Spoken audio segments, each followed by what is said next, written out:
Bonjour, mes amis. Here we are, bringing you the 9th stop of the FIBA 3x3 World Tour from Paris, France. This time, for the first time ever, we bring you the Pro Tour from one of the most iconic cities in the world. No cap. 6 of the planet's top 13 ranked teams will lace them up for a shot of 40 grand and a chance to improve their standing with the World Tour final quickly approaching. That man in your face is MC Vincent Royer, the best in the biz on the mic. He'll be emceeing this thing, and that's the man with the magic fingers. Yeah. He's got some good things in your ear as well. That's DJ Lass, our official Olympic DJ. He'll be keeping it lit here in our venue for the next couple of days. What's good, y'all? Kyle Montgomery, a.k.a. the voice of 3x3, back on the mic from this incredible city. I guarantee you we're going to enjoy the action in front of us for the next 2 days. But before we go any further, let's get a brief history lesson on the rules of 3x3. To the world of 3x3, baby. It's an exciting new brand of basketball. You got 2 teams of 3 players on the court, and you got 1 player sitting on the bench here with me. Playing on the half court with 1 rim. With the official 3x3 basketball made especially for the fast-paced outdoor game. The first team with 21 points is your winner, or the team with the most points after 10 minutes. You have just 12 seconds on the shot clock, and the clock is ticking, baby. Anything inside the arc is worth 1 point, while anything outside the arc is worth 2. Woo! That's how I do, baby. And once you score, the ball doesn't stop. Offense turns to defense just like that.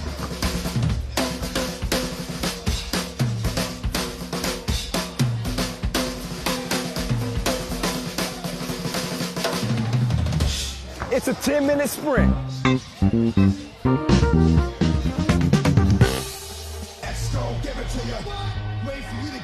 Yeah, we play this game on a half court with a 2-point arc instead of a 3-point arc that you see in traditional hoop. Nothing traditional about this game. 12-second shot clocks and 10 minutes to score 21 points. If neither team reaches 21, whoever has the most when the clock strikes 0 wins. That's the name of the game here from Le Carreau du Temple.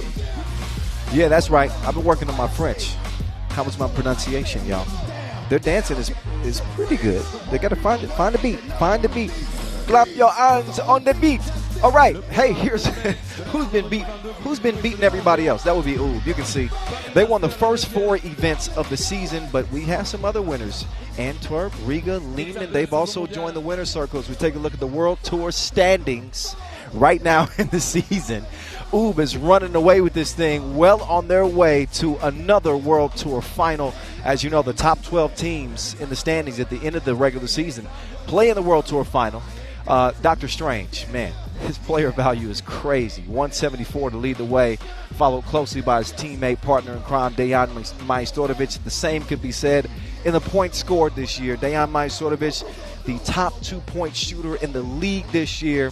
You see our top 3 scorers with DeMeo Vanderhorst of Amsterdam cracking the top 3. He's averaging 7.5 a game. Strainia, the number 1 ranked player in the world. Dr. Strange, we will see him in full effect today as they will get back to action after taking the last couple of Masters off. And here's your women's rankings as well. Credit to Canada, who won the Women's Series final this year, Michelle Plouffe. I promise you, I'm going to have a nickname for her by next year. She is an absolute, just a special player.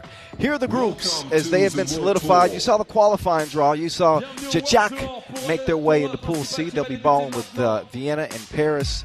I think Group A is the group to keep an eye on. We're going to see what Worthy de Jong is really going to bring as he's lacing them up against Oob and Danube in that group. And speaking of Oob and Danube, they're going to get us started to start the day. Some other orders of business before we get to the action.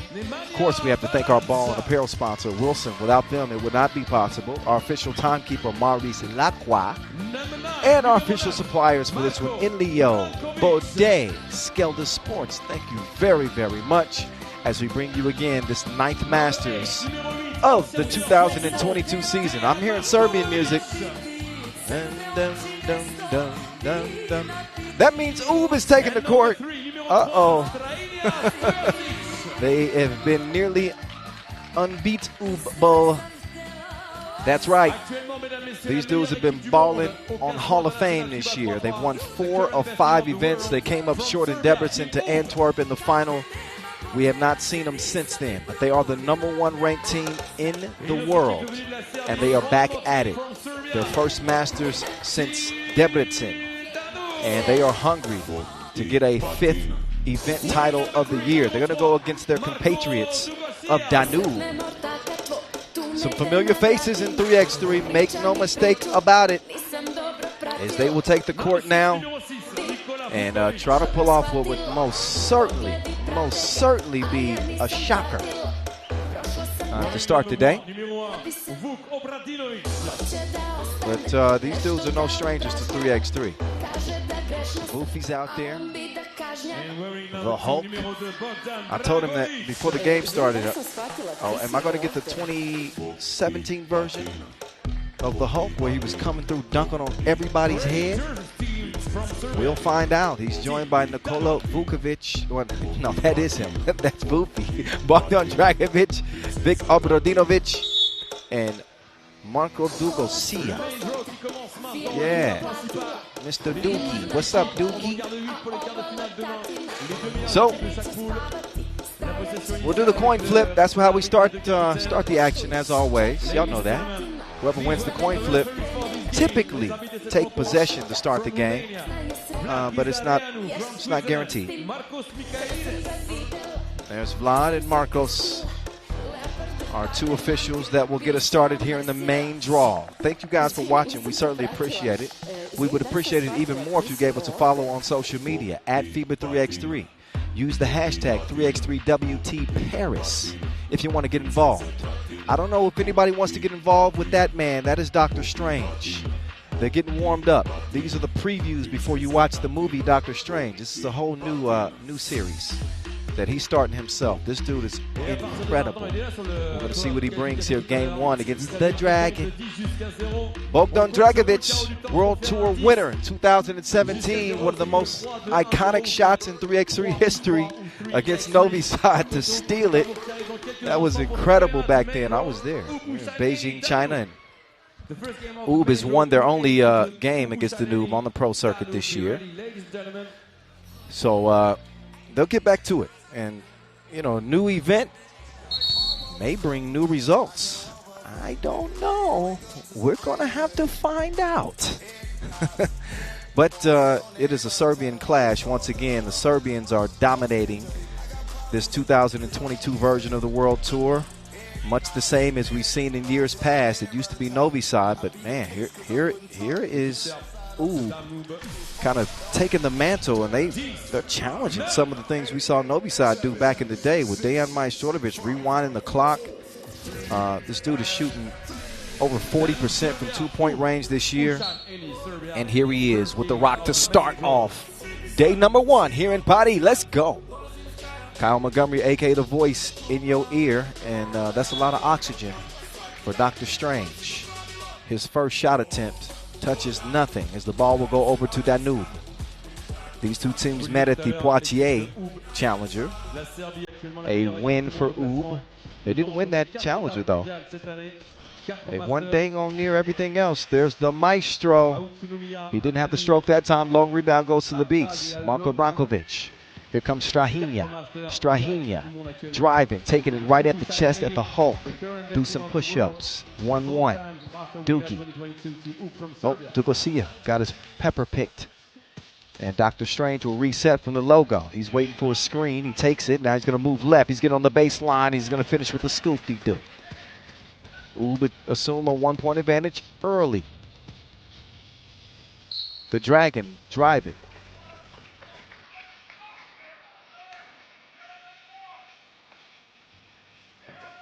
Merci beaucoup. Here we go. Back to it. There's Obradinovic will drive. Obradinovic. Oh, boy.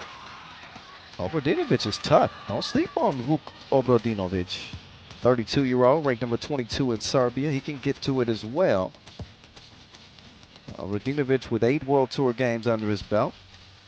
He wins about 50% of his contests. He's hoping to shoot better than that percentage at the line. He's going to release and he's going to knock it down, count that. It would have been a lane violation, but it won't matter because the bucket counted. The maestro. Over to Branquilla. Branquilla to Nim Diesel. Nemanja Barac is going to finish. And he seems to have regained the muscle that he lost. Got sick for a minute. But he's back at full strength, so it seems, although he couldn't get that block underneath. 4-3, Danube, okay. Branquilla. You want to talk about somebody shooting. I know he missed that one, but you want to talk about somebody shooting the 2-ball well this year. Marko Brankovic is shooting it just under 50%. Meantime, it's Doogie to the crib. Minute and a half in, and Danube is leading here early. I say it all the time. I'll say it again. 3x3 games are not won in the first 5 minutes typically. It's the final 5 minutes. And that's when Oob steps their game up. Look at Dr. Strange navigating his way through the paint. Finishes with the leg plus the foul. Strahinja Stojic. He could be on a crash course with his brother. Stefan Stojic, Mr. Robot, hooping with Team Vienna. We'll see them in Group C. As you know, the top team from Group A meets the number 2 from C. The number 2 from A meets the number 1 from C. Same for B and D. So we might be seeing those teams day 2. We don't know. We'll find out. This story is still being written. The Dragon.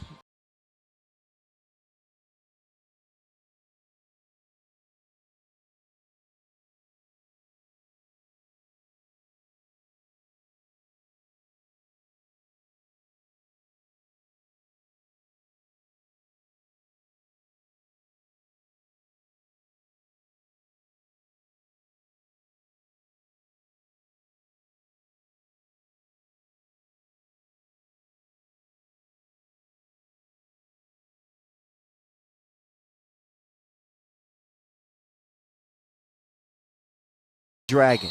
Oh, it's a push. Offensive foul. You got to be careful. So much to look forward to today. I mean, obviously, Oob is back in action. Leman, the other Serbian power, we'll see them hooping in Group B. We got Princeton and New York, Harlem. We got Vienna. We got 6 of the top 13 teams in the world. As I mentioned, string music. He's getting comfortable. As Majstorovic connects on his first 2 of the game. Dugosia, though, battling in the paint. He's going to score right back as the Danube trail it by 1. Branquilla will clear it, taking it at Doogie. Oh, what a pass right there. Maybe the underrated part of Brankovic's game. I think he's become one of the better passers in 3x3. He's had some sick dimes this year. It's Dr. Strange takes Woofy out to the deep end, but he can't connect. That shot is still searching. Oh, there's the Hulk right there. He's going to get the score plus the foul. And up steps Nikola Vukovic. Vufi.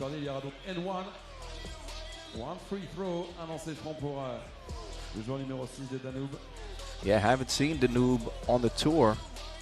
Not even once this year. We've seen him in challengers, but first appearance on the World Tour as we bring you the first FIBA 3x3 World Tour ever from Paris. We had the Europe Cup in 2021 right in front of the Eiffel Tower, but we have never had the FIBA 3x3 World Tour here until now. Dr. Strange taking the screen from Barac, threaded the needle. He's a seamstress. 9'8". Is there a masculine version of seamstress? Is that seamster? I don't know. Somebody tell me. Broncula down to the post office. He doesn't have mail yet, but he does have a trip to the free throw line, as he will step up to the stripe after a TV timeout. So both teams get their first breather. It is absolutely necessary in the game of 3x3. The Dragon showing the touch right there. And Dr. Strange sharing the cookie. Why not? Get it to the maestro. So nobody's made more free throws than Utre. They're shooting it at 78% from the charity stripe this year. As Marko Brankovic will step up himself to the line. He's made 18 of 23 free throws. True to his team's percentage at 78%. You can count on him. Not just the Pro Tour this year, but the Serbians have been dominant in the national competitions as well. Gold medal winners at the Europe Cup. Oh, thank you very much. Abradinovic off the window. It is 10-10, just like that. World champions as well. European champions, world champions. I'll tell you, Serbian 3x3 and that coaching staff and what they're doing is something special this year. Got a new sponsor with Huishan NE. I'd say their money is paying off. Speaking of money, there's Majstorovic giving his 2 cents. One flick of the wrist. He gets a 2-for-1 discount as Utre lead this thing 12-10. Take another look. And this is shooting 101.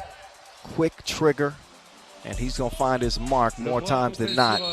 Dugacia and Barac with a collision. That's an offensive foul called on Mr. Doogie. 5 fouls on Danube, 4 on Utre. Full A action to start the main draw as Dr. Strange gets in his mix. He sets the table and Barac devours it. This dude is sneaky athletic.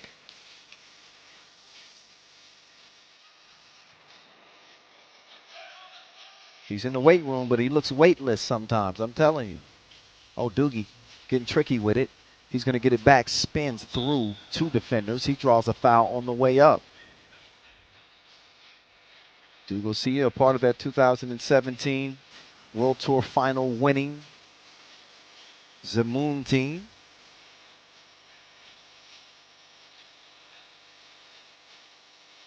He's a champion and a part of a long legacy of Serbian 3x3 stars. He's been playing this game for a long time, although he misses the free throw.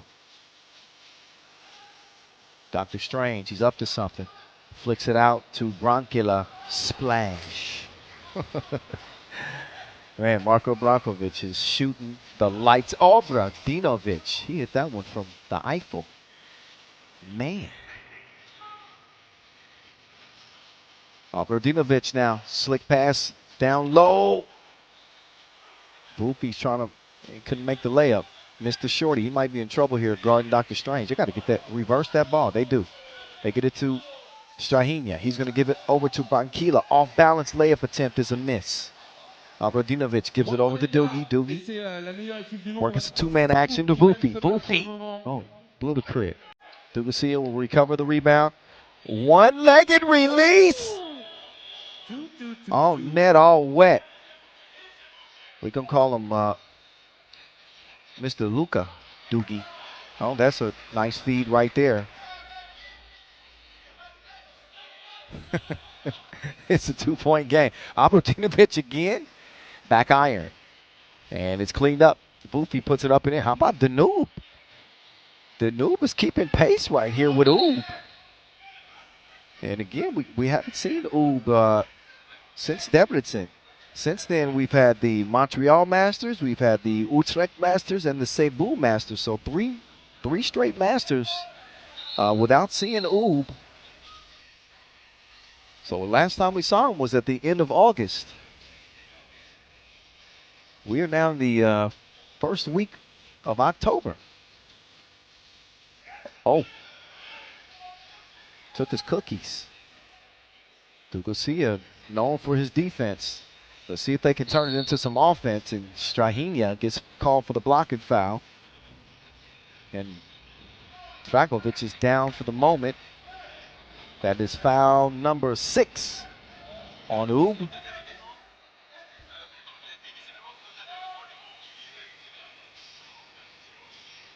So Mr. Doogie, looks off the defense, tastes the rainbow. Sweet stroke. Danube is in front. The Maestro wants to take the lead right back. No. Just missed it. Got a good game here to start the day. I told y'all. Pool A is going to be tricky. I think this is the group of death. Look at the range on that stroke. He's got an international plan.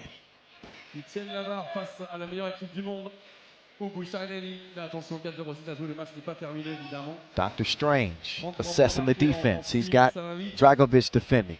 Strange goes up and Vanac mishandles that one out of bounds, and a TV timeout is what's next in a 1-point contest. Danube is in front. So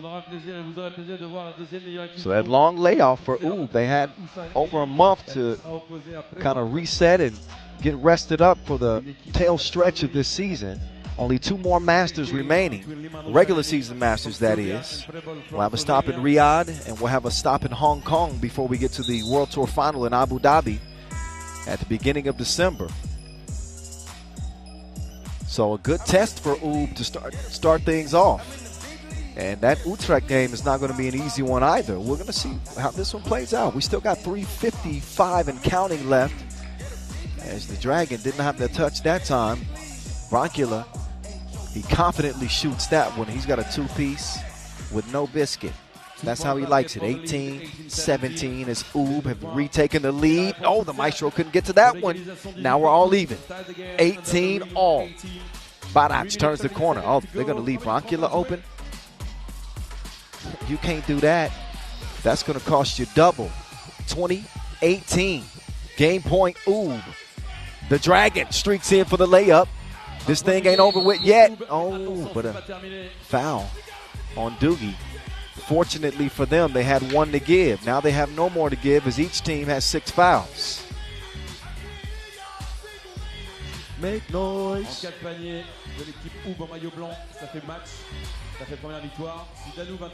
Dr. Strange, he's been so good with the game in his hands. He's attacking the rack. Missed it. Garcia, I think he took an inadvertent elbow to the top of the dome piece when Strahinja came down. But he's got a hard helmet. He's going to be okay. Timeout on the floor in a 19-20 game.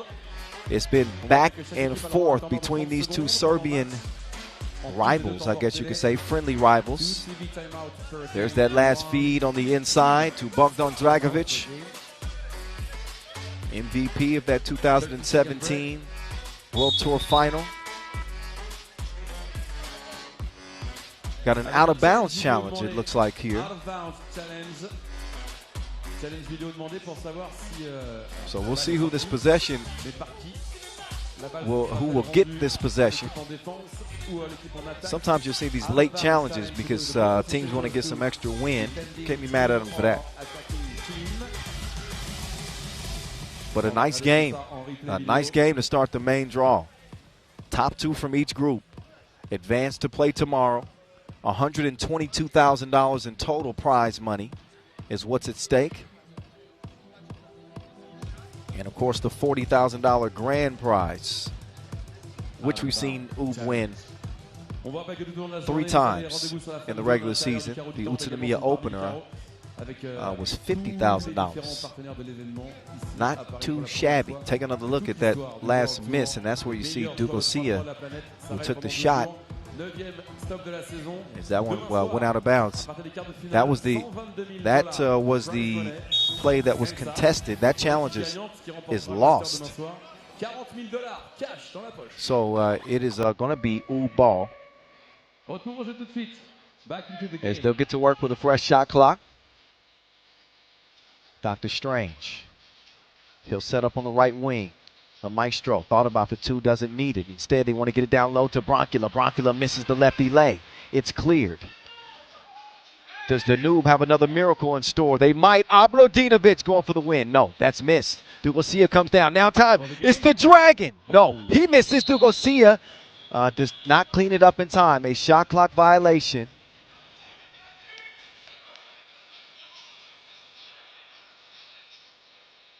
At least that's what it seemed to me. I know it was an air ball and did not look like that layup attempt got up in time.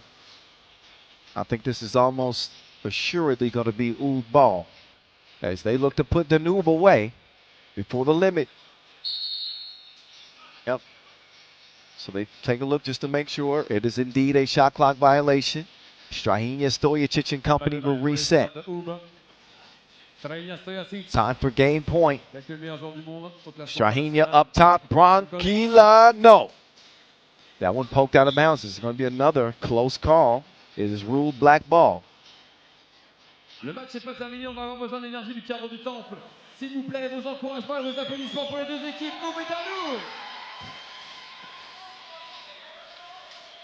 Doogie. Abrodinovic. Around comes the Dragon. They're looking for a two-piece. I could feel it. Abrodinovic. No. They're trying. If you're gonna steal one from Oud, this is how you do it. Well, that's the plan. Not airballing, but you know what I mean. A two-piece. Maestro sets the off-the-ball screen. Oh, Strahinja ran into Dugosia and hit the deck. He's going to lap that one off and shake it off. 2 free throws upcoming here for Dr. Strange. He could put this one away right here, right now. And I would say it's a favorable attempt. That's it. A Maurice Lacroix buzzer beater at the line. A little bit anticlimactic, but yet and still, it is what it is. 21-19, Oud over Danube. And again, a nice test. A nice test to start the day. So, obviously, Oud have a big target on their back. And they got the best from Danube. And they were able to withstand the storm. They're late.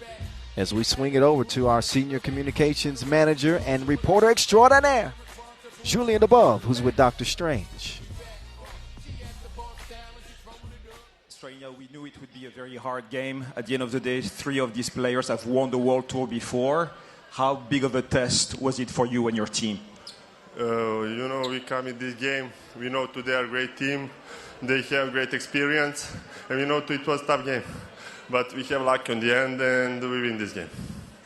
You won the first 4 Masters this season. Since then, other teams have won. Antwerp won 1, Riga won 2. What did you think about those 2 teams starting to win Masters as well? I just have to say only Antwerp win when we play on Master. Thank you. Strahinja Stojacic for the post-game interview. Team Huishan Eni. Strahinja Stojacic. He is a unique individual. I don't know what he said, but it sounded like it had some extra spice to it. What did he say? I'm gonna get complete confirmation on that. But it sounded like he made a statement that was worth listening to again. This game was worth watching twice. This was a hell of a game, wouldn't you say? And if you're from Serbia, who do you cheer for? I guess it's a win-win situation. Oh, I think Dr. Strange said that only Antwerp beat them. So they're not too concerned with Riga. And let's not forget about Leman, who are Masters winners as well. So listen, they're here. Riga's probably watching right now. They can't wait to tangle with Oud again. I'm certain of it. Meantime, nobody there to tangle with Barach as he got up above the rim and threw it down. As I mentioned, Brankovic is shooting the heck out of the 2-ball this year. And he helped lead the way. Got the fortunate bounce right there. One of a trio of twos for him. And his team comes out victorious. Victorious in game one. How about we go to Pool B action? I mentioned Liman, Huishan, NE. They're sponsored by they got the same sponsor as U, but they're a different team, obviously, representing Serbia. They'll be going up against Prebold. First time seeing Prebold on the World Tour this year. I personally am anxious to see what they bring. Leman, who won it all in Utrecht. This is the team that's trending upwards. They've won 25 straight in the challenger phase, 5 straight challengers. And we finally saw it translate to the World Tour level in Utrecht. That was a competitive tournament. Really enjoyed that Utrecht Masters, the first time ever there in the Netherlands. So Leman now take the court. They got their squad fully intact. Miroslav Pajcilic, a.k.a. the Hitman. Alexander Radkov, who was number 2 in player value in Utrecht. Of course, the Manimal, Mr. Consistent himself, Mihailo Vasic, and the MVP of that Utrecht Masters, Slimmy Automatic, Stefan Kojic. That is their 4-man Serbian crew. More Serbian music blaring through the speakers. Prebold will now take the court now. Let's not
2022.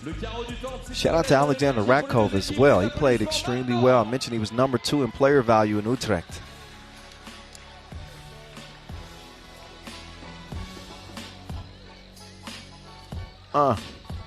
Yeah.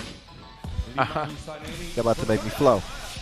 Oh, okay, never mind. DJ Lash changed the beat. I think he saved us all. So Kojic leading the way for this Leman team. He's their top scorer on the season, averaging 7.1 points per game. They start with the rock. Vasic trailing him by only 1 point in terms of the scoring this year as the Hitman makes his move, a quick foul. That one called on Prebold. They'll try to settle in defensively here. They know that Leman is a downhill team, constantly on the attack. Got one of the most dominant bigs in the game in Mihailo Vasic. who's also a world champion and European champion this year. Oh, the spin move by Shilic will kick it out to Vasquez. Vasquez has that two blocked. Hasn't hit many twos on the Pro Tour this year.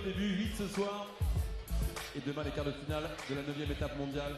FIBA 3x3 Paris Masters 2022. Prebold trying to pull off an upset here in Pool B action. I was going to say nice action on the slip, but an offensive foul is called. That's how we got so free. It's by Shilic opening up the possession. The hitman will give it up to Slimiato. The bearded bandit doesn't come away with a shot, but he does get the rebound. This time he tries it from the corner. He's billiards balling. 2-ball corner pocket, 2-0. Rakov lost some rubber on that move.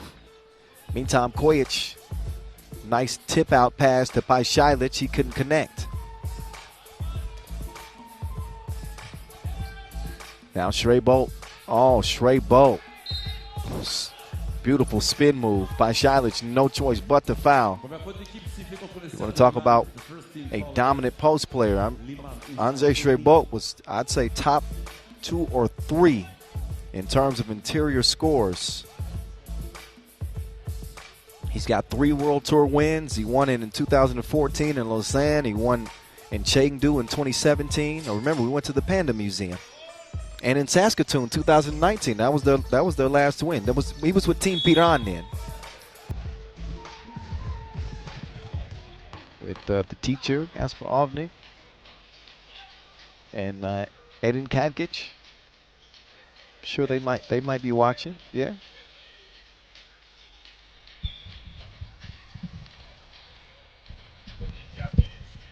And of course, Simon Finsgaard. Yeah, Finsgaard is playing in this tournament.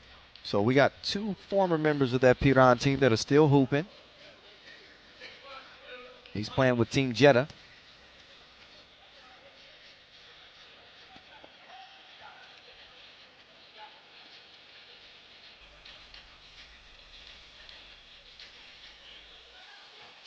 A 4-2 game, Leman. That one's thrown away.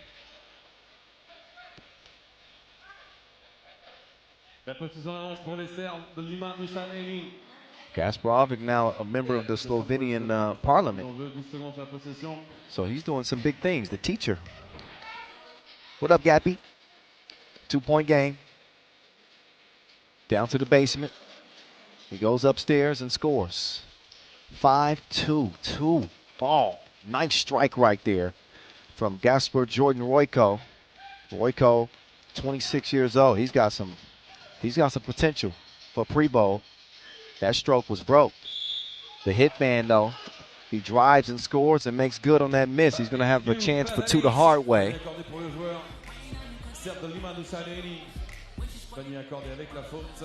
Miroslav Pajcilic. We saw him really catch fire last year. MVP of the Europe Cup 2021. He also was MVP of the Debrecen Masters last year as well. And he's good at the line. It's a 7-4 game, 3-point difference. Oh, looking for another. That double was missed. Vasquez quickly gets it over to Slimmy Otto. Slimmy Otto, he's not automatic. Not that time. He'll reload as they try to hold off the drive here from Prebold. That layup is missed. Prebold. Oh, he drew some contact beyond the 2-point arc on Kojic. Kojic can't believe the foul. He's going to walk that off. As Prebold is back up. Vuko.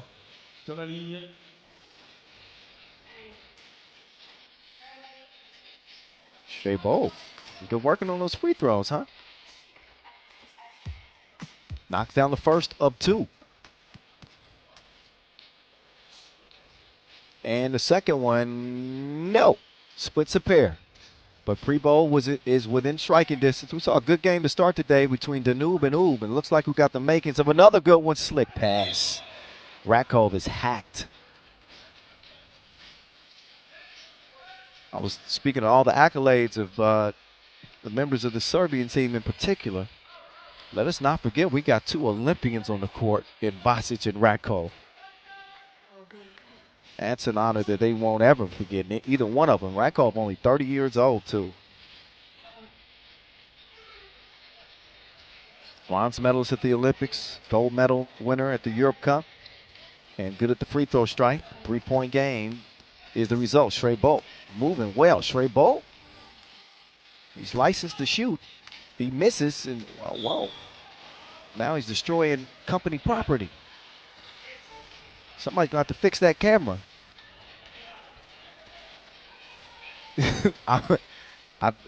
Somebody let him know. We got to get the technical staff on this. Look at the camera. We need that view for some of our athletic players that go to dunk later. We like the bird's eye view.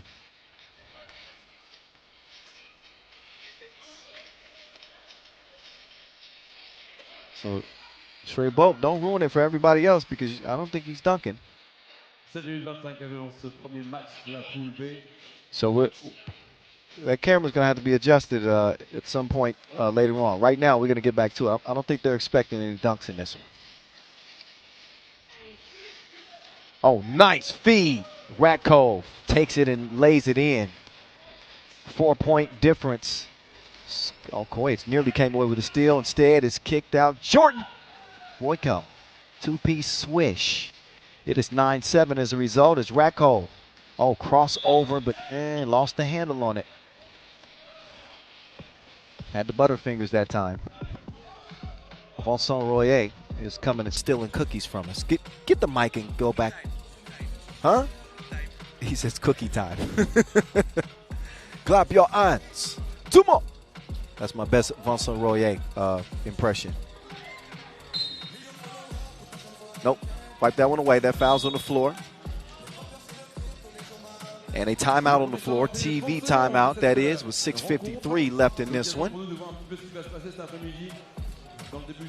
A tight game between the Slovenians and the Serbians.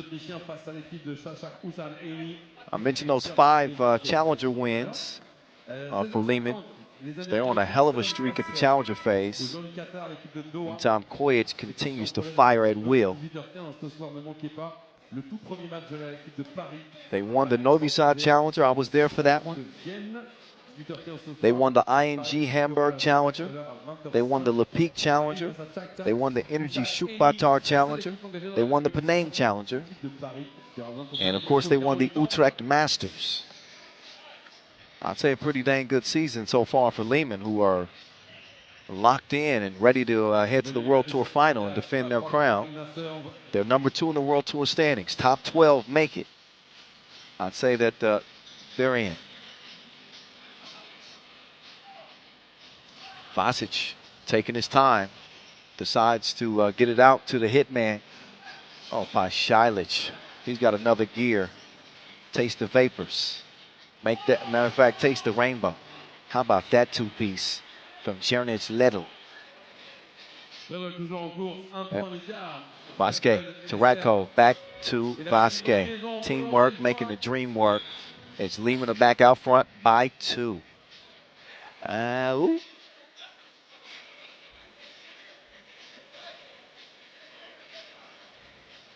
So Paris has been good to a couple of the members of Leman who won the Europe Cup in front of the Eiffel Tower here in 2021. An unforgettable tournament that was. Oh, that was deeper than a diver goes. Ledl is settling in. Ledl is firing the lead. Good contest there to prevent Kojic from the layup. It's 11-11. 5:48 and counting. The hitman on the move. He's got Ratko on the cut like Neosporin. Y'all got Neosporin in Europe? 1-point game.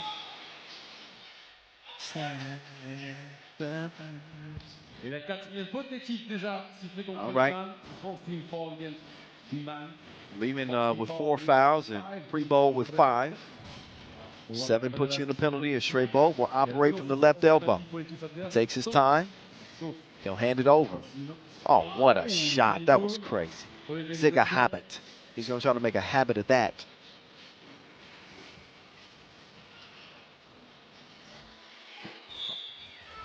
Oh, call for the reach-in foul. That means no more to give for Prebold, as Habit will have a seat.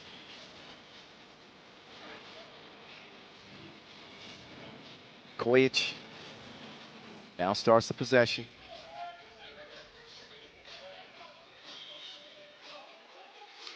Oh, now good defense. As they take the cookies, can they put them in the cup? Tough layup attempt is missed.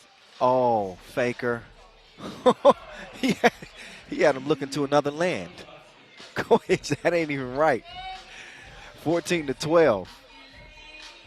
Oh, deep stroke. Andre Prebold. 14 all.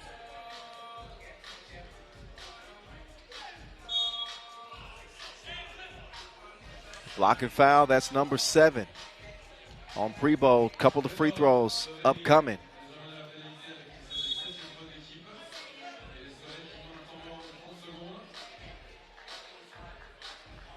TV timeout time, and let's look at that bomb.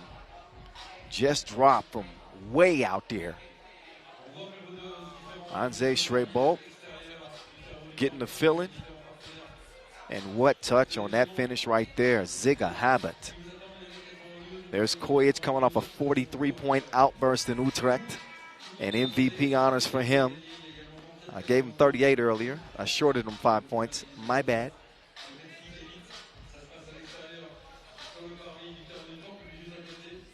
Alexander Radko, who was a top 10 scorer in Utrecht. He averaged 4.8 a game. That point at the stripe gives his team a 1-point advantage, and he connects on both.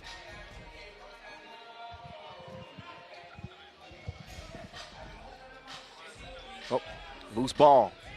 Oh, Paishailis can't come away, but now he does come away with it. The hitman whips it to the corner. Ratkov all day long on target like an infrared dot.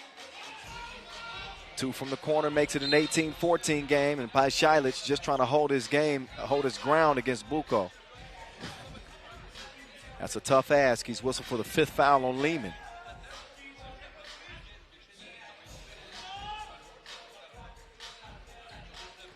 Back to work they go. It's Habit. Runs into some tough defense there from Paishailis, who poked it away. They'll have 7 seconds to operate as they'll reset top of the key. Jordan Royko back over to Habit. Habit attacking. Comes up empty. Got 2 men down. That foul called, I believe that's called on Habit. Yeah, it was. So Prebold making matters worse for themselves, as they'll put the hitman back on the stripe. They'll get a couple of freebies here. Paishailis, first of 2. Money. So Leman looked to be closing in on win number 1.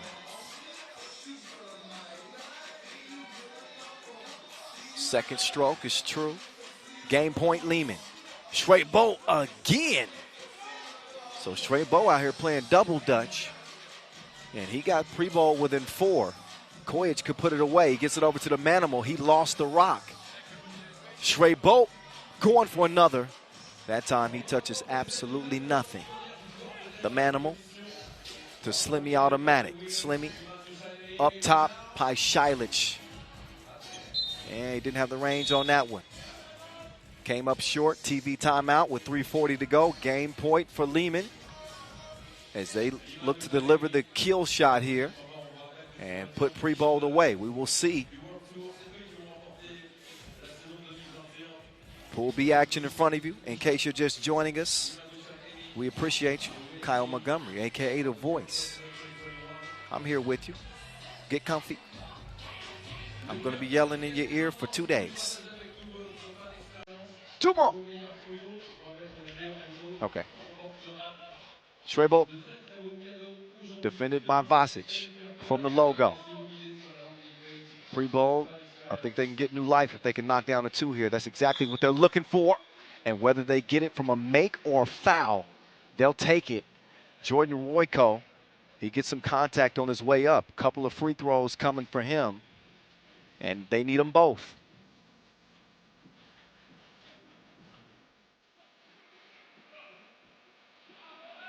That one touches nothing but nylon.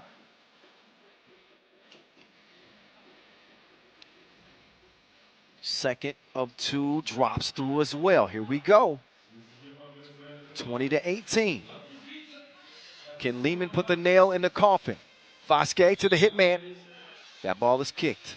First 12 for Leman.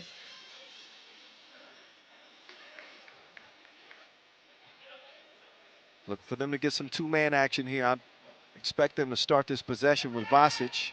He sets the screen, he slips, and there you go. That is textbook Leman 3x3.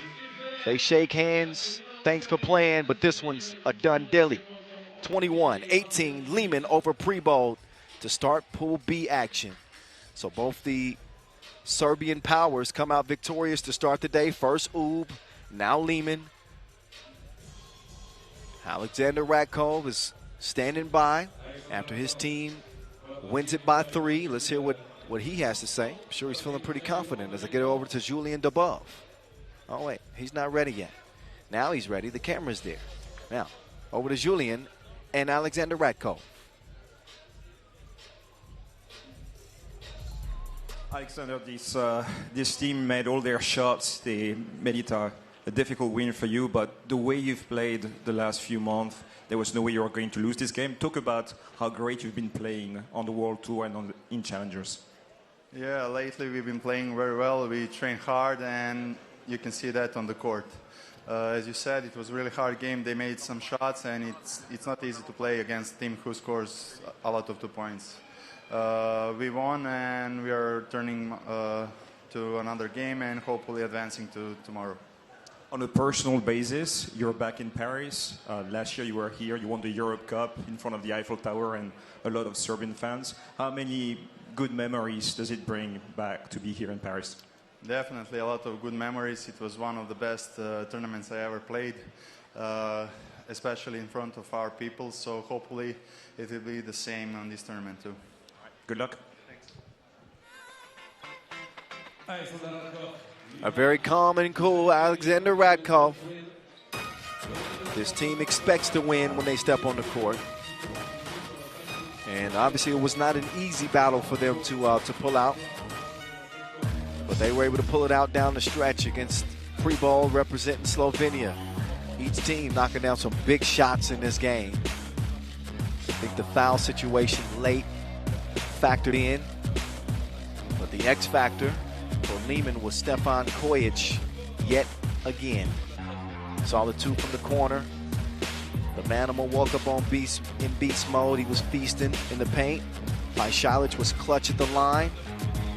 Meantime, Anze Prebold destroying cameras. Huishan using that quick step. And Leman again looked like they're in form. They are certainly trending in the right direction as we head down the final stretch of the season. And defeated a strong Prebold team. Radkov can shoot those 2s as well. And they had their full complement of players. Forget about that air ball. It was a good game for Miroslav Huishan for the most part. As his team again, they win it 21-18. We are moving on to Pool C action. Up next, Vienna with Mr. Robot and company going up against our qualifying draw winner, Chachak, out of Serbia. So the Austrians and Serbians will do battle here next.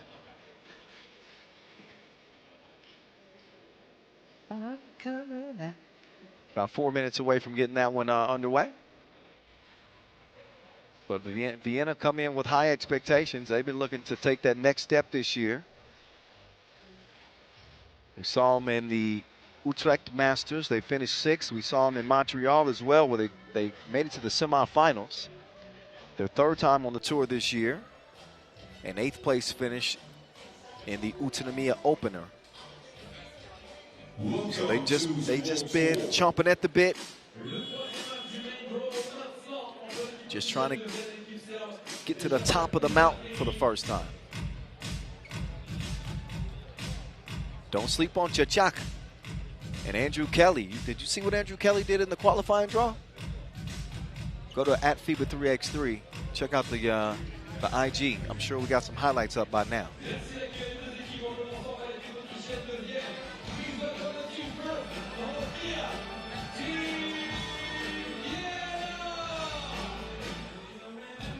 Team Vienna, they'll be taking the court first.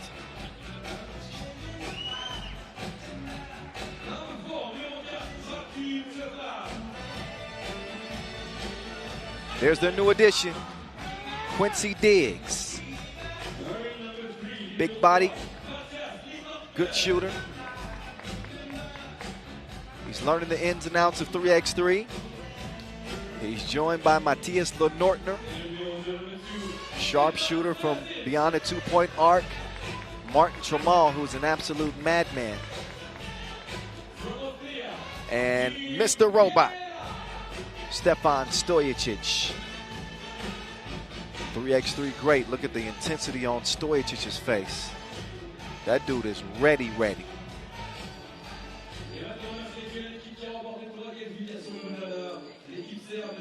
So Vienna currently 10th in the World Tour standings coming into this contest. They're the 3 seed here. So right now they have a shoe-in to the World Tour final. And if they make a deep run here, I think they're going to put themselves in great position to be one of the final 12 to play in the World Tour final. They got a chance to scout Chachak, who came out of the qualifying draw with 2 big wins. They got a 14-point win over Athens, and before that, they beat Bielovar by 9. Now as they enter the main draw, obviously the competition is going to step up a notch. Will they be up to the test? We'll find out in this next 10-minute sprint. Andrew Kelly, Hairan Huang, Milos Milovanovic, and Vladimir Djerdjovic.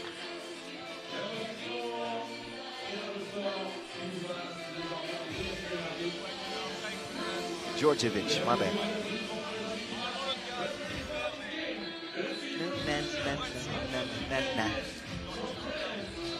Marcos Michalides and Najib Shajidine. They will officiate game number 3.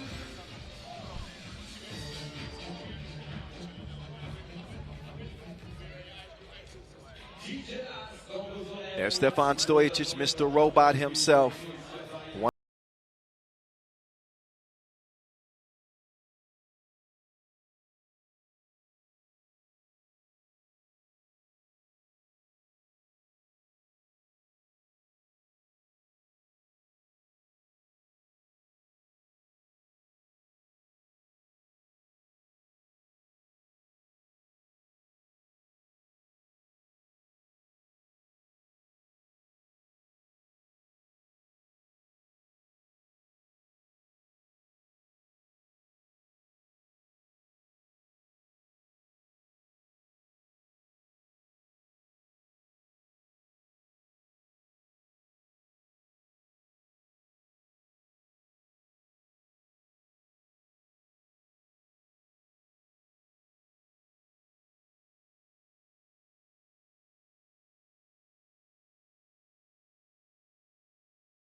I think Andrew Kelly likes Earth, Wind, and Fire.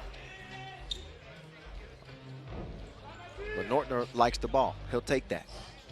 Over to Mr. Robot. And a foul, great. Trying to fight through that screen. That one whistling on Milovanovic. He's defending Stojicic. Stefan with the step back. He's licensed to fire. He misses, but he cleans up his own mess. Kelly setting the screen. Kelly is able to draw the foul on Stojicic. He had his hands on his waist. rebuilt Mr. Robot will defend the top of the key. They'll get it over to Kelly. He's being harassed by Lenortner. Kelly on the attack. He'll scoop it out. Huang. That shot is contested well as Lenortner will get the rebound. Kelly is whistled for the foul.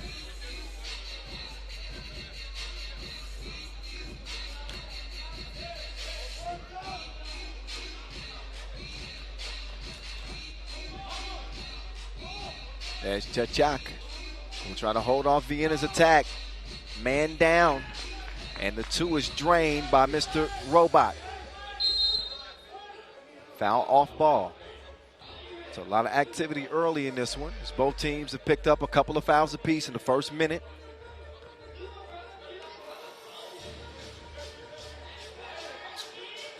Chachak still looking for their first bucket. Kelly hands it off. That's a good look from 2 shooters. Touch as that one trickles in. Vladimir Djordjevic. So Djordjevic is a capable shooter. We saw Huang connect from 2-point range as well. This is a team that you got to respect beyond that 2-point arc. Things could change very quickly if they get some good looks.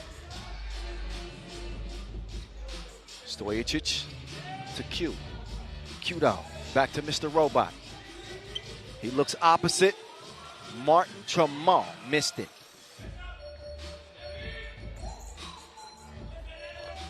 Kelly sets the screen. He'll slip. They go up top. Kelly. He's going to deliver that package. Air mail. Quincy Diggs down to Tremont. Tremont, he wants to look at 2. That's a wild shot from the wild man. That ball is still stuck. It's like it has some glue on it. That ball is undecided. Let's get it back in play. I just started, I couldn't find Martin Jamal's Instagram account, but I'm glad that I did. Marmax12. It might be the most lit 3x3 IG account that you were ever going to find. You should call him Buns of Fire. When you follow him, you see what I mean. He's a crazy man. 4-4. That tie is now broken thanks to the score from Milovanovic.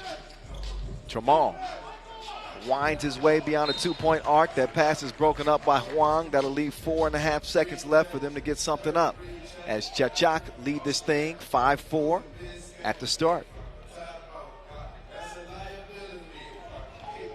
Diggs. Oh, that's a collision between 2 of the Chachak players. I think that's Kelly and Milovanovic who crashed into each other.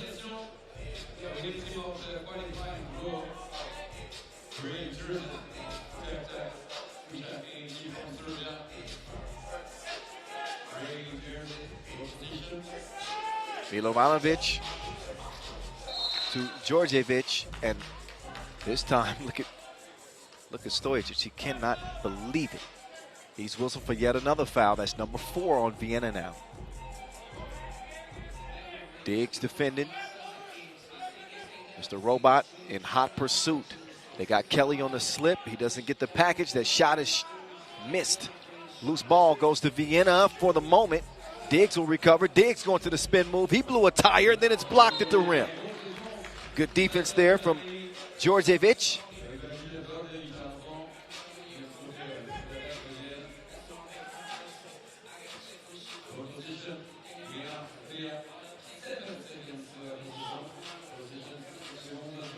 Mr. Robot.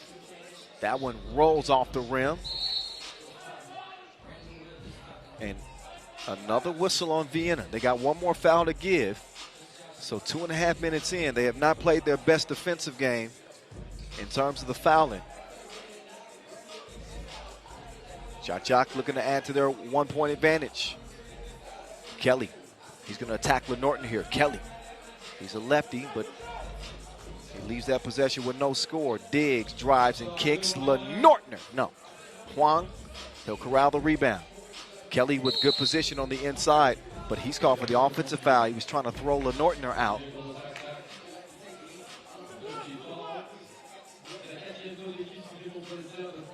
Make no mistake, Lenortner is a strong defender.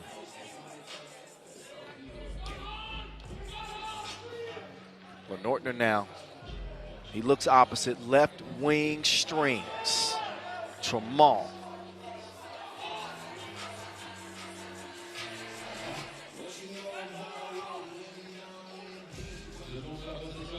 That's a good drive right there. Nice lay. Djordjevic is going to get it to go.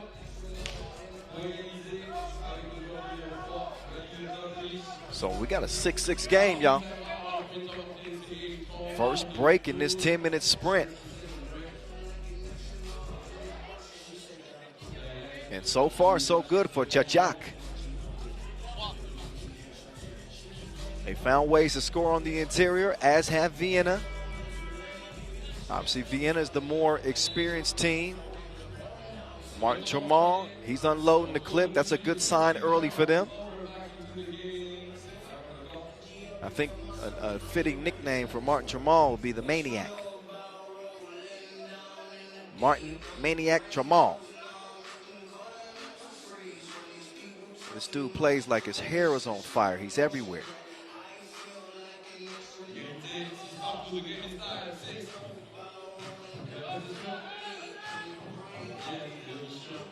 Diggs to Lenortner.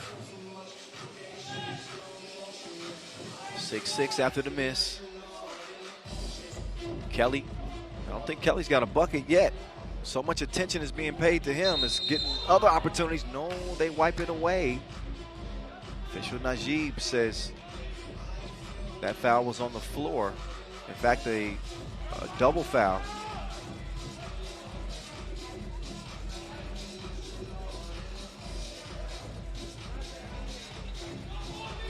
Diggs sets up shot from the left wing. Diggs lets it fly, but his stroke was broke. Approaching 6 minutes. Behind the back move. Oh, dime time. What a setup to Kelly.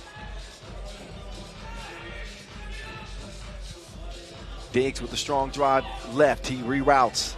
Goes east this time. The fake. Oh, that is thrown out. Andrew Kelly.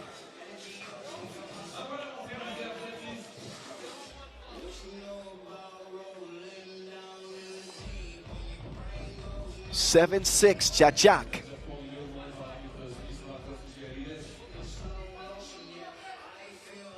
So that's only going to leave 0.5 for Quincy Diggs to get a shot in the air.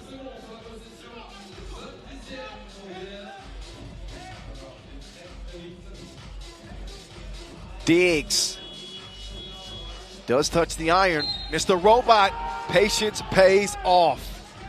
Bump and the bucket.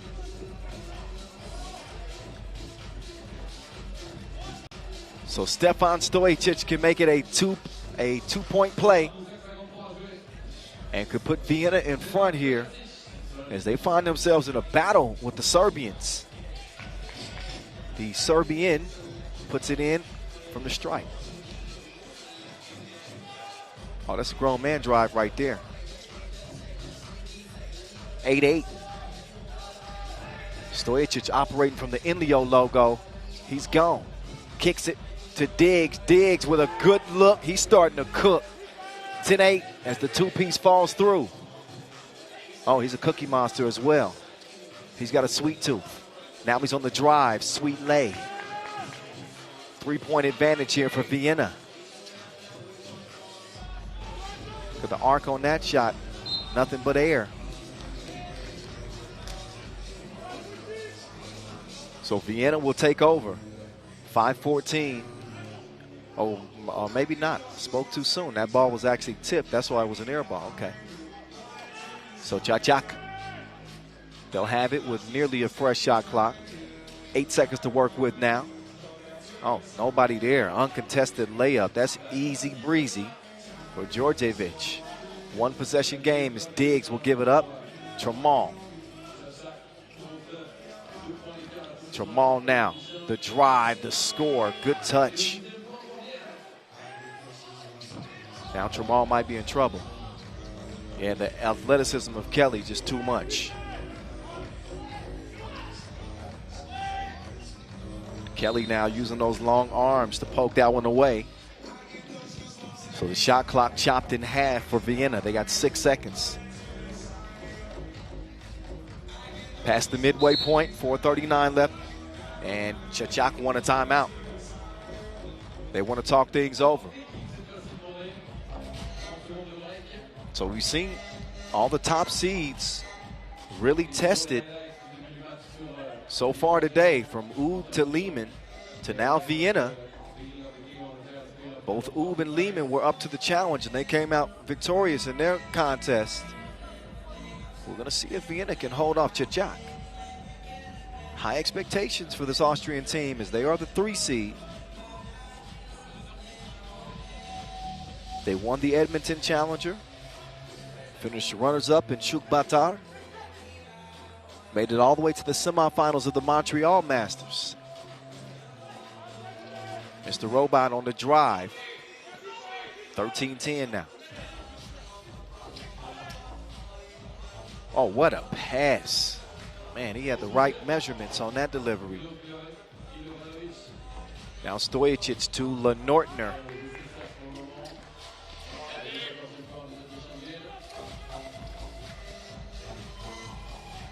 That was some good defense there from Jamal. That contest prevented the layup. Mr. Robot made his move. That ball is out off of Gray.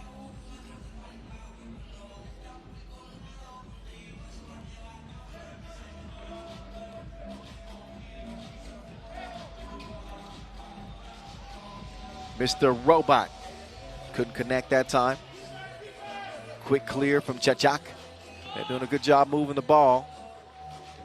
Not such a good shot there, but a ticky-tack foul on Nortner, who got caught reaching in underneath. That is the 7th on Vienna as we reach a TV timeout. There'll be 2 free throws to follow once we come out of this break.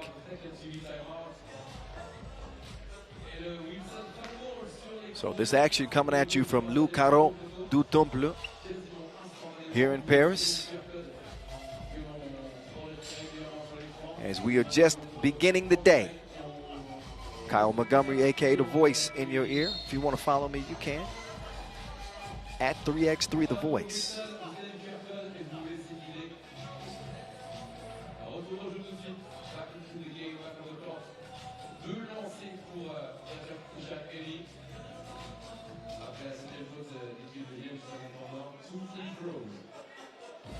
Kelly, good on the first of 2.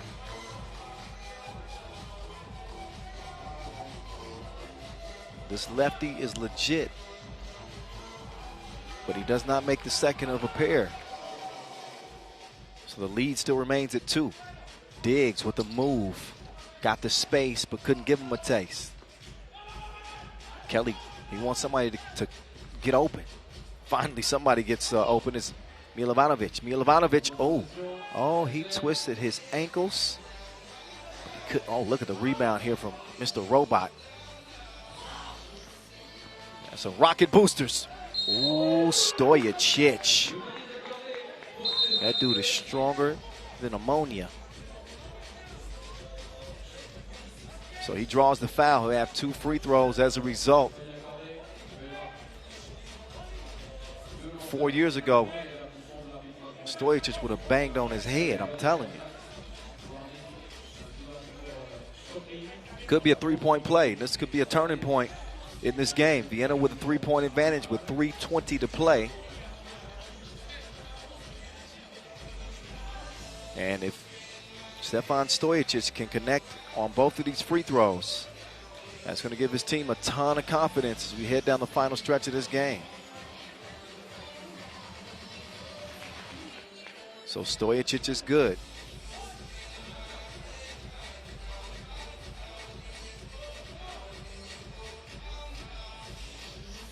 Second one, yes, sir.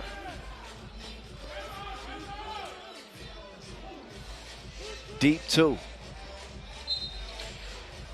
Nothing but you know what. Air.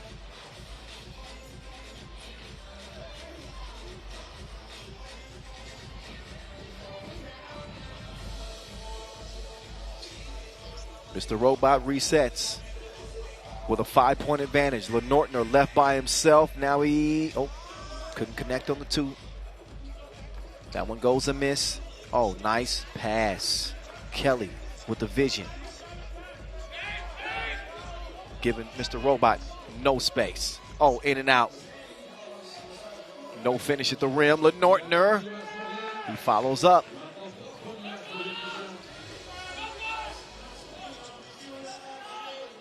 Kelly all alone. Still missing. Chachak, they got to find a way to put the round thing in a round thing, and that's an easy way to do it. So layup from Djordjevic makes it a 4-point contest. Stojic was thinking about the 2. Instead, he's going to let LeNortner pull the trigger. He fires a blank. Tramal will recover. Mr. Robot back over to the Maniac. Back over to Mr. Robot. Mr. Robot. He got range like a Texan. 20-14. Game point. Vienna. They've reassumed the lead.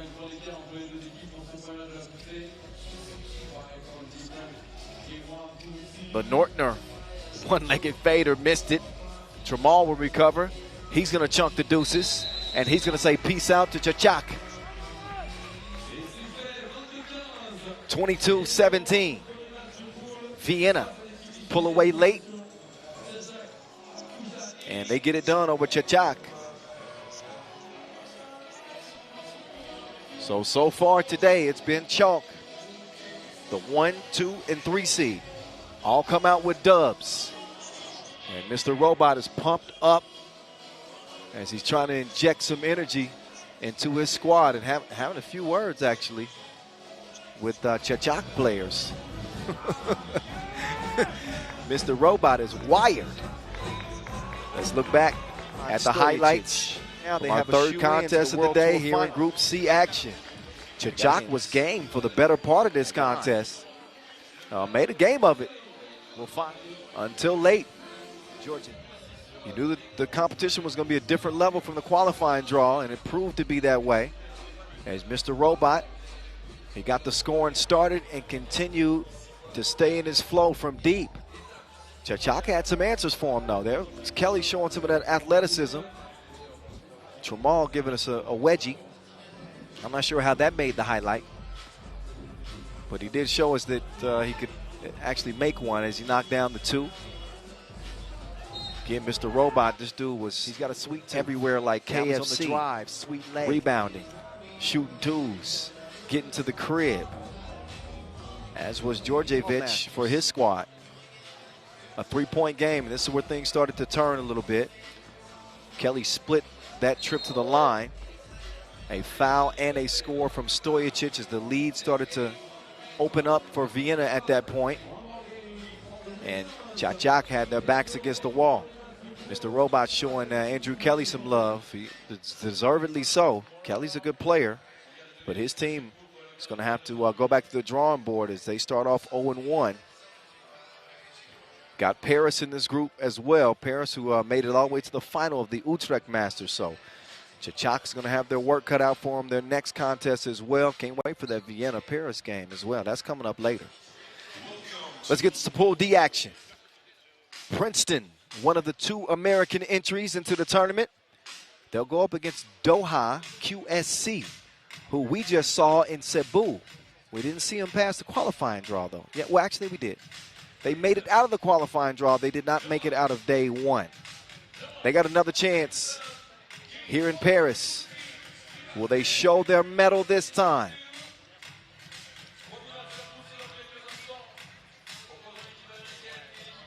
Princeton, they've had a 3-year drought since their last and only Masters win. They won the Los Angeles Masters in 2019. Kareem Maddox taking home an MVP in that tournament. He's back to lead the Turtles into action. There's Isaiah Wilkerson, the Junkyard Dog. He's joined by Damon Huffman. Huffman, Huff Amazing. CB4, Canyon Barry, and the madman, Kareem Maddox.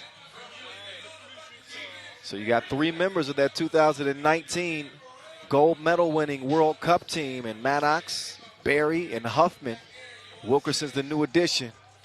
Yeah, he's getting into his groove. I see you. They come in ranked 9th in the World Tour standings. And Princeton is another one of these teams that are kind of on the fringe, as the top 12 will make it to the World Tour final. A deep run, obviously here in Paris, is going to improve their standing, give them a good opportunity to be represented in the final 12 at the end of the year. And that's what you play for, the World Tour final title. Coming out in blue are their opponents. Doha QSC.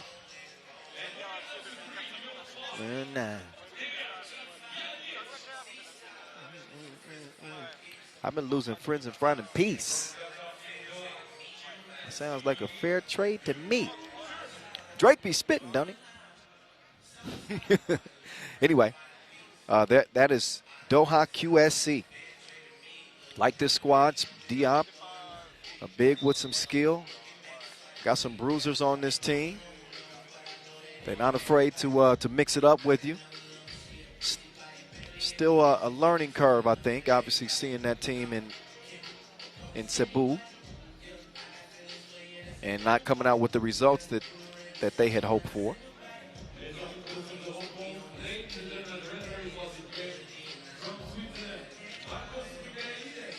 Marcos Michelides and Yasmina Uris. They will handle the officiating duties in this one. Doha's 4 with, again, Abdul Diop, Alaji Magasa, Dejan Janic, and Mohamed Abdelkawi. They are the 12 seed. They got in via the wild card. There's the madman, stands 204, 32 years old. The multi-talented Kareem Maddox. He's a podcast specialist. Now part of the staff of the Miami Heat. So he's doing double time. Was able to make it here. Hold on to your passport, man. Madman made a mad dash to get here to Paris.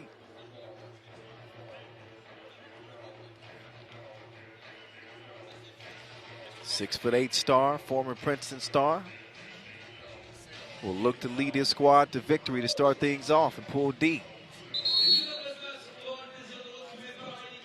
So here we go. Kyle Montgomery at 3x3 The Voice here with you. Going to narrate this Pool D contest between this Doha team making their second appearance on the World Tour this year. For Princeton, we haven't seen them since the Montreal Masters, where they finished 7th, a 6th place finish in Debrecen. And they started off the year well. They finished 2nd at the Utsunomiya opener. But the Turtles slowed down after that. Huffman running the arc. Huffman putting it up from deep. High rebound to Magasa. Oh yeah, that's an offensive foul for certain.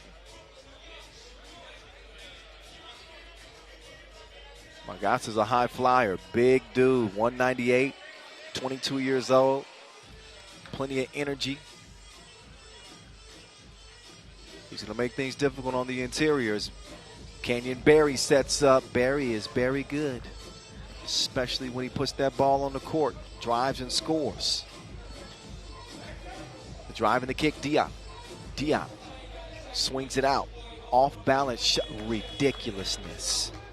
What a hit from Dejan Janic. Janic was a bright spot in Cebu. I know that they lost day one, both of their contests. They came up winless, but Janic, this Serbian is, this dude is dangerous. He needs to come with a warning label, some yellow tape around him. So that one goes plus the foul. He's going to get a chance for a two-piece combo. Put some salt on his fries. 1 point advantage for Janjic. Make that 2. Oh, and they miscommunicate. Huffman and Maddox.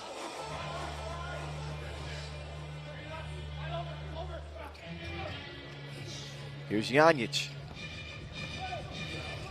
Oh, Janjic creates some space. This dude is going crazy right now. Dejan Janjic with the one-legged strike from the corner. That's another Luka special. Huffman's going to answer. He gives his 2 cents. 7-5. Do they practice this shot in Serbia on a regular basis? This one-legged. It's crazy. 2-point difference. They got to get it to the hot hand. Oh, this man is having a scoring spree. He's getting whatever he wants. 3-point advantage as Maddox will take the feed. He's hacked by Janjic.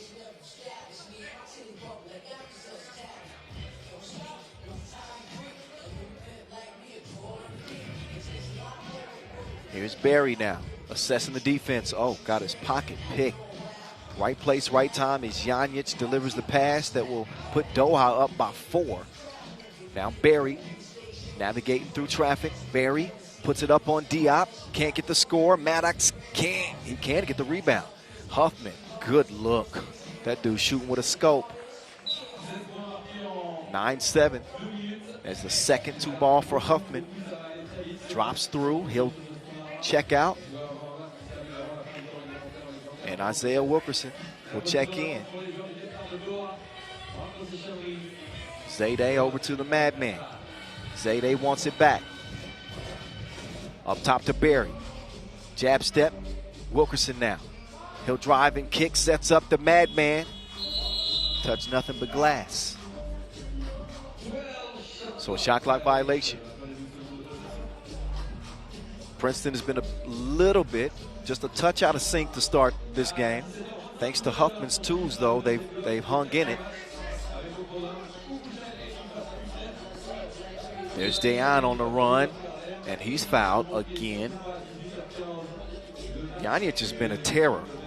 Janjic, he's been a problem so far in this game. He's got a trio of 2s.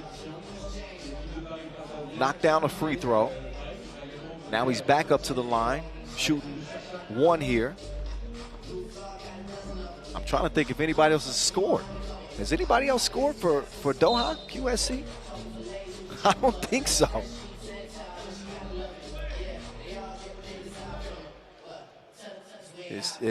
Apparently it's Dejan Janjic against Princeton. Zayde whips it to the left. Oh, that was a good idea. But the execution wasn't there. It's Huffman fires that one out of bounds.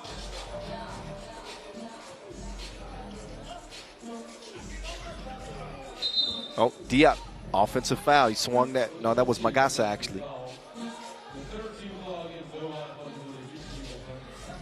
I'm digging the 13s.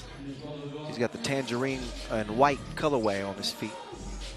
I might need to borrow those. Maybe not those. They probably smell a little different than I'd like. Oh, my goodness. 2-piece combo. Huffman.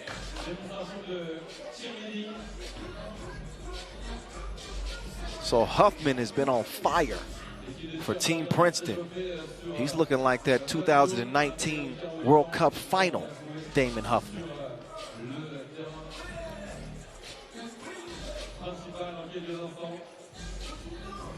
So he's going to finish at the line. 3-point play for Damon Huffman. Huffman picks up a silly foul there.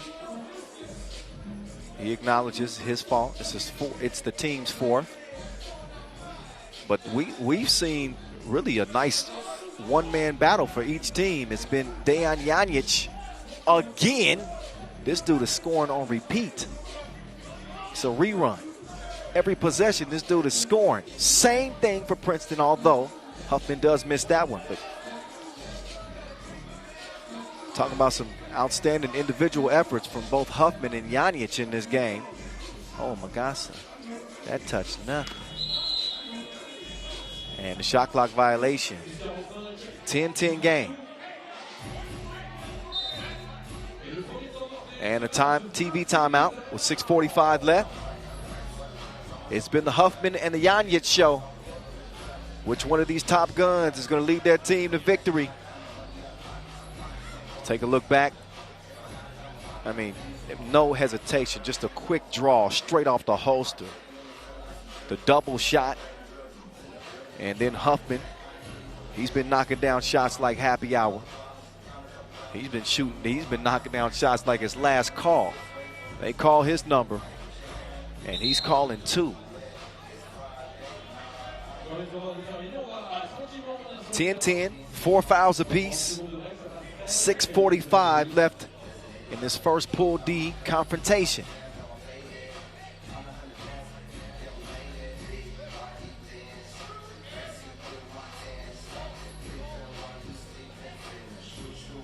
Here we go. The Junkyard Dog will open the possession for Princeton. Barry takes the handoff. Back over to Zay. Zay steps right in that two. Get that out the bottom of the net. 12-10. Janic, no sir. That one defended well. They don't want to give him any clean looks.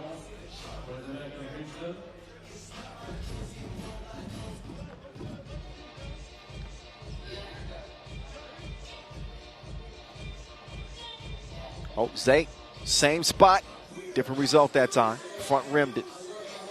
Princeton with a 2-point advantage. Janic navigating traffic. He's going to reset left wing. Takes the screen. Maddox has seen enough. Now Zay driving. Wrong flavor scoop. Kicked out to Barry. Barry. Oh, yeah, that was plenty of contact. Janic slapped him on 5. And is going to send him to the free throw line. And now we get a look at the traditional underhanded free throw. Oh, every time I start talking about his free throw shooting, I jinx him. But the Barry family, for the most part, shoot him like this. His dad, of course, NBA great Rick Barry. Yeah? That was not a great trip to the stripe. He missed 2 in a row. I don't know if we've ever seen that. Dejan Janic on the drive with the lay. 12-11 Barry. Muscle milk.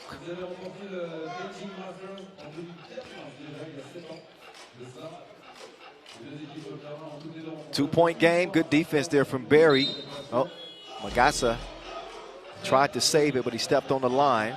Probably would have been better suited if he just let it go out of bounds. They would have probably saved him at least a second or two. Instead, Barry will get the possession from the logo. Madman from the left elbow to the Junkyard Dog.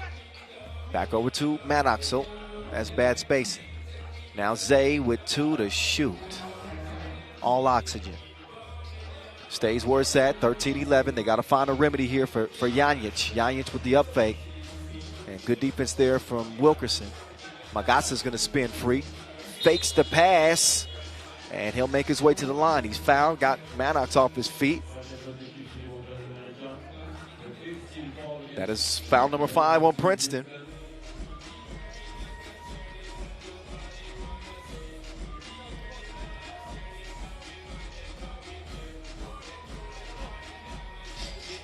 And he cashes in. 1-point lead for the Turtles. Oh, Wilkerson. That's grown man stuff right there.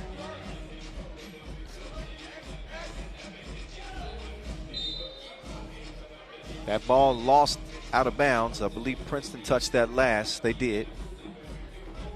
5 seconds as the Americans make a substitution. Huffman's in. Maddox is out. Janic could knock down the fade away too. Magasa, whoa. Casa. Almost had a face-to-face confrontation with Makasa.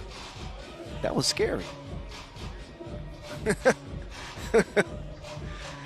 14-12.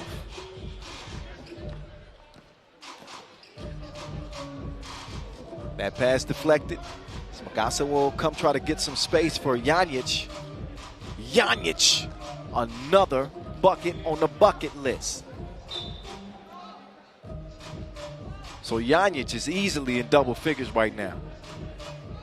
This has been one of the more impressive individual scoring efforts of the season so far. And again, who else has scored? I think Magasa's got a free throw. But look at this dude. He is everywhere like Adams. Janjic with the steal and then the deal. 14-14. Nice fake from Wilkerson. Oh, but he missed the shorty. Diop. Ooh. Janjic is going to track it down. Janjic going to work on Wilkerson. Oh, but he carried it. Got caught on his hip.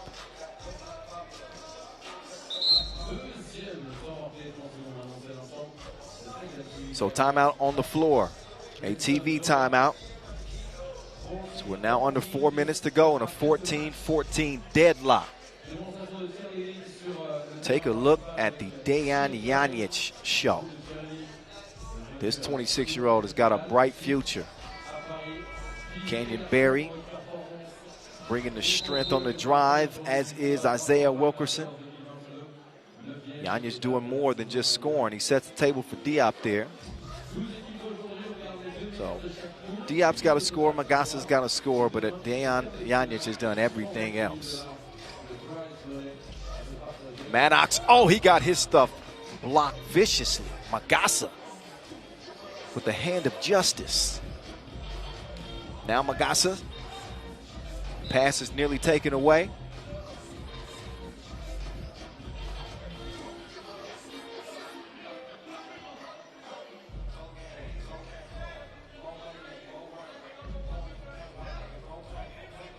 .340 to go. Janjic making the move. Oh, he had him lost in the sauce. FaceTime. 16-14.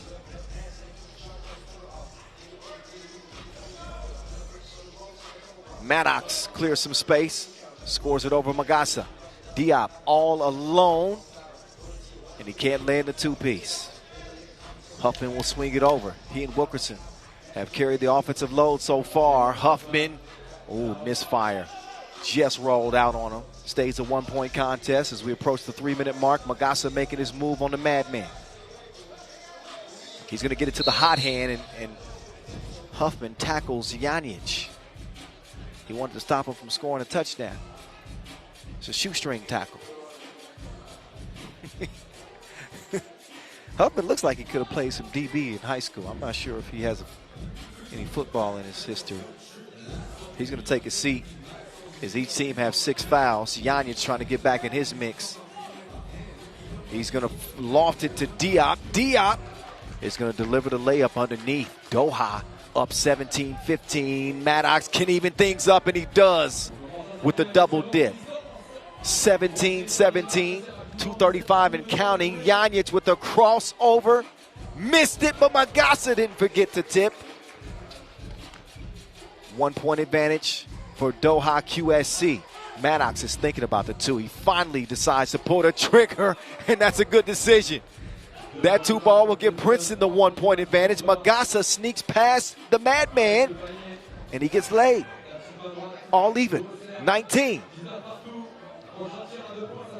The Junkyard Dog is off the leash. Princeton with a game point. Janjic with a step back. He wants to put this one away. He thought that was good. He was walking away from that one. Princeton say not so fast. The Junkyard Dog. He'll kick it out to Berry. Berry's got a good look, but they don't get the win yet. Now, Canyon, he's going to fire it. Drops the bomb. 22-19. That puts an end to this one.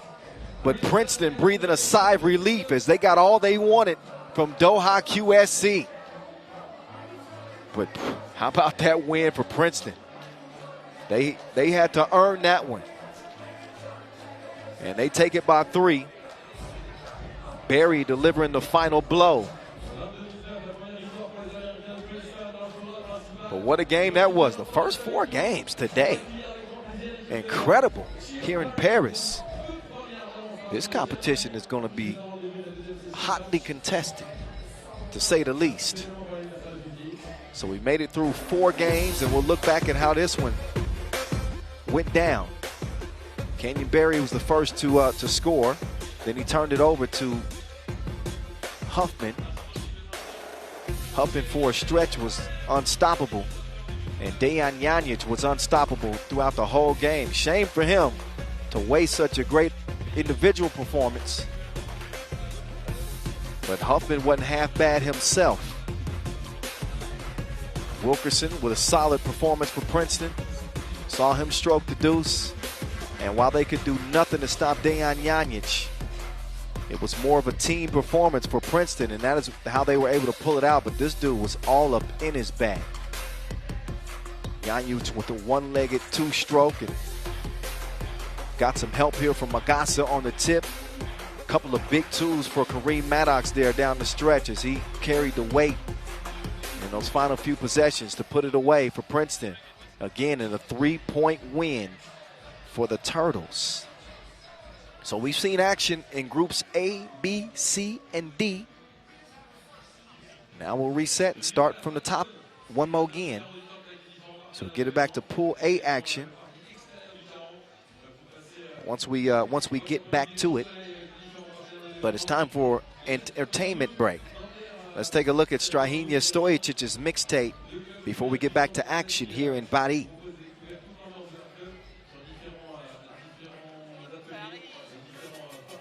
Oh! He punched Cody. Huff with it. Has to shoot it. Blocked by Stojicic. Game-saving block.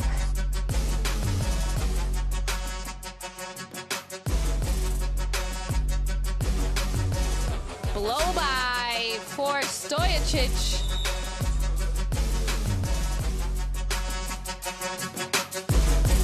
Oh my goodness. Bang on him, plus the foul. So Dr. Strange doing something strange for a piece of change.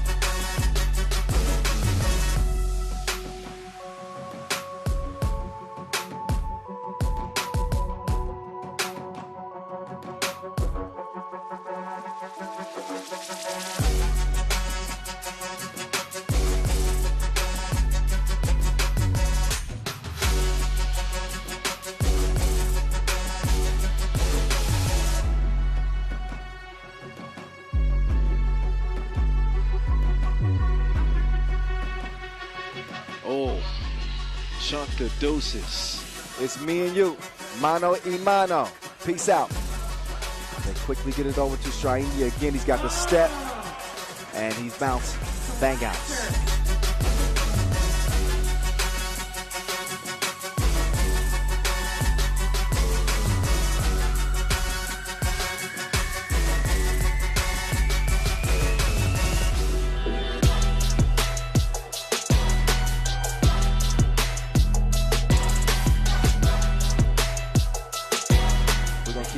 Oh my goodness, bang on him, plus the foul.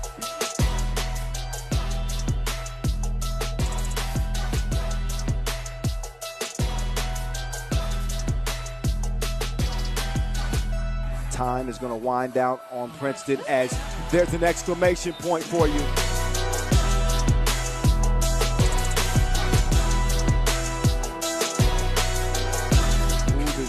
Wiped away that slow start. There's Strahinja taking them to spin class.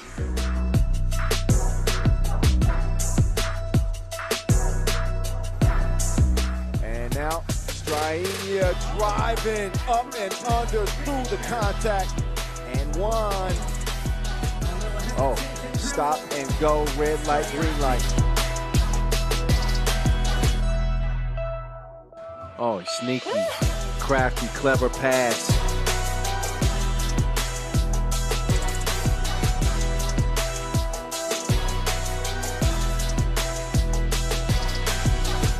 Red, grab it, all red. Ooh, Strainia. Oh, lost his footing, got it back. Scoopy doo. And on comes Red now. Oh, flipped it over his shoulder like a backpack. What a setup for the two-piece.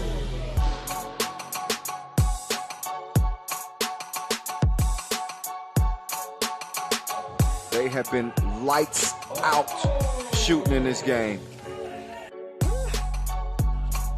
Fresh shot clock for U. Strainia, he got the step, making the move on Uzi, and he took him to spin class. Now he's got Strainia, but Tarvit is defending. Caught on the switch.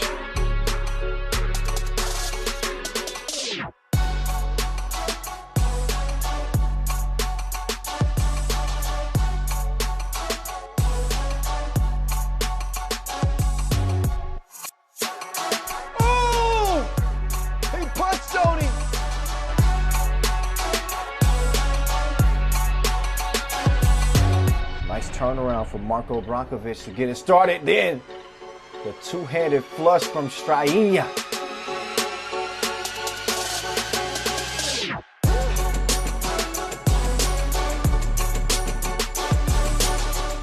Strainia, string music. You can see the emotion.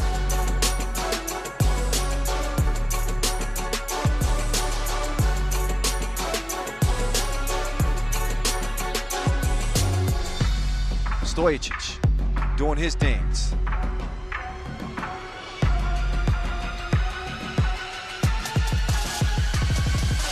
And a 4-point lead. Stojacic reroutes, goes from east to west, and then he heads north. Stojacic turning the corner, got great position. Oh yeah, and finished with a lay.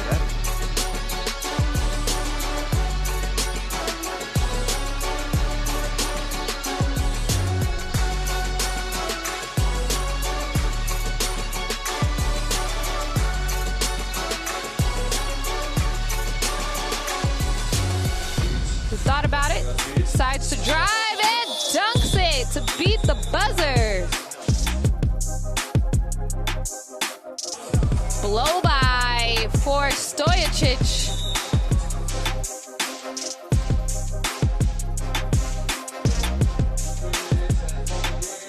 Let's see, this is for the game. And Stojacic with the winner. Stojacic with the bang out. The maestro, get it out of here. But Stojacic is all alone.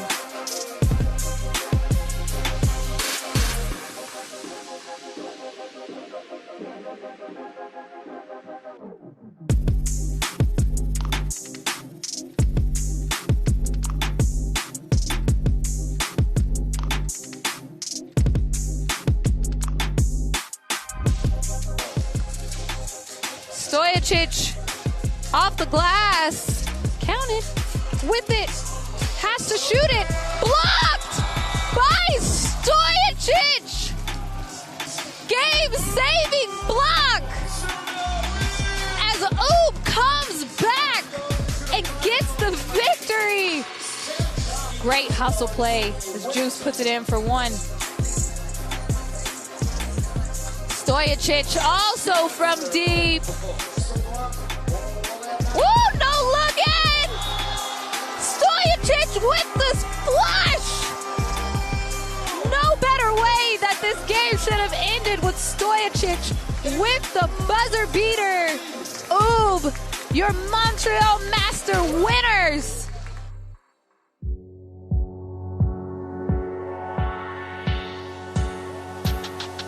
Time.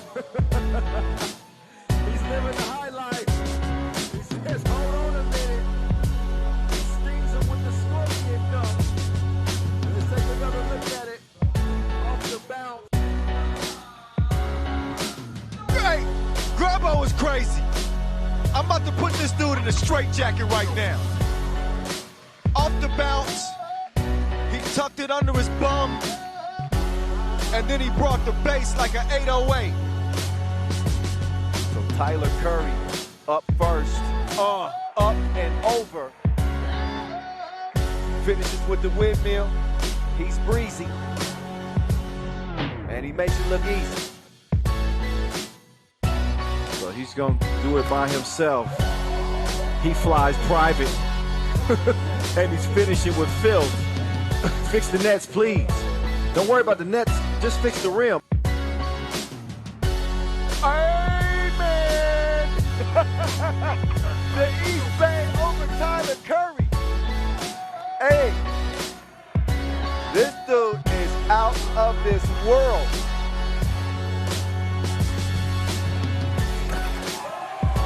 Oh, MG.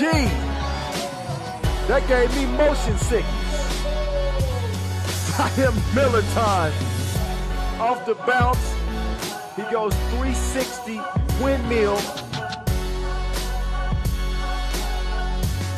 Oh, and finishes with the one-handed poke. He tucks his knees like he was twerking midair.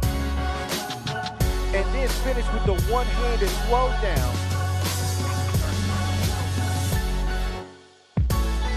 Bravo. Over 2 dudes. That dunk was nastier than Quagmire. Giggity, giggity, giggity.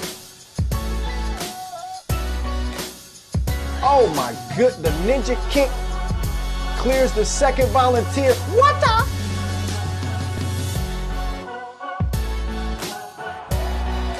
Oh, nice finish there from Miller time.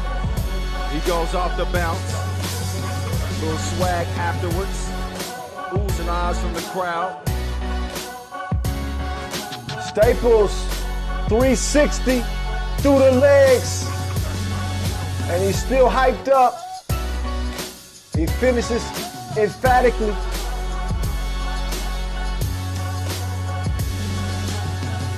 That one is a miss, straight bolt.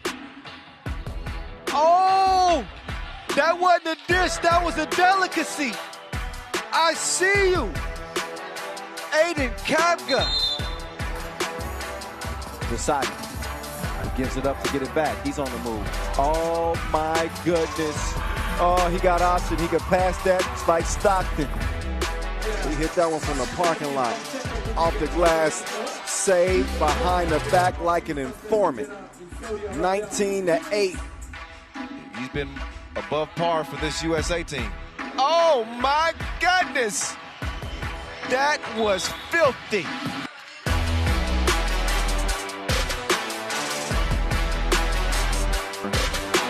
Ball away, hook is a no-go. Paishalic on go mode. He flips it over his shoulder. Sharon is caring. And they connected like a Zoom meeting. 14-1.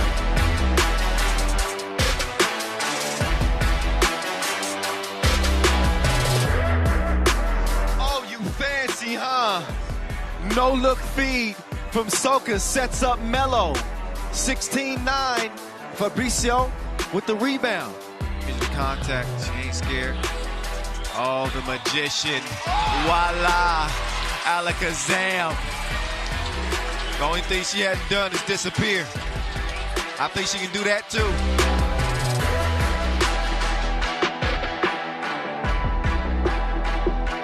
Oh, Pop with the filthy dime piece. You won't find a better dime than that.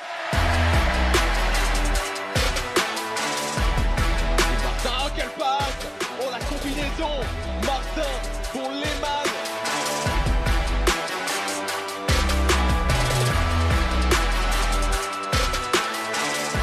Plum left lonesome. She reroutes, changes direction, goes behind the back like a surprise and sets Katie Lou up for 2. Welcome back. It's going down. You better holler at Timber. That's not the words. Anyway, this is what's up.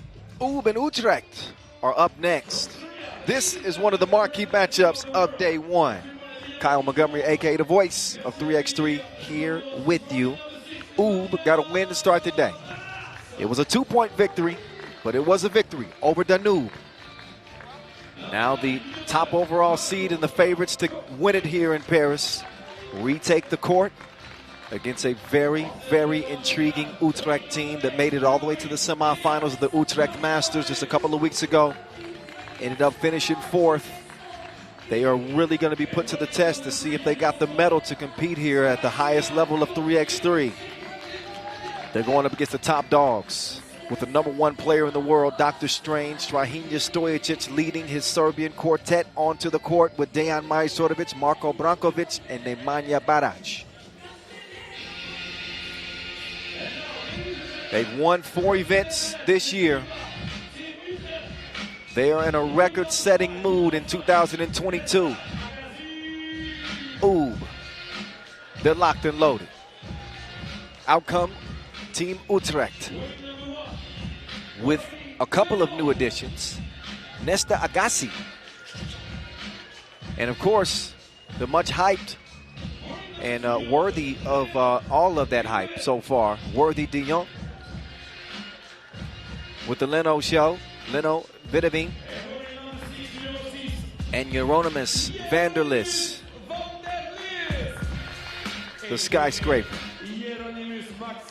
What a performance this, at least 3 of these players from Utrecht put on in their own backyard. They had to bow out of their own tournament in the semis, though, at the hands of Paris. Still, they serve notice to the rest of the league that they are not to be slept on this year.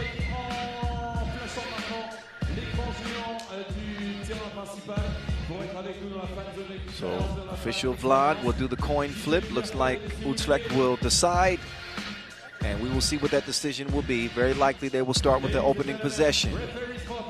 First time ever that they will match up against Ub. A lot of questions arose from their first performance in Utrecht. So our 2 officials. There's a smile this time from Vlad. Something is wrong with that man. I'm just joking, but maybe not. There might be a couple of screws that are just bouncing around up there. No, I'm joking. He's sharp. He's got a fun personality. How about that? But back to Utrecht. I think that they've sparked some attention, obviously, with Worthy de Jong and that deep run in the Utrecht Masters. They are representing the Netherlands. Amsterdam High Pro has been the top dogs coming from the Netherlands, but Utrecht here is trying to stake claim to their own identity.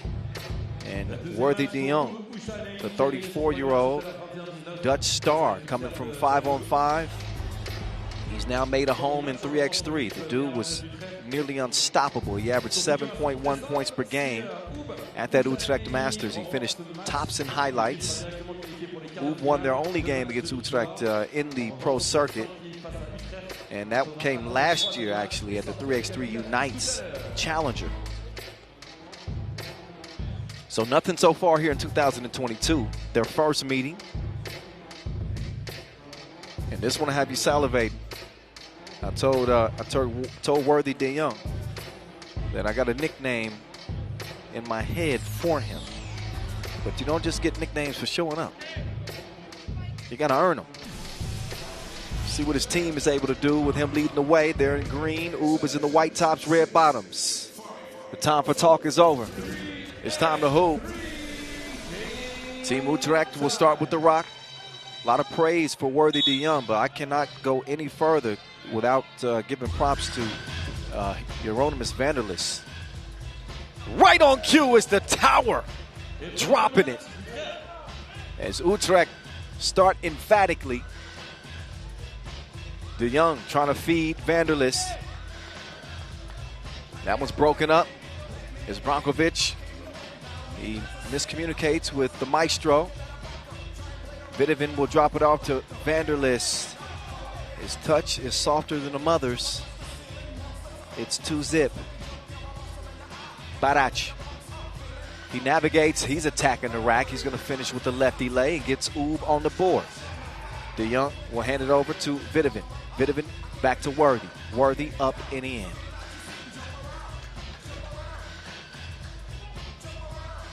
Here's the maestro. Trying to get some FaceTime and some good defense from Worthy. Worthy actually asked me, he says, why don't we keep track of steals, the steal stat in 3x3? Maybe we'll start keeping track of steals. That was his calling card.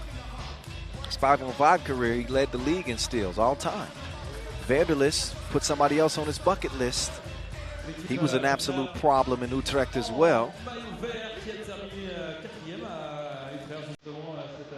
As Euronymous. The cross-court pass is saved, but to the wrong team. And Worthy's playing the wrong sport. Little football, little footy ball. That's fresh 12-second shot clock.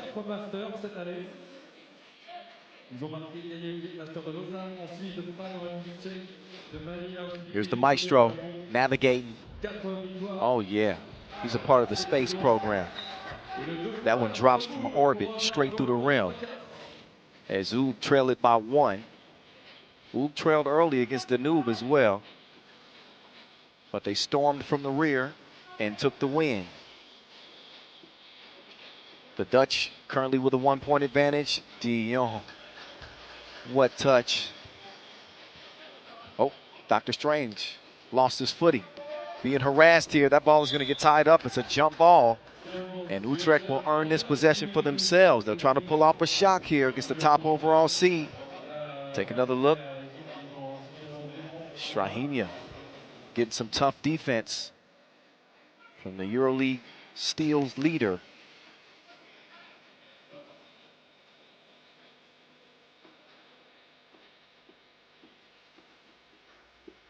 Back at it. Vanderlist comes up bucketless that time. Maestro can tie this game up with a 2-ball right on cue. Knockdown, 5-5. Vanderlist with Broncula defending. And the Beast holds his ground. Poked that one out of bounds. That'll leave only 2 ticks for Vanderlist to get one up. Obviously, he's got a distinct height advantage here, the 7-footer. He's probably going to be able to get a look. Nicked the rim. Worthy got the rebound, but he doesn't get the layup. That one poked away. And I believe that's going to be green ball. It'll be Utrecht possession. Vanderlist was the top scorer on this Utrecht team. He averaged 8.5 points per game. Oh, Worthy. Euro step me, please. 6'5".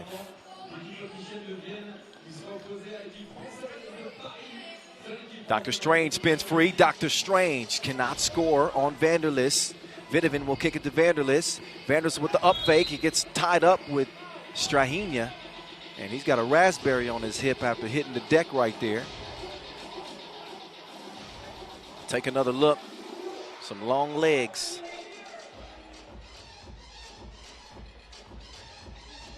It's like a giraffe running full speed. Vanderlist now from the elbow. He wants to set up Worthy. Worthy getting tricky with it. 7-5.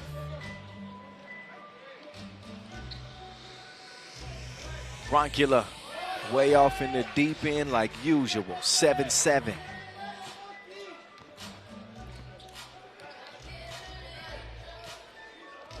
Here's Vanderlist. Oh, 3 seconds back to the basket.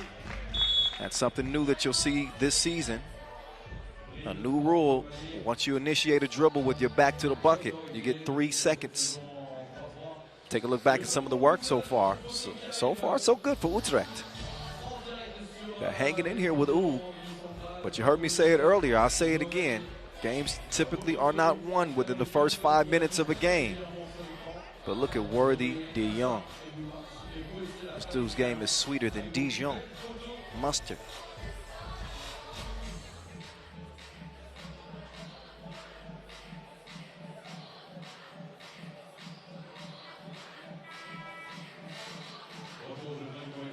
So it's time to get back to it.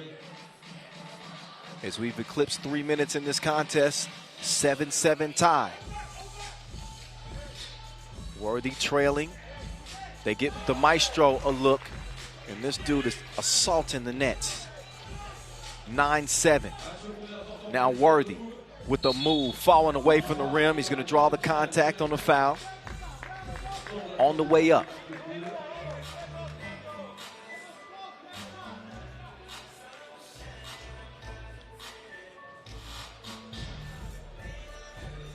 So Worthy, who finished with 25 highlights in Utrecht. That was 8 better than the next best person.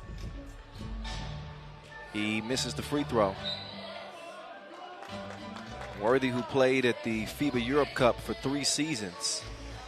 Again, led him in steals. Also averaged 13 points per game.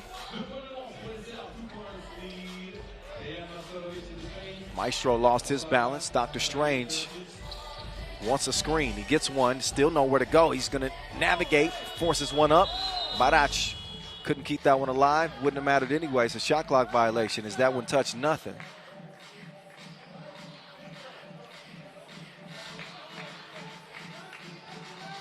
Worthy will reset. Also played in the Dutch Basketball League for 3 seasons as well. Vanderlis. This dude's a scoring machine. 1-point contest. The Serbs holding serve right now. Oh, that's using your head. Barac couldn't make the layup though. Vanderlis, he can shoot those. Decides to give it up to Vidovin. Vidovin attacking the beast. Vanderlis says nothing. Back rimmed it. So out of bounds. That is going to be Utrecht ball.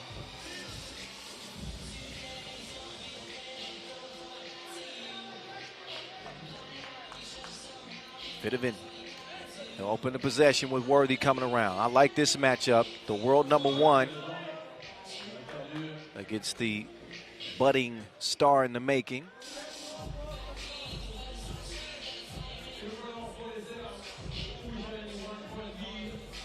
Worthy will start again.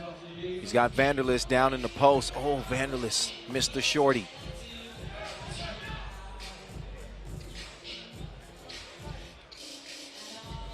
So misfire from Brock. Oh my goodness, he missed it deep and he missed it short. Worthy, his stroke was broke that time too. Stays where it's at as the maestro will clear. Good defense there. Worthy with those quick hands. This dude is a smooth criminal. Dude, oh, missed it.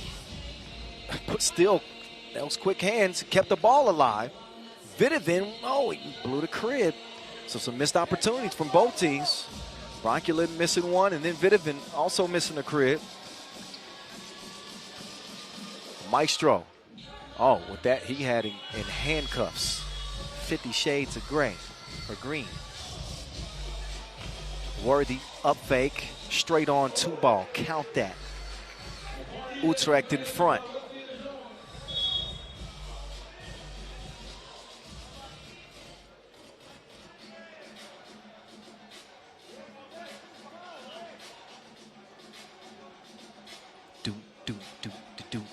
Good one here. No better way for Utrecht to put their name on the map in 2022 than topping the top dogs. They are in front by just 1. 4:32 left in this one, and that's going to be a defensive foul. That one called on Nesta Agassi. Nesta Agassi, we didn't see him in the Utrecht Masters. He's 22 years old and seeing his first World Tour action. Oh, Dr. Strange couldn't get the shooters the friendly bounce. Vidovin. Vidovin up to Vanderlis, couldn't get the tip. Offensive foul called on Brankovic. And he's going to get a warning here for disputing and debating with official Michaelides.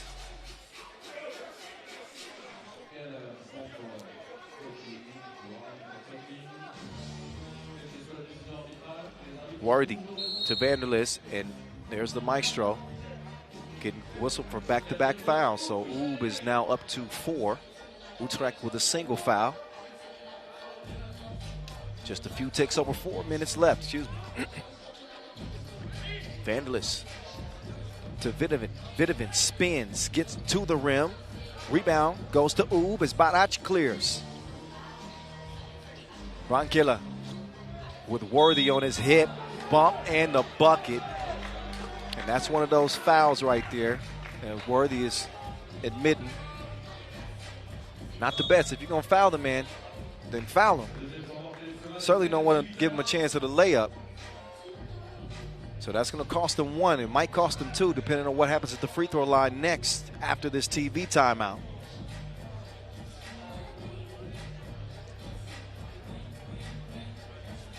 A few looks at some of the highlights in this one. Vanderlis has been assertive on the offensive end.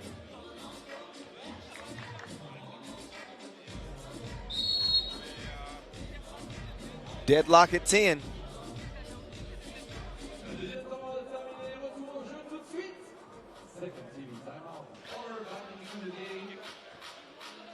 And Marko Brankovic is up at the line.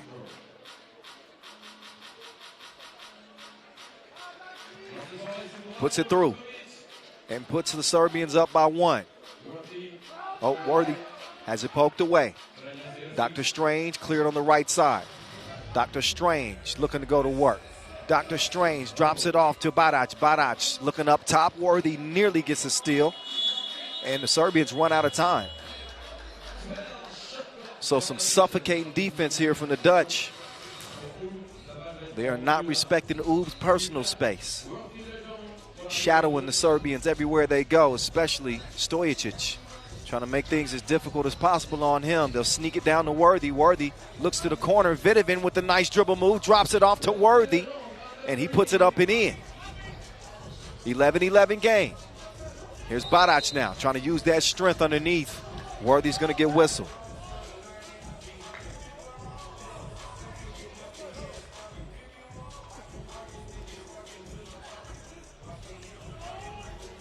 De Jong down to Vandelis. Vandelis wants to come out top.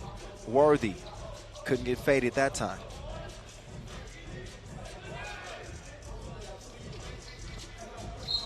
De Jong whistle for another foul. He's maybe those might be fatigue fouls. He needs a rest. He'll step off the court for a moment. Barac will get a breather for Oob. Still locked at 11-11. They converge on the Maestro, and that's what happens when you got a deadly shooter like Majstorovic. They got to respect it so much. It opens up that lane. Vanderlis couldn't drop it from deep. Dr. Strange going to the operating table. Nobody's there, and a vicious smash from Dr. Strange. So Dr. Strange may be a little frustrated with the defense in this game. He took his anger out on the rim. That man brought the bass, no treble. Worthy, filet mignon. 13-12. Oh, threw that one into the Maestro's knees. Although Dejan says that was his fault. Maybe he just mishandled it. In any case, that ball's going to go over the green.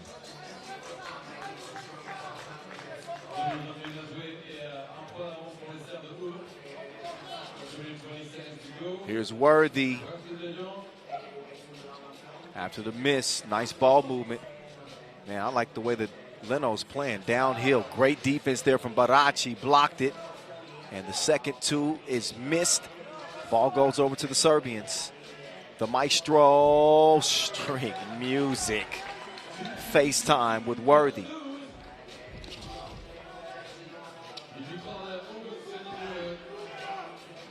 Worthy with the jab and the cash. Dinero, dinero, dinero. 1 point contest. The Maestro didn't have the stroke that time.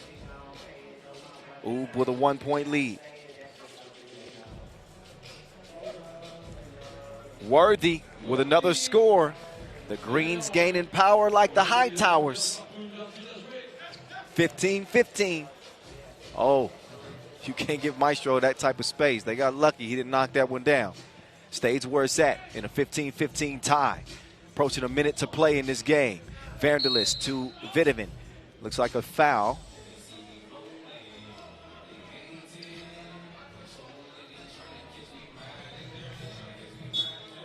And I'm not certain if that was called on Ub or Utrecht. I think that was called on Ub. But another look at Worthy on the drive, finishes with the scoop. But then Maestro teaches him that 2 is better than 1. So the lane has been open. Worthy has been creative on the drive. See some nice finishes for him in the paint.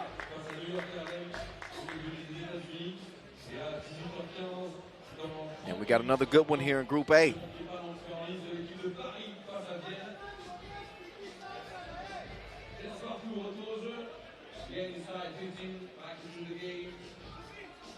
Vitamin will get it over to Worthy de Jong. That one's kicked.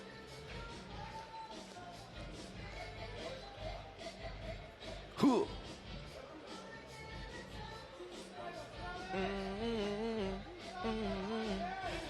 Leno. Here comes Worthy. There goes Worthy. There's Worthy on the baseline, guarded by Dr. Strange. And he draws the foul on Stojacic. 1 free throw for Worthy de Jong. If you got a chance to see him at Eurobasket, he torched Serbia for 28 points. That Serbian team with Nikola Jokic on that team. Yeah. He ain't afraid of the Serbians. 1 point lead for the Dutchman. Oh.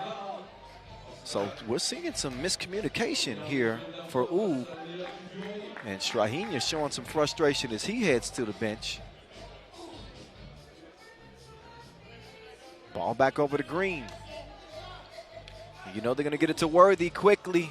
Oh, Worthy. That one fell through the nets from the top of the rafters.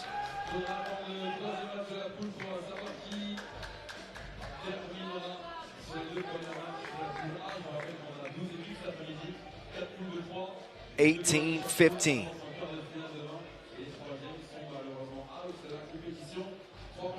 Worthy with the rock back. Now they're going to let Vanderlist go to work. Vanderlist's pass is broken up by Dr. Strange. Dr. Strange taking the scenic route. Lost the rock, the maestro. Plenty of time to shoot. They fell asleep. And Stojacic played possum on them.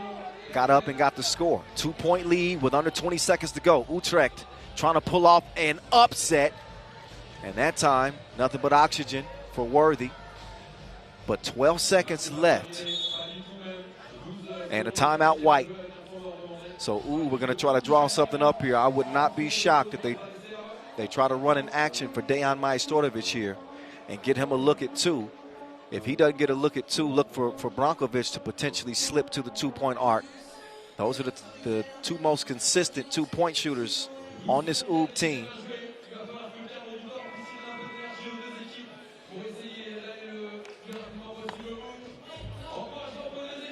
Brankovic shooting 39% from 2-point range this year.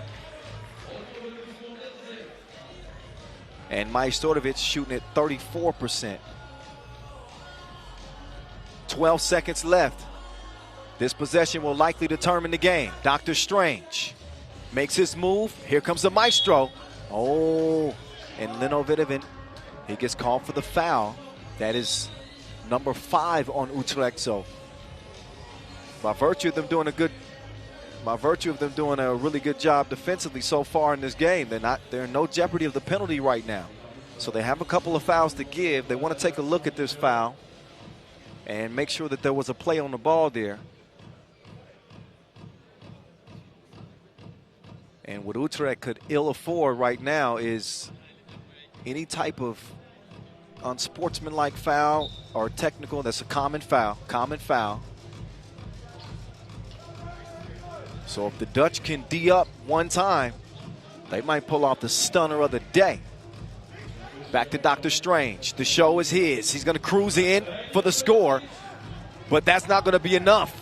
Utrecht is going to come out victorious in this one, and Ub will split their 2 games day 1. How about this?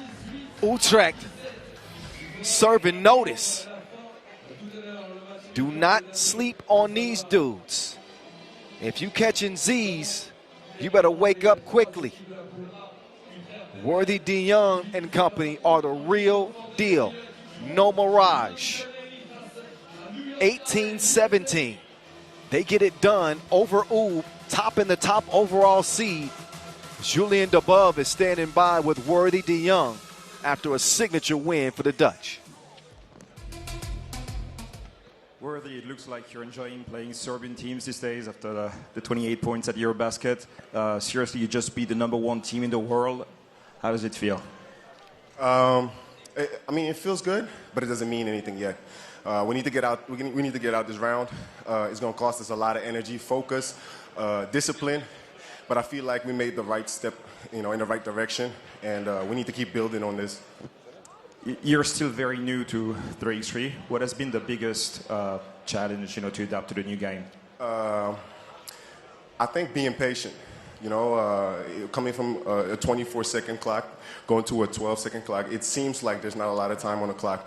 But in reality, you have a good amount of time. So patience is definitely one of the things. Adjust to the aggressiveness and what is allowed. And I think, in time we'll get better, and, we might be one of the top teams to beat. Hopefully. Take care. That's going to inspire some confidence right there. That's a big win. That's a big win for Worthy de Jong and company. Good stuff. Man, they just get a dub over Ub. And I think he made a good point. Adjusting to the speed of the game, but understand that you don't have to rush with a 12-second shot clock. You have to play with pace, but also play without panic. So pace without panic, I think, is a good way to put it. When I used to cover the Clippers, the great Doc Rivers used to always say, play with pace and space. That was when they were running with Chris Paul and DeAndre Jordan and Blake Griffin. But with pace without panic, I think is suitable for 3x3. He's learning. What a win. What a win for Utrecht. You knew that this was not going to be a walk in the park for Ub from the outset of this game. And each team continued to trade leads.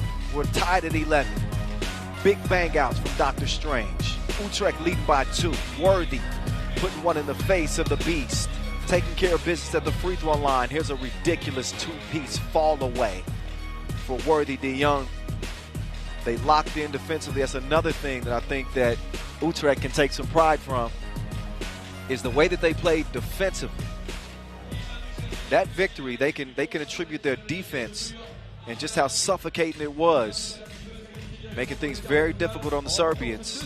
And Utrecht could be in the driver's seat to take the top overall seed out of Group A. How about that? We'll get it back to Pool B now. The Leman fellas are back. The other Serbian power. They take aim at a 2-0 record and at their second Masters title of 2022. Got off to a little bit of a slow start. Not in the Challengers. They've been doing their thing at that level. They're on the Pro Tour. It took them a little while. They finally got it done in Utrecht. And again, here they are, setting their sights on Masters win number 2. We'll see if they can wrap up the day undefeated with Miroslav Pajcilic, Alexander Radkov, Mihailo Vasic, and Stefan Kojic.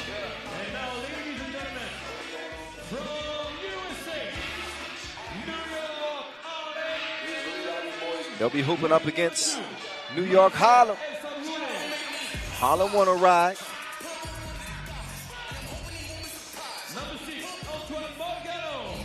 They come out with Marcel Esenwune, the Minister of Defense, cell block himself.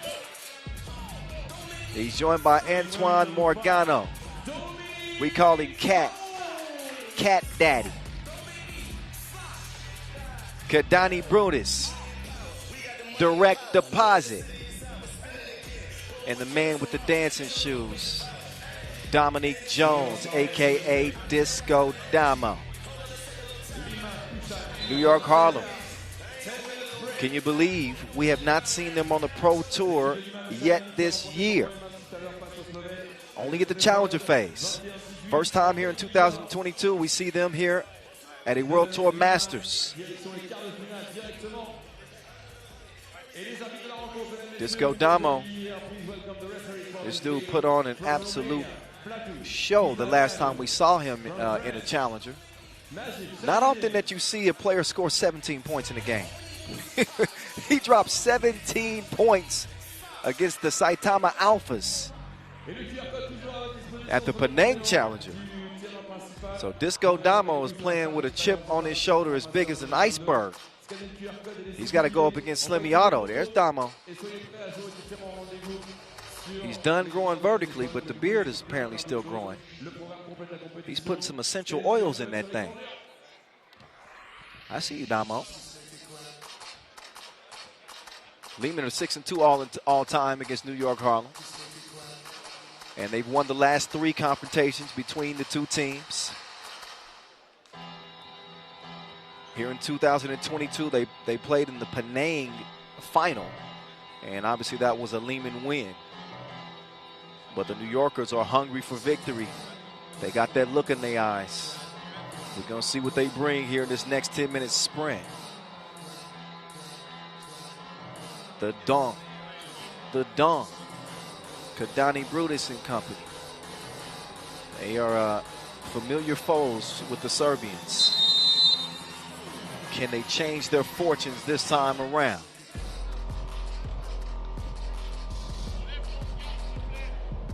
Damo Jones. He's the alpha dog of this New York Harlem team. Long-time 3x3 veteran, been in the game for almost 10 years now. And he's going to draw the assignment of guarding the Hitman to start things off. The Manimal with the rock now. The Hitman coming around. The Hitman gets a clean look, but the stroke was broke. Esewune will grab the rebound. He wants to get it to Damo. Damo on the run. Flotation. Not enough float. As the Serbians will take back over. Vasquez, up fake. Working on Esewune. Good pass. And Pajcic is going to get him on the board to start. Cat couldn't hit the fader. So that ball will be out to Pajcic. He drops it off to Ratko. This is good ball movement. Oh, Vasquez all day long. Hasn't shot it great from two land this year on the Pro Tour. Now the Hitman is the swish man. 3-zip Leman out of the gates.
Here's Kojic.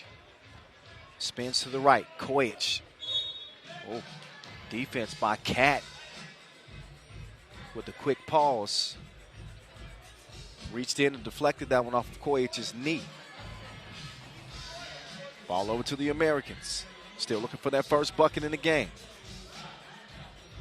Direct deposit looking to cash in. He goes down to the post office. Too much protein on the shorty. Slow to close out on Paishailich. His stroke was broke anyway. Esenwune is in. Kadani is out.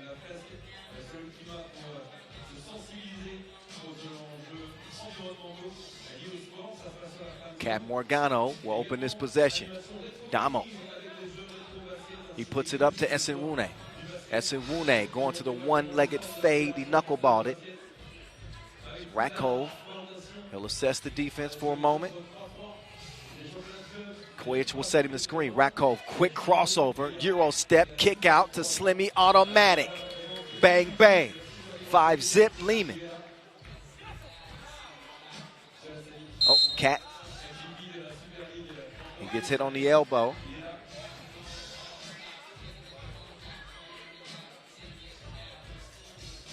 Foul number 2 on Leman, with Damo taking charge from the logo. Damo to the left. He's a wizard. This dude came from Hogwarts or something. Did you see that make? Of course you did. You're watching the broadcast, 6-1. That was, when you watch Damo as long as I have, you get used to moves like that. But don't take that for granted. That's an incredible make. Damo now setting up Cat. Cat now. Oh, he's spinning like Spree Wells too. It's 6-2. Couldn't stop the Manimal. It's Paishailich. Got in there and broke the pass up. Now Paishailich dishes it to Vasquez. Vasquez mishandled it. I believe the New York Harlem. Just poked that out of bounds. That'll leave 4.5 ticks left. Kojic to Vasquez. Vasquez with a touch. Nani. Oh, got to be careful. That's clamps right there. Rakov, an outstanding perimeter defender. Esenwune is going to stay active, and he's going to clean up the mess. TV timeout time in an 8-3 game. Day 1, rolling on from here in Paris. Kyle Montgomery, a.k.a. The Voice, is in your ear. Have no fear. I'm going to take care of you. From here in Le Carreau du Temple. Playing indoors for a change. Last year, we were here in Paris as well. There's another look at that Damo make. Don't you turn your back on me.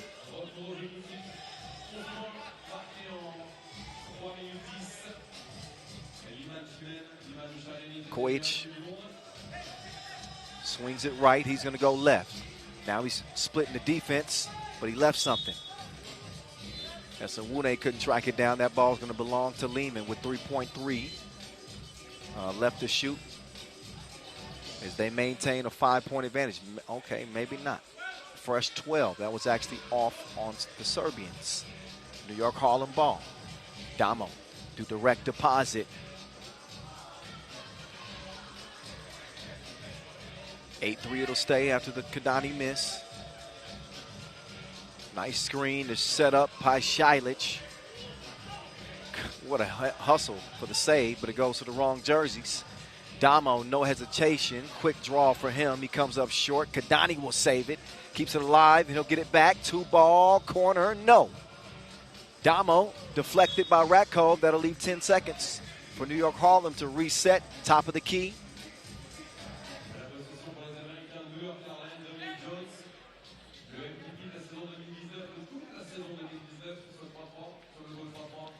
Damo with a defender on his hip. Somehow he navigates through traffic and gets to his destination. Still a 2-possession lead as Rakov takes Damo to the hole. Kadani working on Kojic now. Kadani trying to get in his bag. Look at the defense though. He ain't going nowhere. Esenwune goes down to get it, but he's out of bounds. So he won't be rewarded with possession. Nice hustle though.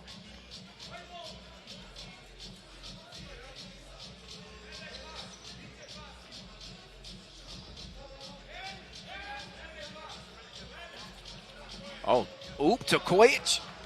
Couldn't finish it. Cat to Damo. Oh, offensive foul. Morgano is called.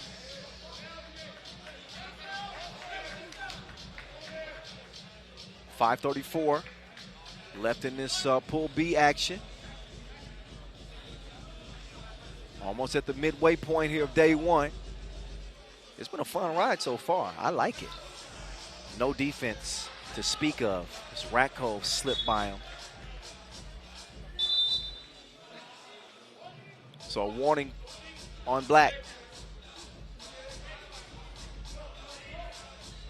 Too much debating.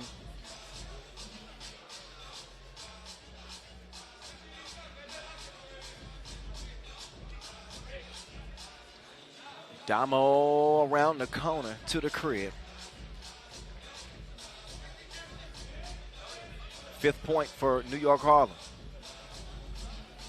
Paishalic with the ball fake. And the help defense from Esenwune. He gets the whistle for the foul. That puts Paishalic on the line to shoot one. New York Harlem have to be careful. They've already been warned once for the debate. Don't want to get hit with a technical. The lead continues to grow like a bun in the oven. A 6-point advantage for Leman. Nice drop off. Cat puts it in. Kojic making his move on the Minister of Defense. He had him looking like a boxer that just took a right hook. Down goes Frazier. 12-6. They go down low, and Esenwune goes up. 12-7. Kojic on the move. Jumper is smooth. Cocoa butter. 14-7. Kadani. Oh, couldn't get the deposit. That's because he was fouled on the shot. So Kadani will shoot 2. Foul number 4 on Leman. Take another look at Esenwune.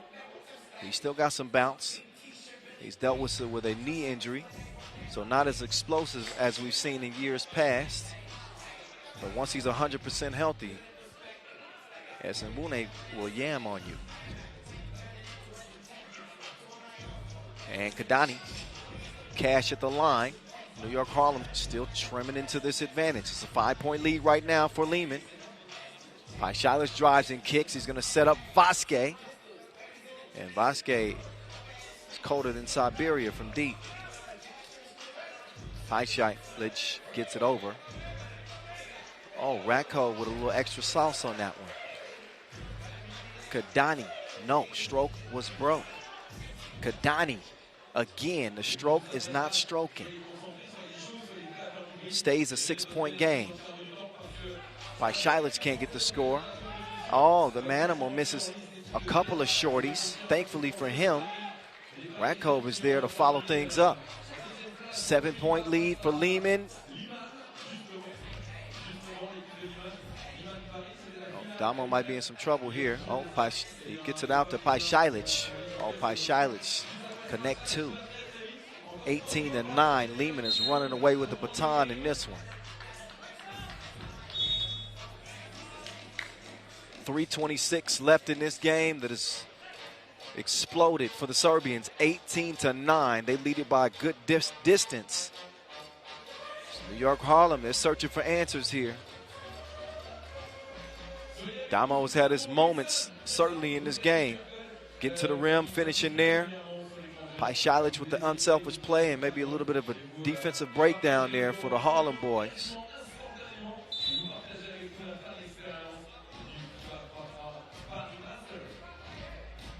Ratkov aggressive on the drive, finishes with finesse. Cat gets back to it. See the 3-man weave action, top of the key. Oh, Damo flips it behind the back, but an errant pass as Donnie was not in the spot. Substitution is made. Damo, he's out and Esenwune is in. They got to get somebody else to orchestrate.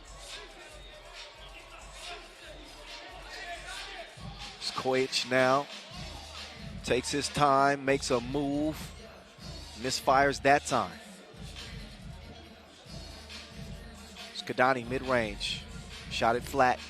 Cat, bucket, plus the foul. New York Harlem need everything they can get with 3 minutes to play. They trail it by 8. The odds are definitely not in their favor.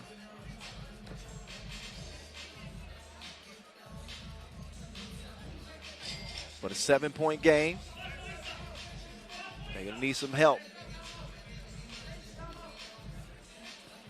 They're going to need some of that New York magic. 19-11.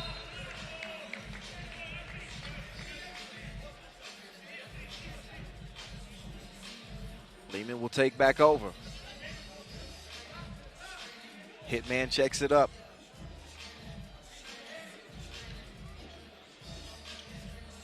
Look at this action right here. It is a thing of beauty watching them at least get an open look. But they move that ball. Meantime, Damo didn't share the choreography. He got his own moves. He holds his ground. Kojic couldn't land it from long range. But now Vasquez will attack. And Damo's called for the foul. Not a shooting foul, but on the ground. Number 3 on New York Harlem. You can see with the right hand, he's got a handful of the Manimals jersey. Vasquez fakes the pass to the cup. He's quicker than he looks. Direct deposit, they could use some money. And his stroke was broke. Game point, Leman.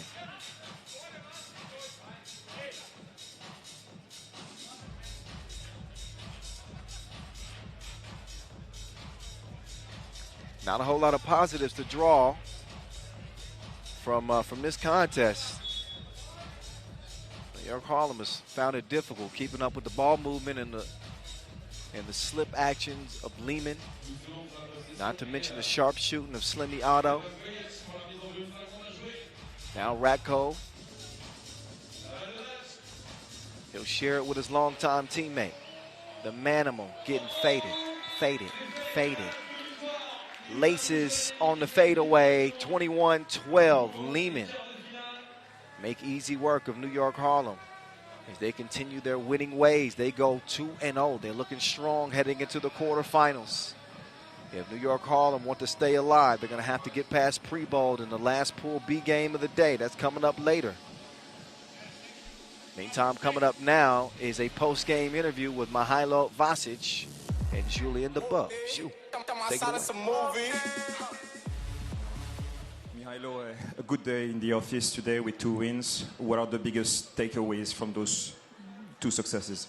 Yeah, I think in tournaments before, we realized our form throughout the games, throughout the tournament. In the first game, we didn't play that well, especially on defense. We let them shoot 3 points.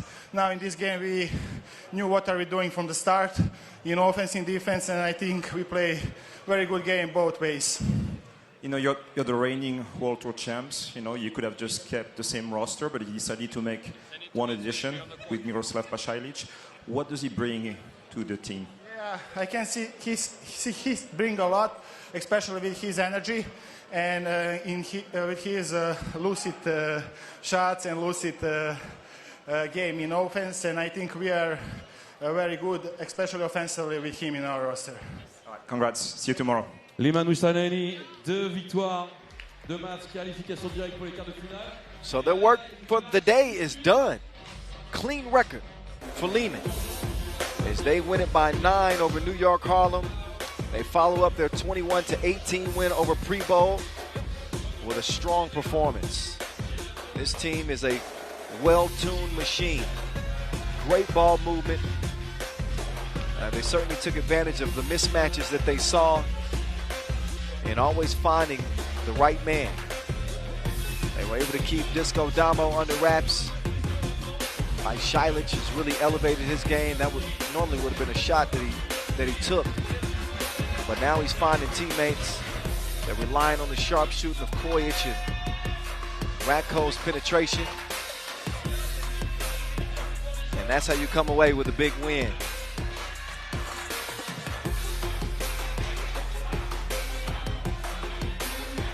(21-12).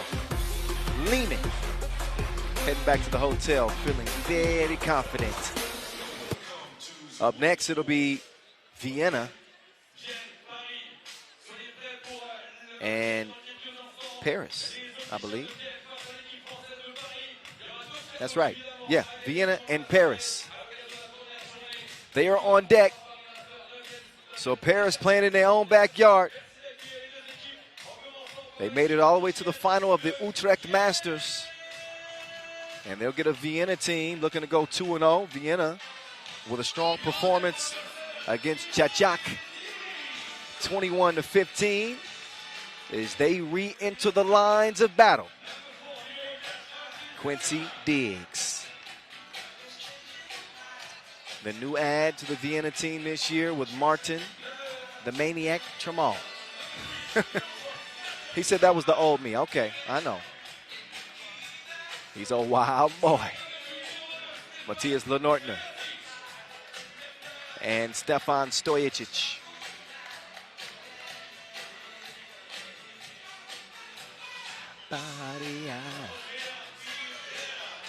September by Earth, Wind & Fire is a classic. I can't go that high. All right, never mind. I apologize.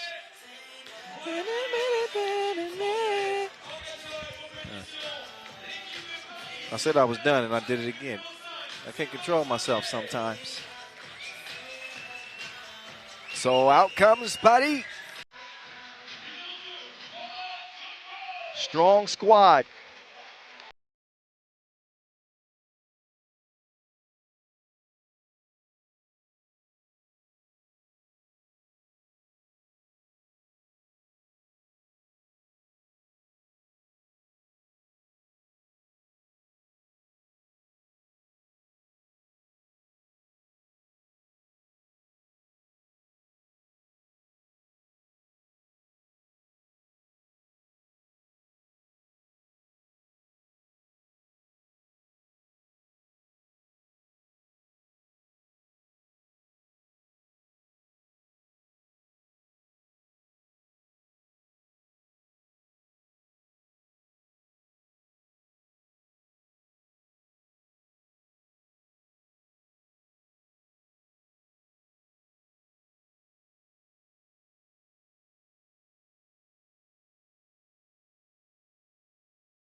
Scored Steph Curry in the 2007 U19 World Championship final. Yeah, that's an old little nugget I used to share all the time, but I have to remind y'all. Of course, you might know who Steph Curry is. Things have changed since then, by the way, since 2007. Steph Curry is an all-time NBA great. I think Steph Curry is actually a top 5 all-time NBA player. I would say so. Argue with me if you want to. Mike, Kobe, Steph, Shaq,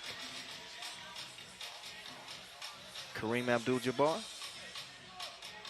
Ooh, that's hard to beat. Okay. I'm just testing the waters. What y'all think? Who'd I leave out? Don't you come telling me, oh, I'm sorry. I know who I left out. Hey, get Kareem out of here. I'm sorry. LeBron James. Come on. How did I not say LeBron James? Come on. All right, that's my 5. Shaq, LeBron, Mike, Kobe, Steph. I'm judging by players that I actually saw. Kareem I was too young then. Wow, look. I'm not talking NBA. We're talking 3x3. Let's get back to it.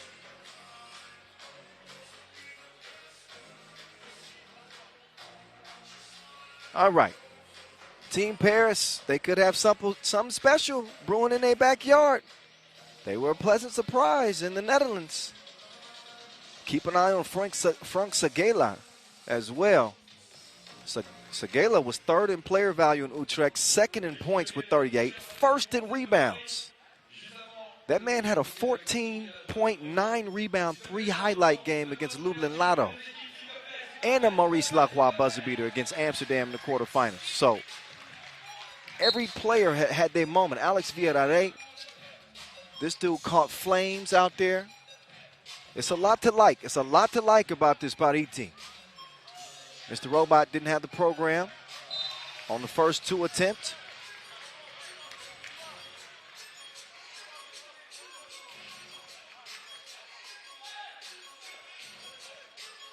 Alex Villarreal to the Joker, to Frank Segela. Oh, shuffled his feet. Called for the travel. So each team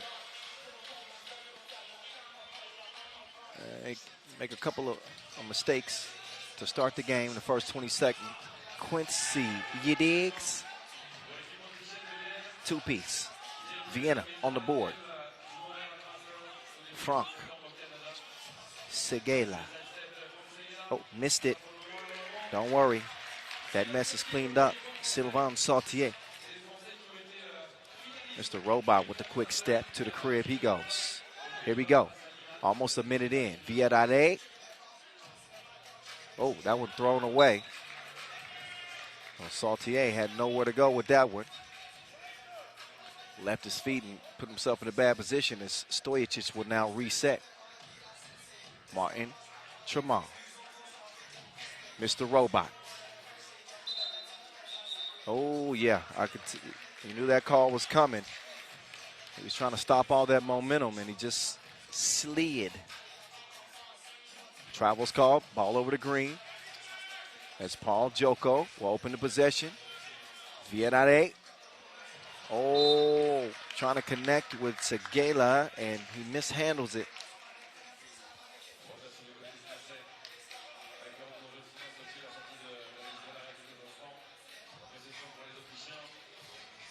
Here's Lenortner. Lenortner with a clean look.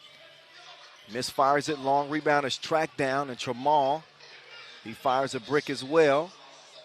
And now Lenortner gets that one to drop through. Vienna with a 4-point lead. Segela quickly over to the Joker. Oh, the Joker with the crossover move. Missed it.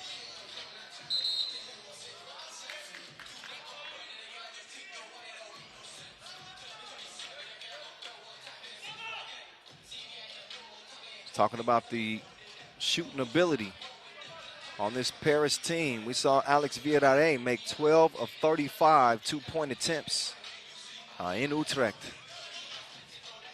We'll see if he can get into his groove when they get the rock back. Right now is Lenortner. He can't make back-to-backs. Villarreal has it poked away. Jamal with the stolen goods. He'll get it back to hand it over to Mr. Robot. Mr. Robot. Missed it short. Rebound. Good effort there from Jamal. Jamal is that type of player. He's the glue guy. Oh, Lenortner sticks that one. 7-1 Vienna. All over Paris. Here in Paris. Joker missed it. Vienna will reassume control of the possession. Stojacic being guarded by Segela.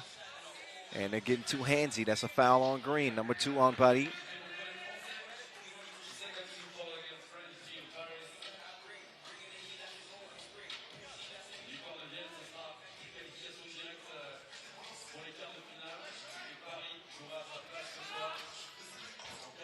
Mr. Robot, little hezzy, stop and go. He's gone.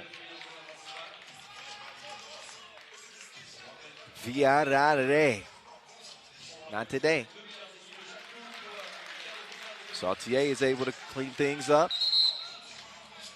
And an offensive fouls. They'll give it right back over to Green. Almost 3 minutes in, and Paris a little bit slow out of the gates. Vienna playing strong.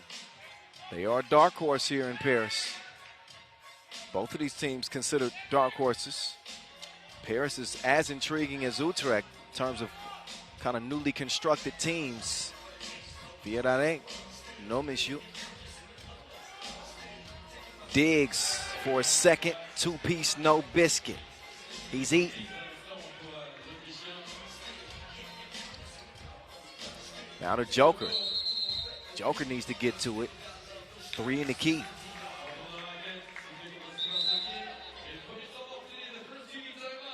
First TV timeout.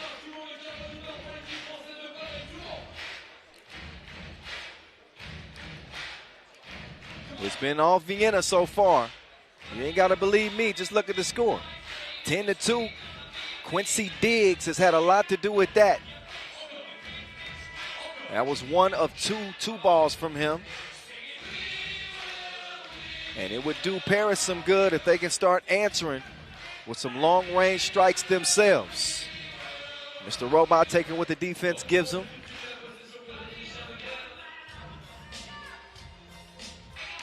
He'll give it up to Lenortner to start this possession for Vienna.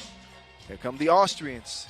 Their new addition, Quincy Diggs, has been leading the way. He goes to the spin move. That's a foul called on Seguela.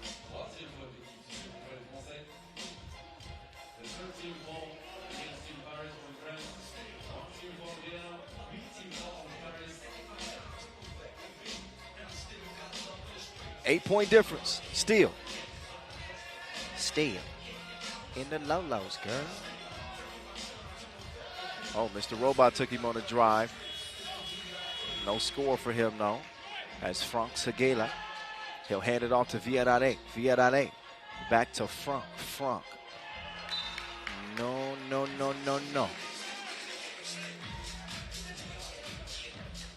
So, Paris. They need to work on the chemistry. They need to put it under the microscope and figure some things out. Because through 4 minutes, they have been stagnant offensively. Oh, you can't do the Joker like that. He didn't. Missed it. It was almost a play worth talking about. Now Tramal will turn the corner. Lenortner's all alone, and he couldn't get reservations for 2. Here's Paul Joko. Oh, that 2 was missed badly. But way to follow your shot. It's recovered and scored. Skywalker.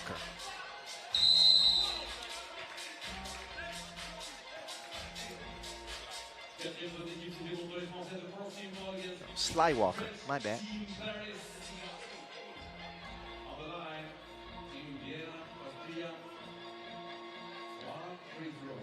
So Diggs is back.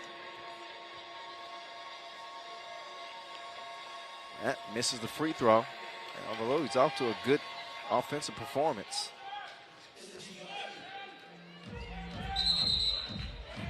And the travel is called.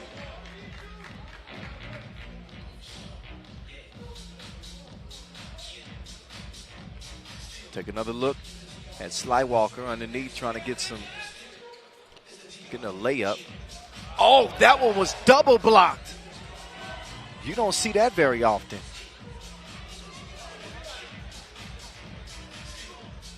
Drive and kick, Seguela to Villarreal.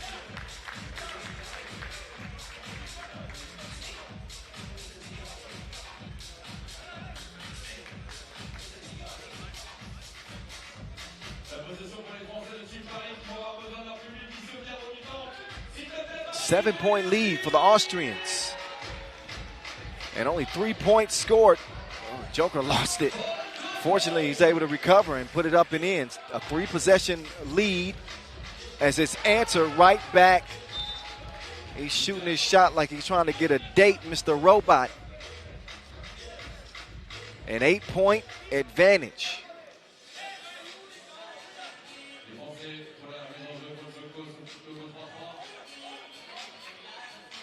Joko, he's wide open. He pulls the trigger. He misses. Saltier kicks it back. He'll get another chance. And that time he makes it count. Gets the couple. 12-6 though. Still a comfy lead for Vienna. As Mr. Robot steps in with a wild shot. It was deflected though. So that off of green. 2.1 seconds left. Seguela, who had again a Maurice Lacroix buzzer beater. He made some incredible shots in Utrecht. Oh wait, so never mind. I thought they had 2 seconds. They got a fresh shot clock. Oh, Quincy Diggs with the crossover. Mr. Robot, oh, talking about a stroke in the face. 14-7. Tramal, look at the distance on that one. Still could knock it down. Seguela. He casually goes to the corner and knocks down the 2. All of a sudden, Paris is starting to wake up now. Mr. Robot. Shot is deflected. The defense is turning up a notch too for Paris. Seguela's down, so Villarreal will have to take it himself. Villarreal, ooh la la. So we got a 3-point game. Vienna was leading this thing by 8, remember. And a forced shot from Stojacic. And they want a timeout as Vienna has come unraveled. And Paris is picking up steam.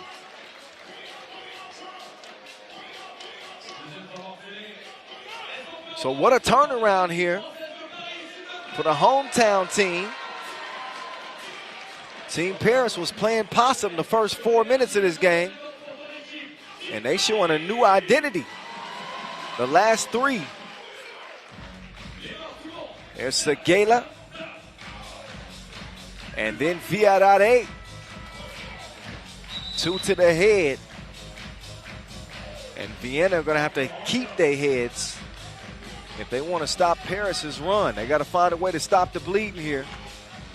As the ball is back over in French possession. Seguela. No. So Seguela has not had the stroke.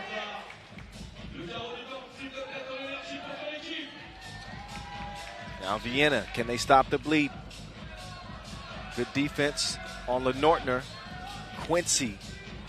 Too much protein on the 2 release. Saltier will set up Seguela. Seguela with Vienna has taken some tough shots, and so has Seguela. It's been a frustrating game for Franck so far. He's going to get a rest and think about it.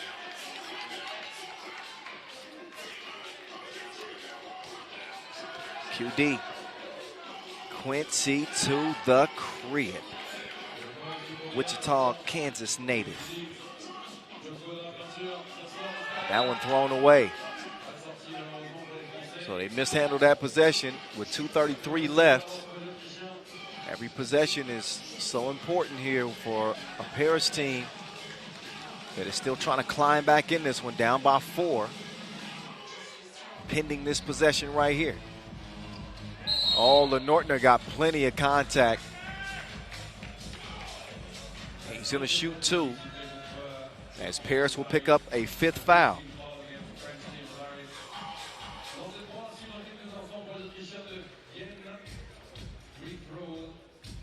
But how about, you got to be digging what Quincy is bringing to this Vienna team. This has been his best pro game, I think, so far. I got a chance to see him in limited capacity at the Puerto Rico Challenger. It's pretty impressive out there. He's been even more impressive so far in this one as Lenortner makes good at the line. 6-point lead for the Austrians. Villarreal receiving some tough defense here. So they poke that one away and leave just 6 seconds to get to work. Joko to Villarreal. Right now, he's colder than AC. Mr. Robot, no FaceTime that time. Joko with the quick move. Joko with the bounce as well.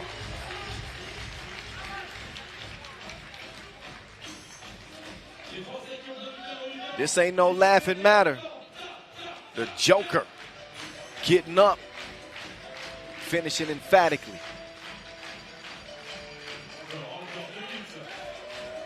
Good look to Lenortner.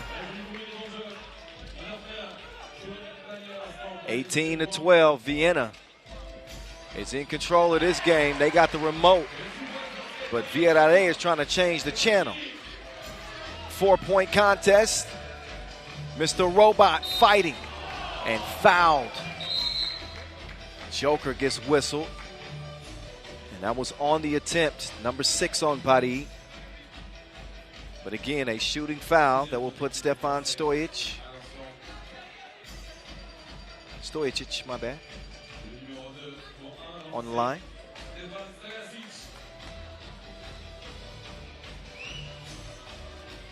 Stojic swish. 19-14. Down to Slywalker. He might have got away with a walk right there. Nonetheless, it counts. 4-point cushion. Tramal to Lenortner. Tough shot. Ricochets off the rim. He follows it up with a score. And a whistle underneath. I think our officials are going to discuss whether that should be any type of violation. They want to take a look at it. I saw a ball fake on the rebound, but we'll see. They're going to review and whether or not that should be an unsportsmanlike foul or not. It's all going to depend on whether or not that ball fake was intended to hit the opposition in the face or if it was a legitimate ball fake. I'm not privy to that video yet, but let's take a look. So off the miss, see Lenortner come in for the layup, and then this is where the action happens after the rebound. Oh, it is. It is, and it's going to be whistled an unsportsmanlike foul called on Segela. Segela, who, when he got that rebound, he essentially just bounced to Wilson into Lenortner's head. So that'll put Matias on the line, who could put this game to bed.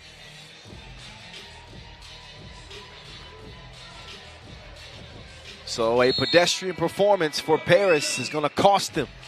21-16, Vienna looking good. 2-0 for them, as they will take the top spot out of Group C. And what do you know? It is going to be a rematch in the quarterfinals of the Stojic brothers. Vienna will take the top slot, and it looks like, well, it's not cemented yet, but it looks like is going to finish the number 2 in their group. So there you go. They're on a crash course. We'll get it over to Julian DeBove, who's standing by with Mr. Robot after their second victory of day 1. Stefan, this Paris team was really impressive in Utrecht, and you beat them at home. It's a big win for you. Yeah, it's big win every game that we play with Team Vienna. You know, we started as total underdogs at the beginning of the season. Now we are kind of favorites sometimes, so it's nice to play with those guys. And also it was a tough game because now, you know, it was decision-wise. Now for me it's kind of emotional. Maybe we will face and Liman first in quarterfinals, then I don't know, can we pass and go in semifinals? So it was kind of weird game for me to play, you know, to win and to know that I will go to that side. But it's okay, I like to be on the court. That's, you know, something that I really love to do, and now after a huge break, to play totally healthy. Yeah, on a personal basis, you started the season. Honestly, we thought it was a transition to being a coach, but it's gone so well this year, playing almost at your highest level. How is it for you on a personal basis? You know, it's like small steps. You know, before I was hustling, you know, to be kind of the best. Now it's, you know, returning from the bottom, and it's nice. You know, those guys helped me a lot. We are kind of family now, like really good friends, and it's not just a team spirit. So at the beginning of the season, yes, I didn't even consider that I will play. Then, you know, we started small steps, and then at the end, we found what is the cause of the pain, and now we reduce it to the level that I can play. So it's really nice. All right, we're all enjoying the comeback.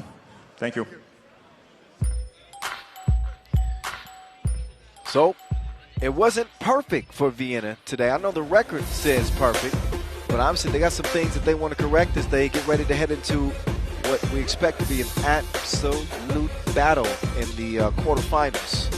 But this team is equipped with Mr. Robot leading the way. You know, when they aren't exactly shooting the lights out, this team does a good job of finding ways to put the round thing in the round thing. And they enjoyed a impressive game from Quincy Diggs in this one. He really had the stroke on from long range. And Paris was never able to really get things together. Even when they got scores, you saw the Joker kind of mishandle that one. He does connect from two range there, but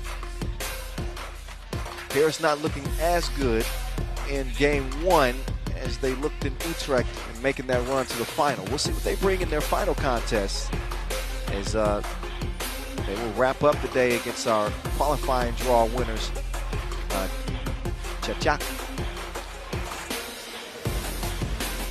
So a few more looks at the highlights in this one. In a 21-15 Vienna win. There's the maniac, Martin Jamal, all up in your living room. That man is, I said he's wild. Check out his IG. He's going to get mad at me for telling y'all that, but check out his IG. All right, we're getting set for the next game on the slate, which is going to be a Pool D throwdown between Princeton and Jeddah. That game's slated to start here in just a minute or so. I don't see the teams yet. I guess they're taking their time to get to the court. Or we have a Sylvain. We have a okay. So our maintenance staff is going to just correct a little minor hiccup before we get to this next contest.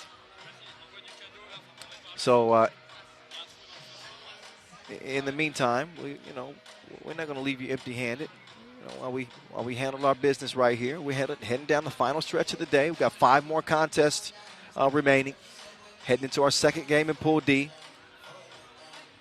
Princeton and Jeddah will be coming up, but in the meantime, why don't we give you some top 10s, dunks, dimes. Oh, sublime. Check them out.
what's crazy?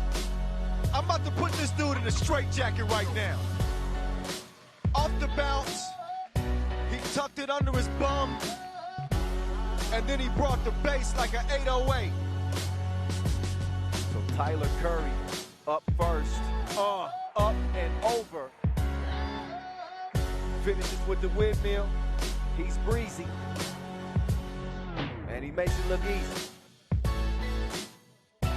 So he's gonna do it by himself. He flies private, and he's finishing with filth. Fix the nets, please. Don't worry about the nets, just fix the rim. Amen! The East Bay over Tyler Curry. Hey, this dude is out of this world.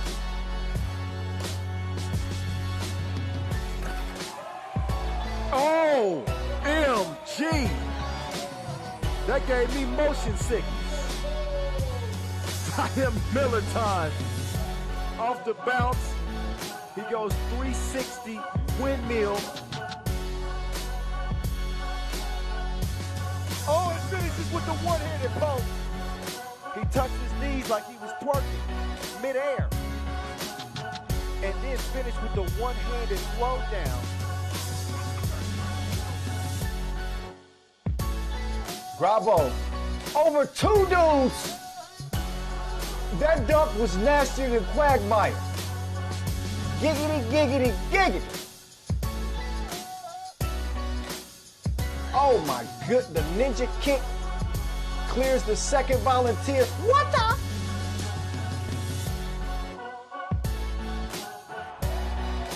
Oh, nice finish there from Miller time.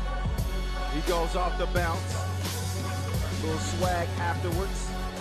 Oohs and ahs from the crowd. Staples, 360.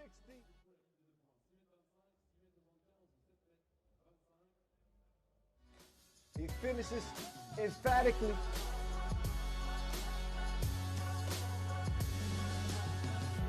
That one is a miss, straight bolt. Oh! That wasn't a dish, that was a delicacy. I see you. Aiden Kapga. Decided. Gives it up to get it back. He's on the move. Oh my goodness. Oh, he got option. He could pass that. It's like Stockton. He hit that one from the parking lot. Off the glass. Saved behind the back like an informant. 19-8. He's been above par for this USA team. Oh my goodness. That was filthy.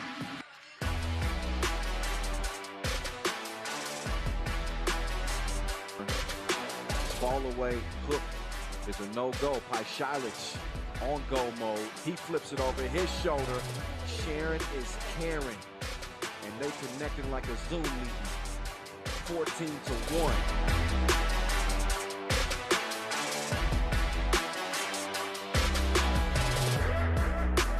Oh, you fancy, huh? No-look feed from Soka sets up Melo. 16-9. Fabricio with the rebound. Get your contact, she ain't scared. Oh, the magician. Voila. Alakazam. The only thing she hadn't done is disappear. I think she can do that too.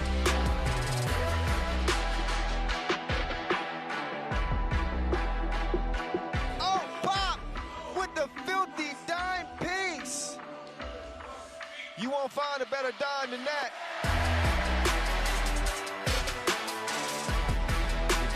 Quelle passe! Oh, la combinaison! Martin pour Leman!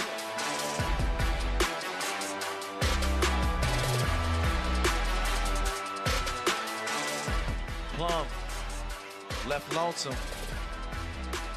She reroutes, changes direction, goes behind the back like a surprise and sets Katie Lou up for 2.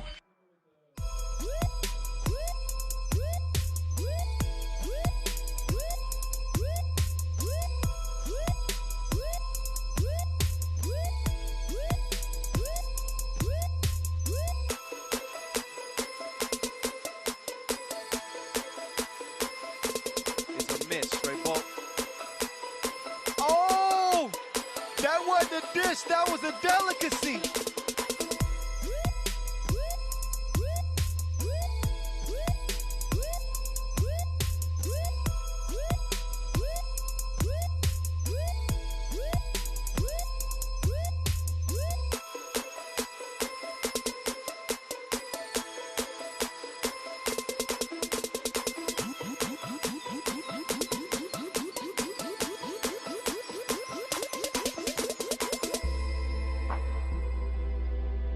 He hit that one from the parking lot.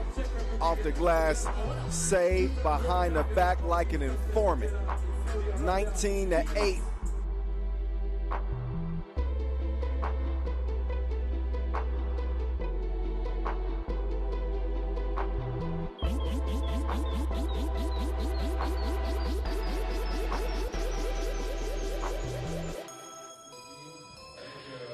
All right, ladies and gentlemen, we have a little bit of a technical delay here, so we will be getting back to action, but it will be at 7:15 local time. So we'll be getting back to it here in about 25 minutes. Stick and stay. When we come back, it'll be Princeton and Jeddah Pool D action again, coming back at 7:15. See y'all then.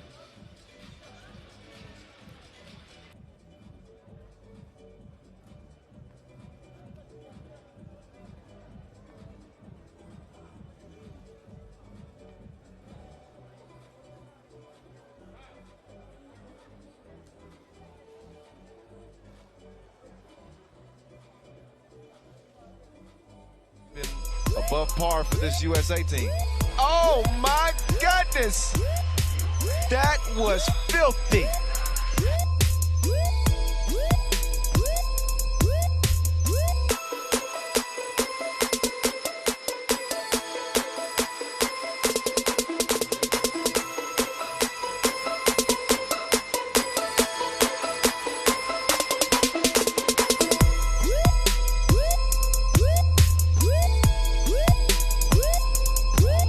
Fall away hook is a no-go. Paishalic on go mode. He flips it over his shoulder.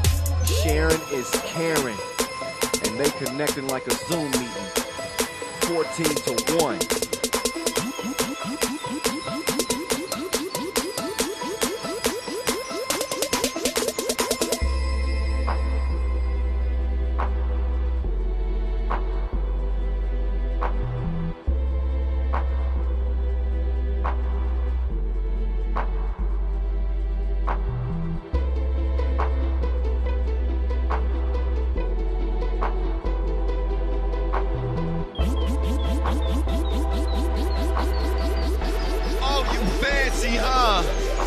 No-look feed from Soka sets up Melo. 16-9, Fabricio with the rebound.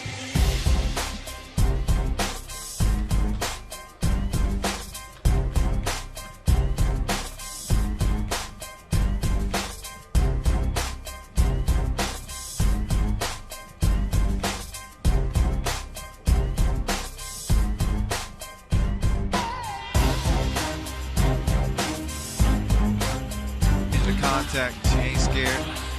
Oh, the magician. Voila, alakazam. The only thing she hasn't done is disappear. I think she can do that too.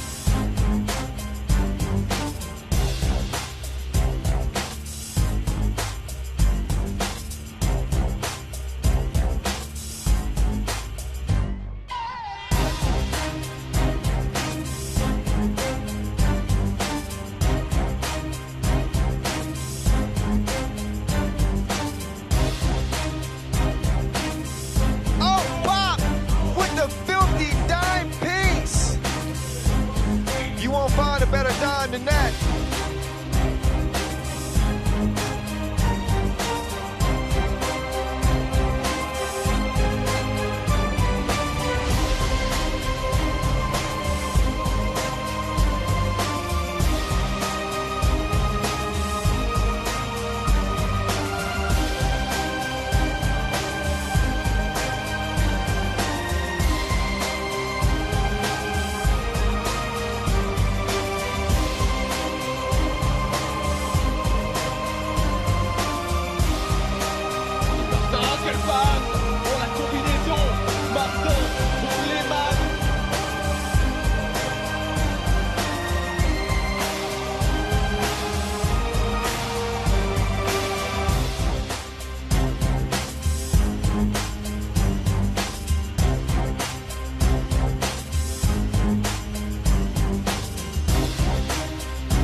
lonesome. She reroutes, changes direction, goes behind the back like a surprise and sets Katie Lou up for two.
Chunk the deuces.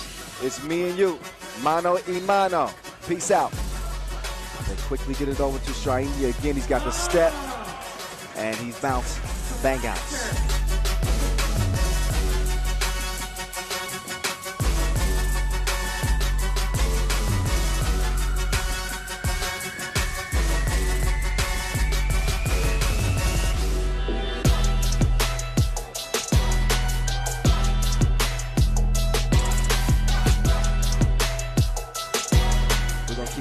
Oh my goodness!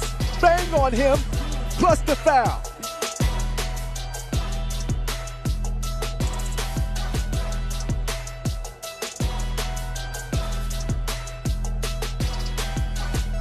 Time is going to wind out on Princeton as there's an exclamation point for you.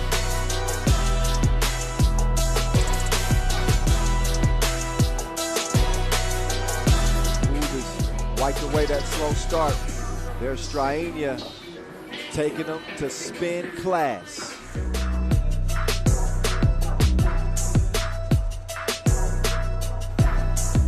And now Strainia driving up and under through the contact. And one.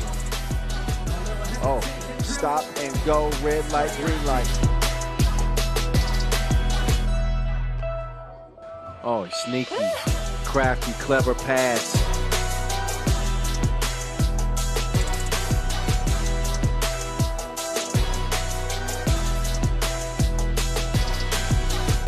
Red, grab him, all red. Ooh, Strainia. Oh, lost his footing, got it back.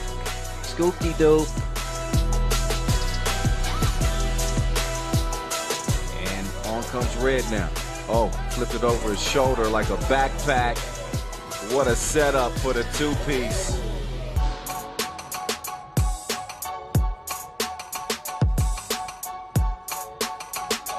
They have been lights out shooting in this game. Fresh shot clock for U. Strainia, he got the step, making the move on Uzi, and he took him to spin class. Now he's got Strainia. Well, Tarvit is defending. Caught on the switch.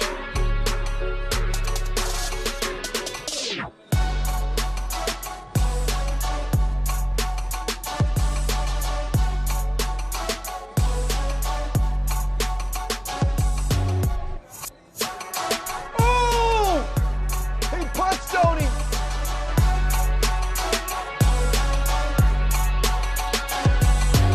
Nice turnaround for Marko Brankovic to get it started. Then the two-handed flush from Strainia.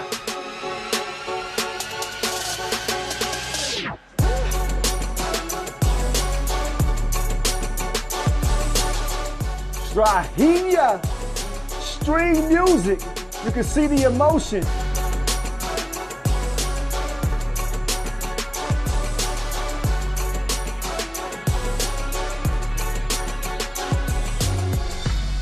Stojacic doing his dance.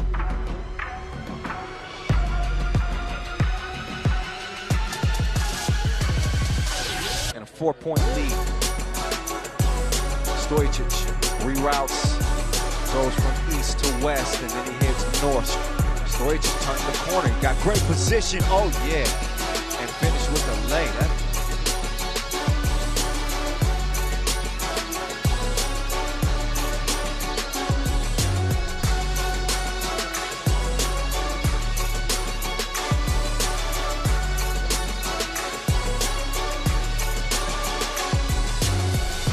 Thought about it, decides to drive and dunks it to beat the buzzer. Blow by for Stojacic.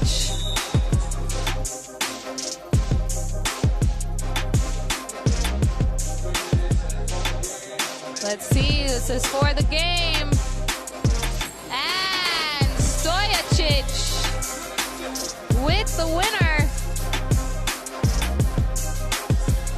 Stojacic with the bang out. The maestro, get it out of here. But Stojacic is all alone.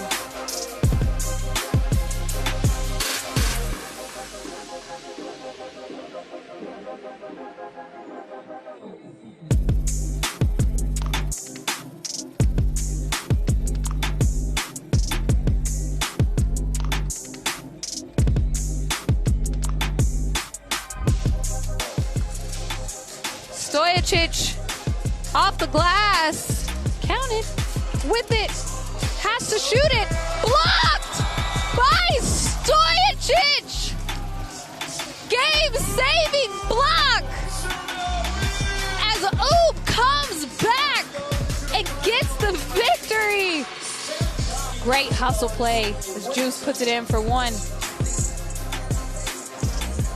Stojacic also from deep.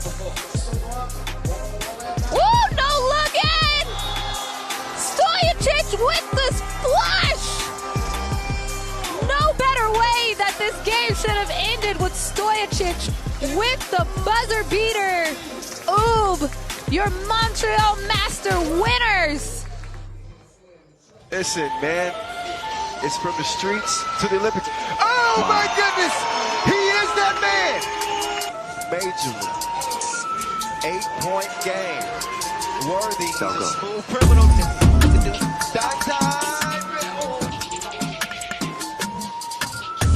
Worthy crossed the lefty, and then this is his coming out party. You can test him if you want to, but he's cramming. Thanks, Doctor. Glad to be here. We've done this before.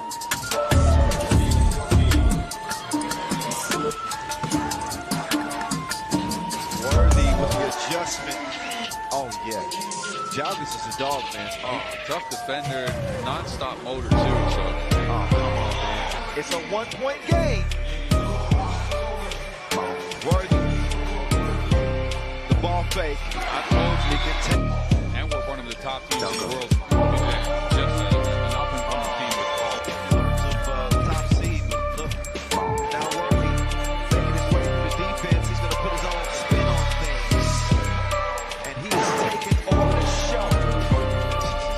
Second back-to-back winner for himself. Yes, sir. I got to give it up to the big fella here.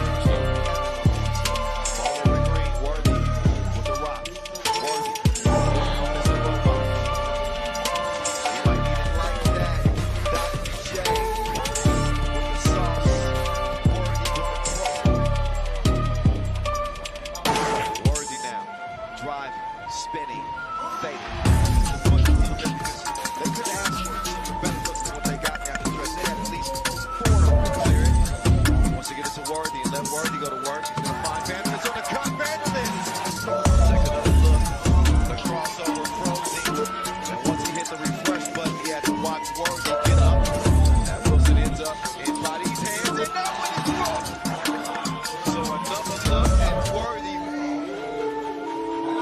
Here's Worthy. Worthy with the step, the scoop, and the score. Get your weight up. Go up at the line. Take another look. Chauffeur. Worthy. Big shots, big plays like Joker just said no. I got him. the Joker said this ain't. They get it to Segela. I think it's either him or Vienna. Segela with defense all over it. Doesn't matter. Maurice Lacroix, buzzer beater for front Segela. And he's like the Jackson 5. Take another look at your Maurice Lacroix buzzer beater. Boz called it, and Segela called game. Yeah. Trains it. Steps through, scores easily. Oh, the whip and the lay. Instead, he gets it over to AV. AV. But he can keep attacking. You know, moving a lot over. I get a couple of 1 points through the Giant, but always in the mix. So competitive with them. They got close so many times, but and meantime, official Alex was holding up 2 fingers. Yeah, looked like he was given to go on the score there. And so you can kind of feel the defense and see what you have. Yep. So 2 games where you come together as a unit and you have everybody bringing some confidence. He's going to work from the corner. Hands it over to Vienna. Meantime, Segela. Moment, he didn't quite know where to go. But again, look at this shot from Frank Segela. I mean, it's going to be great 3x3 the rest of the way. It's been outstanding thus far. It is on and popping. Joker pocket pass sets up Segela. Oh, great defense. Oh, and it's the unpredictable plays like this. You don't expect to put him on the bucket list. Now it's the Joker's turn. Joker, he left him and banged on him. As Segela skips it to Joker. Getting it to Vanderlist. Vanderlist. Oh, no. Final, and I've never played one, right? I've been in a World Cup final. It's something completely different, but it has to be one of the hardest games you'll ever play. Because the offense is missing. Where has it gone? Well, that one, but the Dutch fans still rooting for a 10-point lead. Oh, what a shot. Such a great shot. And it's such a high degree of difficulty, too, and he just gets it to go down. But what a valiant performance from him. He's going to have reason to flex if he can somehow manage to even. Yeah, that man's on fire right now. Hitting shots from all over the court and finding his teammates for easy layups. So. Lipinski! That's bad in a good way.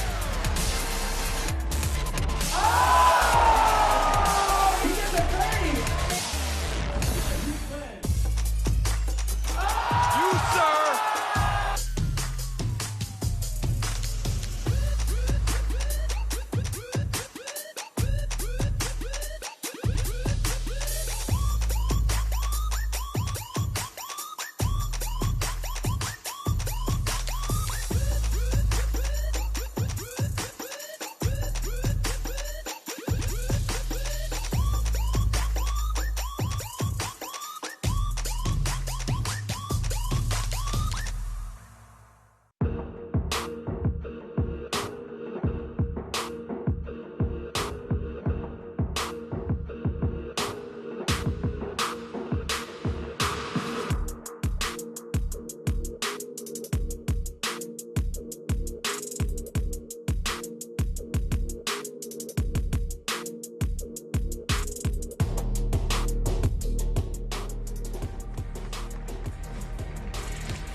Welcome back, everyone. Sorry for that brief delay. Had to handle a technical issue here inside the venue, but we welcome you all back to Le Carreau du Temple. This is where it's going down, day one of the FIBA 3x3 Paris Masters. We are to game number 2 in Group D. We saw Princeton earlier in a 22-19 win over Doha QSC. They were able to outlast some sharp shooting from that squad to come out victorious. They had some sharp shooting themselves. Damon Huffman, this was a man on fire. We'll see if he's got the hot hand in this one, as Princeton will take the court first with Isaiah Wilkerson among the staff members. There's that man I was talking about, tough man, Huffman. Canyon, Barry, and the madman Kareem Maddox. Princeton trying to end that 3-year drought without a Masters win. They got a chance to go 2-0 here in Group D play. They'll go up against a Jeddah team that's got all the ingredients to be one of the better teams, but they haven't been able to put it together yet here in 2022. Saw them in Cebu. They only played with 3 players out there, and they finished 9th. But when you have 3 players, you don't typically get good results. They'll come out with their squad, though, and this is a fully manned team. They got 4 players, very, very good players. There's Simon Finsgar, the Sphinx, a.k.a. Vino. He only gets better with age as the 42-year-old takes the court first for Jeddah. He's joined by Nemanja Traskovic, a.k.a. Draco, Darius Tarvidis, the Viking, and Ovidius Veranauskis. The last of their forwards. We'll get our first look at Jeddah. They're the 5 seed here. They are 17th in the World Tour standings. They need not only to win, but they got to make some deep runs. They're going to have plenty of opportunities. We've got a couple of Masters left in the regular season. A stop in Riyadh. They'll be there. I believe they qualify for Hong Kong as well. Maybe not, but they'll definitely be in Riyadh. So they'll have their chances. They'll have their chances, and they got a big one in front of them right here, right now. Get your booty on the floor now, make my day. Vincent Royer made me sing that. Y'all didn't see he had the microphone in my face. Sorry. Najib and Yasmina are 2 officials for this one. Princeton, the 4 seed, 9th in the World Tour standing. They're just trying to maintain their hold on a spot in the World Tour final. And they want to get past the quarterfinals. We haven't seen them do that since the Utsunomiya opener. There's Huffman, the leading scorer for his group coming into this one. Princeton, the top 2-point shooting team on the tour this year. Although, again, we haven't seen them a lot, but still shows that they're shooting it at a high clip. Kareem Maddox is even stepping out there, knocking down some twos these days as well. He's the second leading man on this squad. And as I mentioned, Huffman leading the way with 7 points. He hit 3 of his 6 two-point attempts in their first game, as he's going to try to outgun Ovidius Vedanauskas. Vedanauskas, a 3x3 vet out of Lithuania. They've mixed players from all over, Slovenia, Serbia, and Lithuania, to comprise this Jeddah team. Vedanauskas, who won a bronze medal at the 2014 European Championships. He brings toughness. He brings a quick offensive game. He's a tough player when he's playing at a really high level. But this group from Princeton is going to try to outthink him. They certainly feel like they have an advantage down low, feeding Kareem Maddox. Isaiah Wilkerson coming off a strong performance in their first game. He had 6 points, the second leading scorer behind Huffman. And Jedha will start the possession. We are back to action here in Paris. Let's go. Wilkerson to Barry. Barry throws it in reverse. Use the rear view. The Viking to OV. OV going to the crib. Good defense though. Forced the miss at the rim. Jedha now to Huffman. Huffman quickly over to Barry. Barry up top to Wilkerson. Wilkerson making his move on the Viking. And he can't land it close to the rim. Tanavidis now with Zeke at his back. Wilkerson's going to get whistled for the first foul on Princeton. They've also got the first score in this game. I want to thank our ball and apparel sponsor, Wilson, our official timekeeper, Maurice Lacroix, before we move any further. Oh, Wilkerson is down. Give him a 3 count. Matter of fact, give him a 2 count. Draskovic drains it. Jeddah in front. And now Draco gets whistled. He's going to sub out as Vedanauskas will sub in. They got an extra workout in Cebu, playing with 3 players. They were absolutely drained. Vedanauskas and Tarvidis, as Huffman makes use of that screen and gets to the crib. Vedanauskas will pull the trigger. Face time. He painted Kareem's face with the stroke.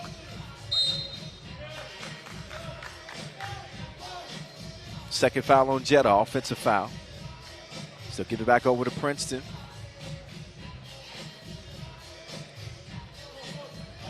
One of 2 American teams in the field here in Paris with New York Harlem. Huffman, tough bucket on the lay.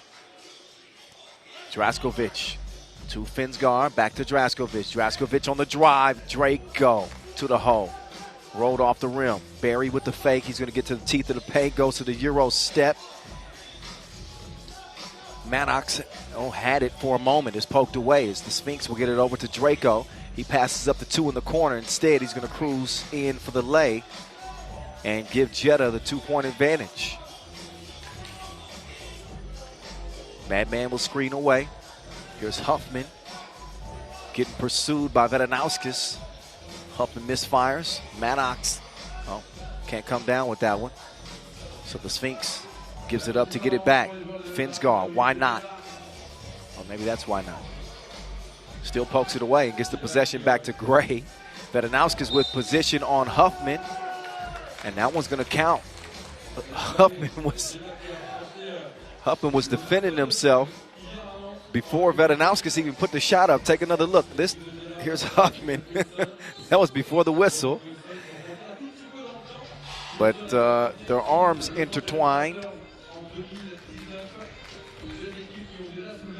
So a chance for a 2-point play for Vedanauskas, and he makes good at the line. Nice start here for Jeddah. What a difference one extra player makes is they lead it by 4. Oh, Wilkerson lost his handle on it. But that's going to be out of bounds off of the Sphinx. Finsgar checks out. I mentioned earlier we saw Anze Prebold back in action. Both former members of that Piran team. Oh, what a dime. Loose change from Huffman. In the three-point game now. Oh, anything you can do, I can do better. Vadanauskis with a hell of a helper himself. And then an offensive foul is called on Huffman. That dude's like a small boulder. Another look at the Draskovic drive and score. And then the Huffman helper. Draco with the move. Look at the defense here from Huffman. Fence guard now. He's being pursued. Doesn't get the shooter's roll. Rebound goes to Princeton as Wilkerson will clear it. Barry up top. He's going to attack Draskovic, and he can take him off the to-do list. Chance for a two-point play for CB. I think his last trip to the free throw stripe, he missed them both. The underhand free throw. That one goes. Sphinx turning around. Decides to keep it himself. He's got 4 to shoot. Oh, the dream shake and the vanilla scoop. Get it? Shake and scoop. Never mind. 9-6.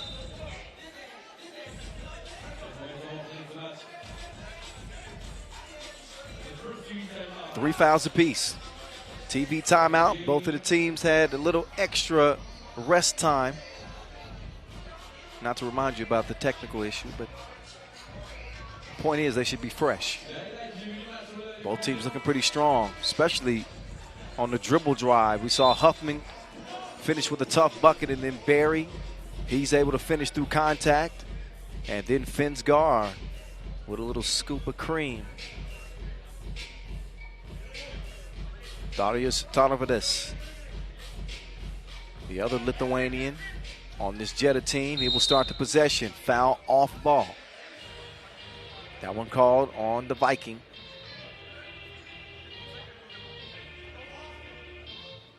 Substitution is made. Huffman is out, as is Finsgar. We get back to it. 9-6. Barry with the step. Tarvidas reaches in and pokes that one away. Oh, but Barry is holding his, looks like his shin. You can tell that he kind of misstepped. You see, he plants, yep. Planted with that left leg. Just kind of stepped on it a little bit awkwardly. As you can see again, the close pursuit from Tarvidas made that bucket tough. So Barry will get arrested. He'll let the junkyard dog get loose. Travel call. He mistimed the Euro step. I think we 7 hours ahead over here. Offensive foul, so the whistles are active. So each team is struggling to get a free flow into their offense. Draskovic will hand it over to official Najib, who will now let Huffman check it up. He's barking orders at his teammates, trying to get folks in the right spot. Maddox, he's got the Wilson in hand now. Here comes the Madman. He's got 2 to shoot. Goes to the hook, missed it. Maddox will track it down. Now Huffman. Oh, Vadanauskis took a shot. So foul White. Princeton's up to 4. Jeddah's got 5 fouls, and Vadanauskis is still shaking it off.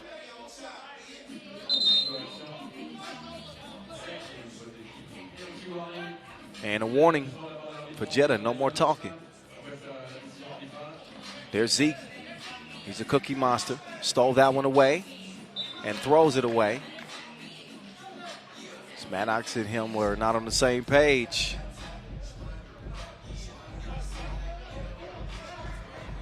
So we'll see first if either team can hold on to the possession. Draskovic. He's getting some tough defense here from the junkyard dog. Wilkerson.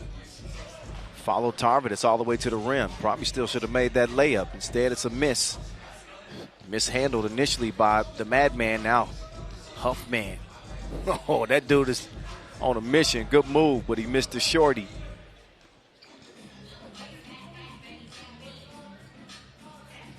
Draco. Huffman's not an easy player to post. Saw Draskovic go to the fadeaway, missed it. Huffman will come away with the rebound. He gets it out to Zeke. Wilkerson. He'll chunk the deuces, but he will not come away with a make. Vedanowskis now. Okay, Vedanowskis. Oh, he had it poked away. Look at Huffman, the hustle. Wilkerson, he's fouled. He goes down too. That's a 6 foul on Jeddah. No more to give. So while Princeton do trail it by 3, they do have Jeddah against the ropes in the foul category. But again, another look at that hustle from Huffman. He's playing with a lot of heart. Trying to lead by example on this Princeton team. Timeout on the floor as we are nearing the midway point. Each team has some things to sort out. Jeddah, who got off to that hot start, had Princeton on their heels a little bit. Since then, the Americans have settled in.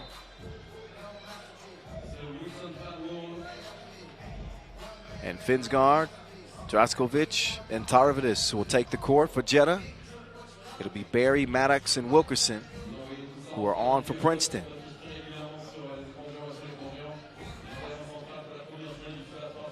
There's Maddox. Oh, he's denied by Draskovic.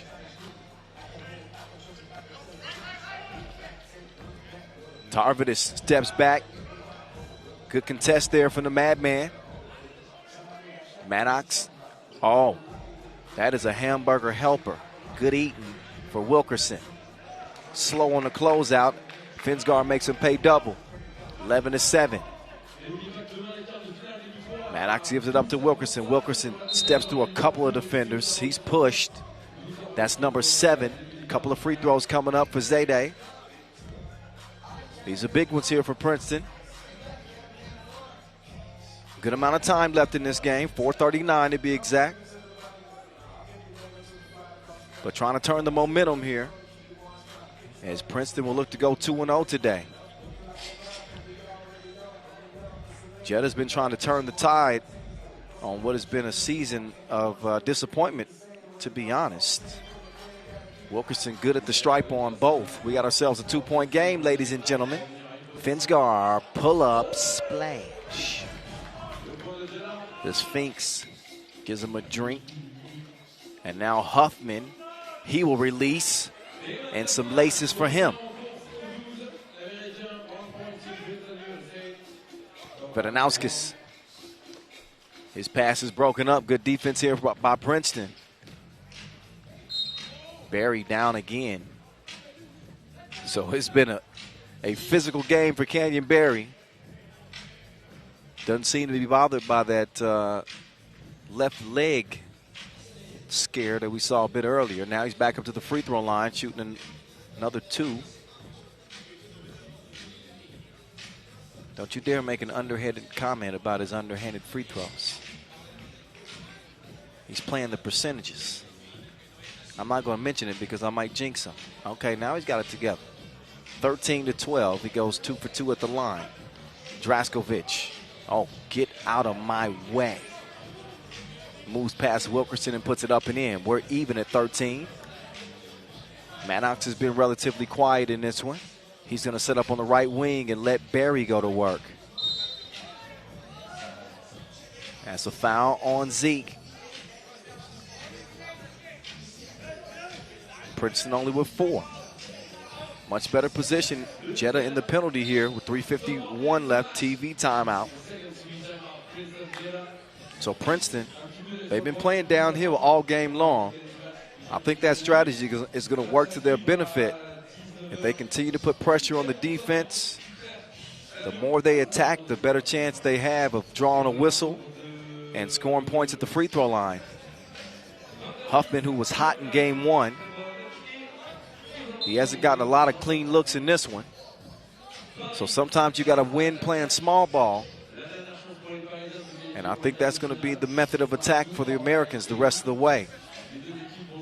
Play downhill, try to beat them on penetration. Jeddah does not have the ability to foul without free throws being the result. That one's stolen away. Huffman. He swings past Vedanauskis. Huffman. Oh, missed the crib. That's one you got to have. Draskovic thought about the two. Now he's going to cut. Tarvidis will give it over to Vedanauskis. Vedanauskis, he will pull up from 2 range. Didn't have the range. Out of bounds it'll go back over to Princeton. Princeton doing some unique things this year as it relates to their Dow project. So an interesting approach to 2022. Hasn't boded results, not yet. Still a lot of 3x3 left to play as Barry comes up empty on the shorty. Had the right idea on the drive, though. Can he hold his ground against Tarvidis? 3 seconds in the key. He's camped out there just a little bit too long.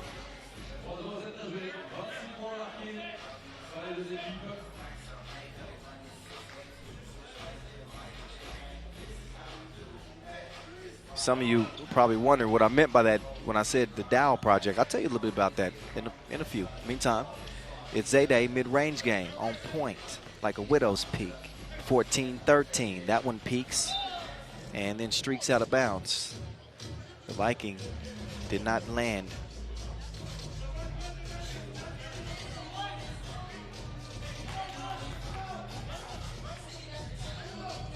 One-point lead for Princeton as they resume their attack. Junkyard Dog going to the post. Throws up a wild shot. 1-3 to play as Vedanauskis moves left. Slick pass to Draskovic, who missed it at the rim. Wilkerson to Maddox. Maddox attacking Finsgar here. Now Maddox, he got great position, but he missed the layup. He's going to get a second opportunity. Maddox turns around, puts it up, and the Madman is struggling. Draskovic right past the defense. Oh, but they didn't clear it. 2:18 to play. I think they want to challenge this. They do. So a clearing challenge is issued by Jeddah. They want to see if they can save themselves or gain themselves a score. If they do, it'll be 14-14. But that one was initially wiped away, so we'll take another look. First at the Wilkerson pull-up mid-range. Oh, that is close. I don't think he cleared it.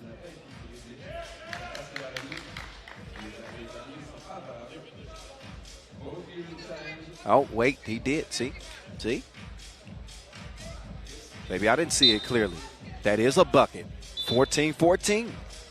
That bucket counts. He had it cleared.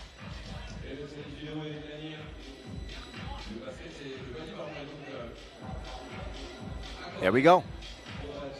So the score has been adjusted. We're back even again, 14-all. One foul to give for Princeton. And as you know, Jeddah's already in a penalty. Princeton take over. Wilkerson patiently getting into this possession. He will let that fly, but it ricochets off the front iron. Draskovic lost it momentarily. Vedanauskis now, he'll try his hand at it. The left hand needs some work. Barry has it cleared. Nice ball movement here from the Americans. Huffman fakes the pass and can't get the splash. Cross-court pass taken away.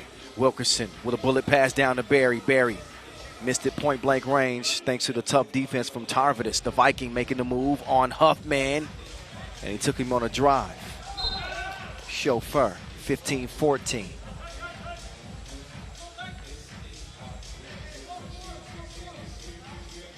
Jeddah in desperate need of a signature win this year. Timeout White, minute 39 left in this game. But again, a season of disappointment for Jeddah.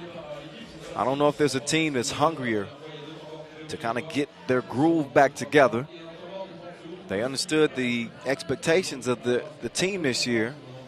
And what many people felt like put together like an all-star squad. Each one of these players has played at a really high level.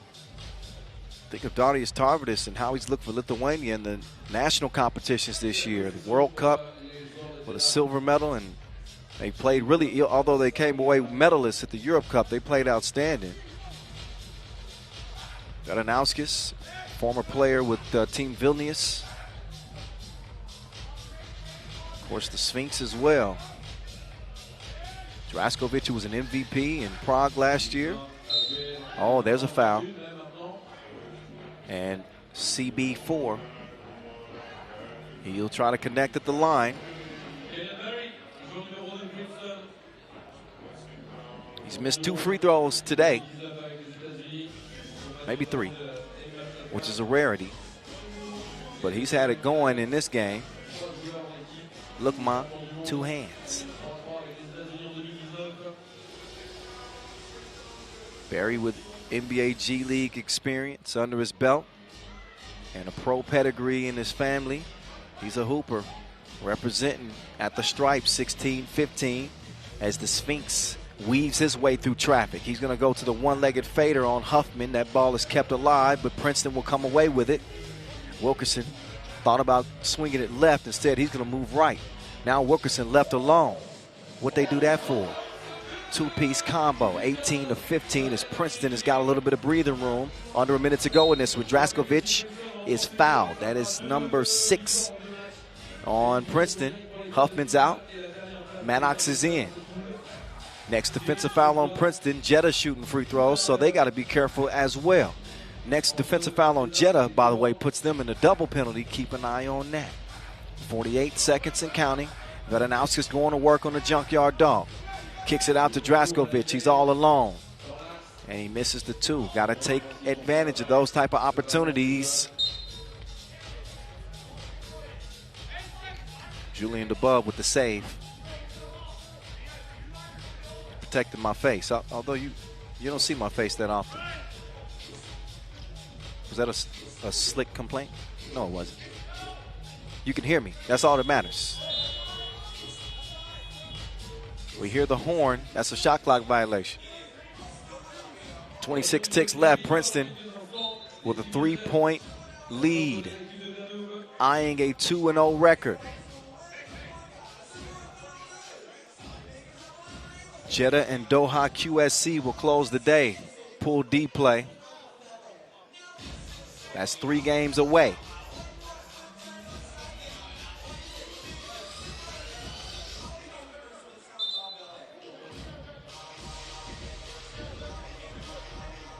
So Vedanauskis is instructed to get behind the logo for the check-in.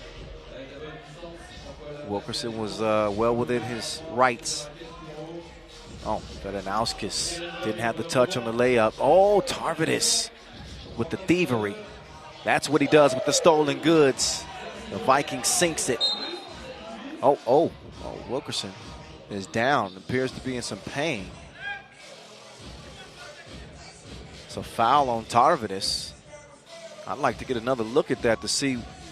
It didn't look like that hard of a foul, but I'm not out there.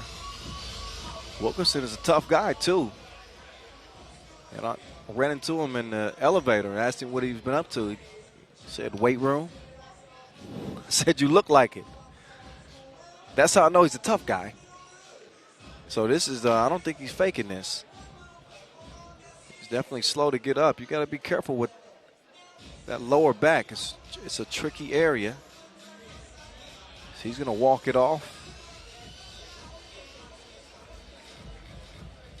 Grimacing his way all the way to the free throw line.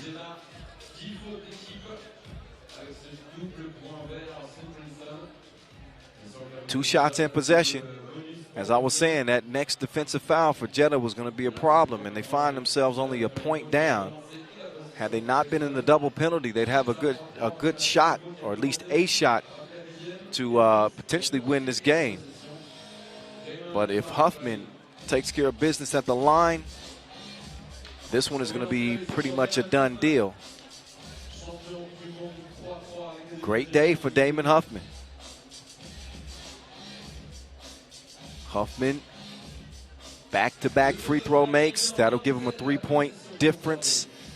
And this one is going to be a Princeton win as they could just run clock. Jeddah don't want to foul. Barry wants to get 21. That's the name of the game. Madman. Nope. He misses it, but it won't matter. That is a win for Princeton. Don't look now. But this American squad is 2-0. Found a way to get it done. It wasn't always pretty, but a win is a win is a win, as they say. And they're able to hold off Jeddah. So Jeddah will be left to fight it out with Doha QSC for the last spot out of the group. 2017, Princeton. Let's get it over to Julian above. He's standing by right now with Kareem Maddox after his team's 2-0 record, day one.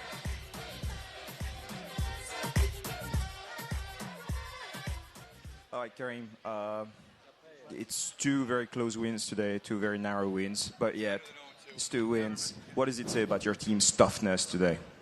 Yeah, I think another new lineup from Team Princeton, so you love to see that. And we just find a way to stick in games. And, I think Jeddah had us at some moments probably beat, but, I think we can make shots at the right time, and we always have that resilience. So. Your last World Tour win was in Los Angeles at home 3 years ago. Talk about how hungry you are to win again. Yeah, we always want to win. Every tournament you go to, and this is a great tournament. This reminds me a little bit of Los Angeles because everything around it is really great. Obviously, I'm a little partial to LA, and yeah, we're hungry. I mean, we want to get the job done. We've had a few second-place finishes, so we just got to get over the hump. Good luck. Thank you. Kareem Maddox au micro de Julien Debove, le MVP du Los Angeles Masters. Yeah, those second-place finishes that the Madman's talking about is the Utrecht opener and also the Bordeaux Challenger. So a runner-up finish at a Challenger and a technically not a Masters. The opener, though, is high level. It's the best teams in the world. So the point is they have been to the top of the mountain before. Can they get back? Well, if they continue to find ways to win like they did in this one, then they're going to be a tough out in the quarterfinals. They earned the top overall spot out of Group D. And they did it by just finding a way, defensively and offensively. You heard Canyon Barry, maybe you heard him, as he walked by. He says 2-0 is better than 0-2. You dang right about that. He handled business from the free throw line. How about the day they got from Isaiah Wilkerson? Yeah, Zayde played well. He and Huffman really set the tone for him, and Barry as well. Those three played at a really high level. Maddox struggled on the day, but you better believe he's going to bring his A game tomorrow, and that's going to make Princeton an even tougher squad as they get ready for the quarterfinals. Bonsoir. We here in Paris. Kyle Montgomery, a.k.a. The Voice. I'm with you. I ain't going nowhere. That's right. We still got, 4 more games to go. That's right. Coming up next, it's Utrecht with that man, those men in green. But that's the man I was talking about, Worthy de Jong. He's the next coming in the Netherlands. This is a well-rounded team. They just came off of a shocker, maybe the shock of the day. They topped Oob. There's something to be said for that. They make Oob go back to the hotel 1-1, tasting a L, which is something they don't do very often. A 19-18 win for Utrecht over Huishan. They got an opportunity to take the top spot out of this group, Group A. But they'll be going up against the tough Serbs, another tough Serbian team in Danube, who also pushed Oob as well. Oob only beat Danube 21-19. So here they are. They're going to make this game physical. It's going to be tough. I'm not sure they've seen the type of athleticism that they bring from the guard position. So Danube is going to have to really be up for the challenge here in the ISO game.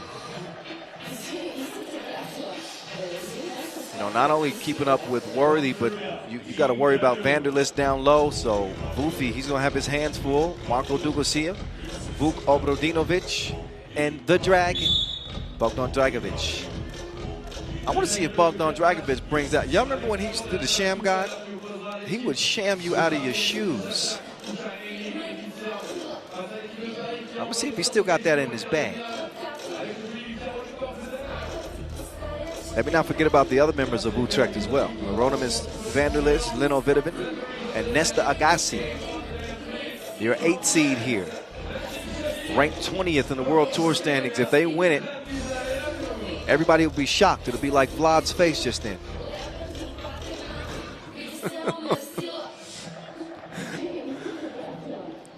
So they'll get warmed up. Danube can make this thing interesting because I don't want to award the top overall seed to Utrecht. They got B Worthy. That's a good nickname. How about I'm not even gonna give a hint. I'm gonna unveil it. I'm gonna pull the tarp off of the nickname, depending on how far they go. Bogdan Dragovic at 32 years old. We call him the Dragon. I've been talking about the World Tour final as only the top 12 teams will get to play for the biggest crown of the season. So Oob and the winner of this game will advance, except if the Danube win 22 or 23 to 21 in OT. That's for this particular tournament. So that's what stands in front of us. Yeah, buddy. So again, we're coming at you from Le Carreau du Temple for the first time ever here in Paris for the World Tour. Had an incredible, how do you say incredible in French? Incroyable? Incroyable? Incroyable. Okay. Y'all help me. Y'all know. I got the lazy tongue from America. I'm just trying to fit in here. What in France do as the French do. I need some baguettes. I need some. All right, let me not embarrass myself. We're here for hoop. Let's get to it, shall we? We shall. Here we go. Danube will start with the cookie. Mr. Doogie with the fake. Doogie to the Dragon. The Dragon on the drive. The Dragon got some extra hang time, but touched no rim.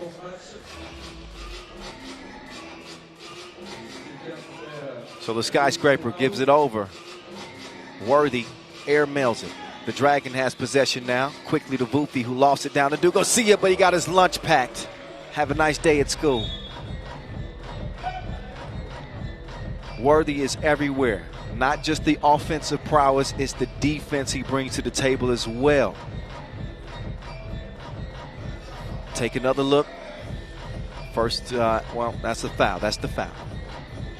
It was legitimate. Oh, Worthy, he did him so wrong.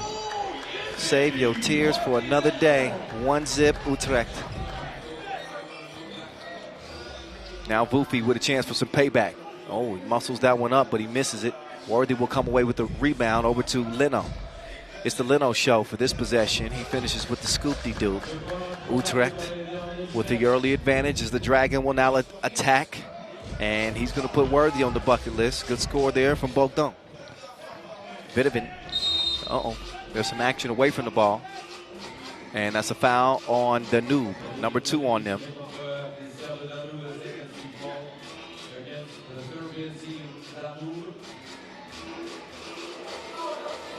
Worthy opens the possession. Agassi will get it down to Vanderlist. 3-1 is the result. The Dragon cashes in. We're all even. 3 apiece. Vanderlist gives it up. Now Worthy going to the post. Missed it long. Quick clear. Dragon down to Doogie. Doogie. Oh, Worthy caught reaching in the cookie jar. He says, who, me? Yes, you. Could be. Then who? Yeah, I'm childish sometimes.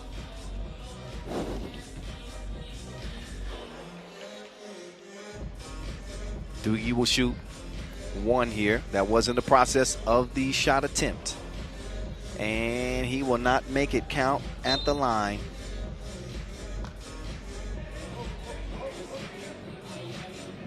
Three it stays as Utrecht will take back O.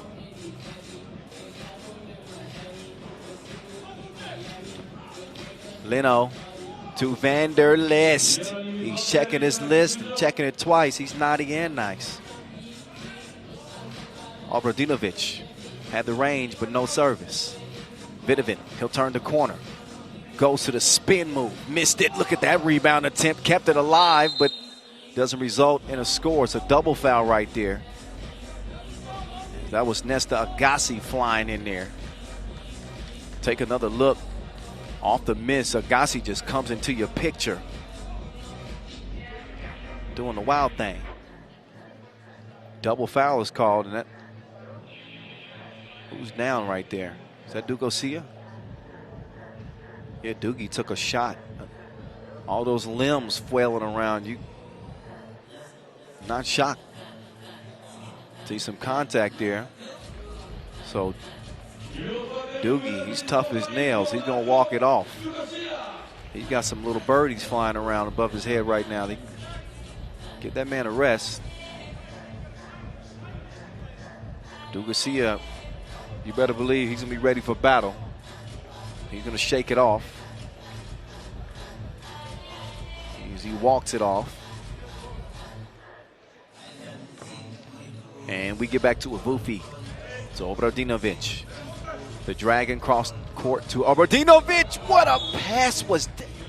Oh, look, I ain't rooting for any team, but that's one of those type of dimes you want to see finished off. That was ill. That'll put Vufi on the line.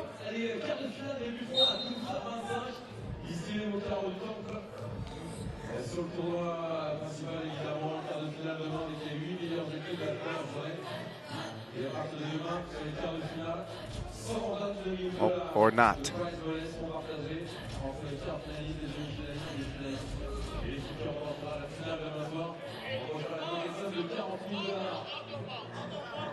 So out of bounds, no foul. Out of bounds.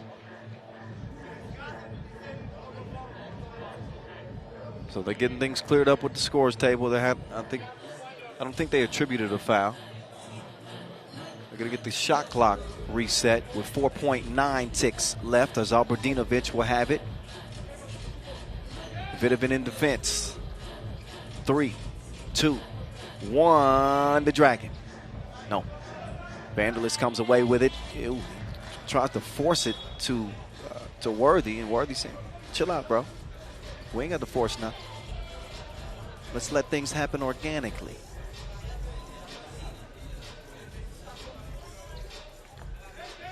Dragovic, Doogie, didn't receive the package. It was stolen. And now Nesta Agassi has it poked away. So Agassi has had a quiet impact with his defense. Trying to get the right mixture together on this Utrecht team. Worthy, don't sweat the technique. 2-point lead for the Dutch. Oh, Draskovic trying to get tricky with Worthy defending. But he's a pesky defender.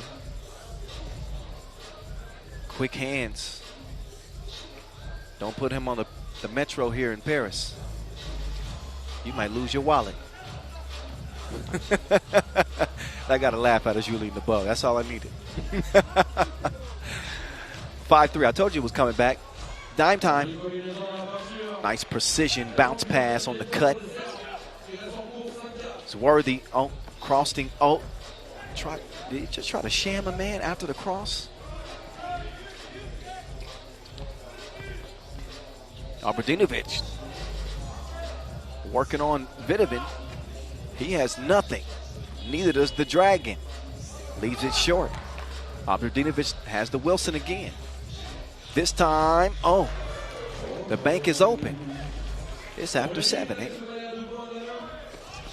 6-5. The Dragon, flotation device activated. 7-5.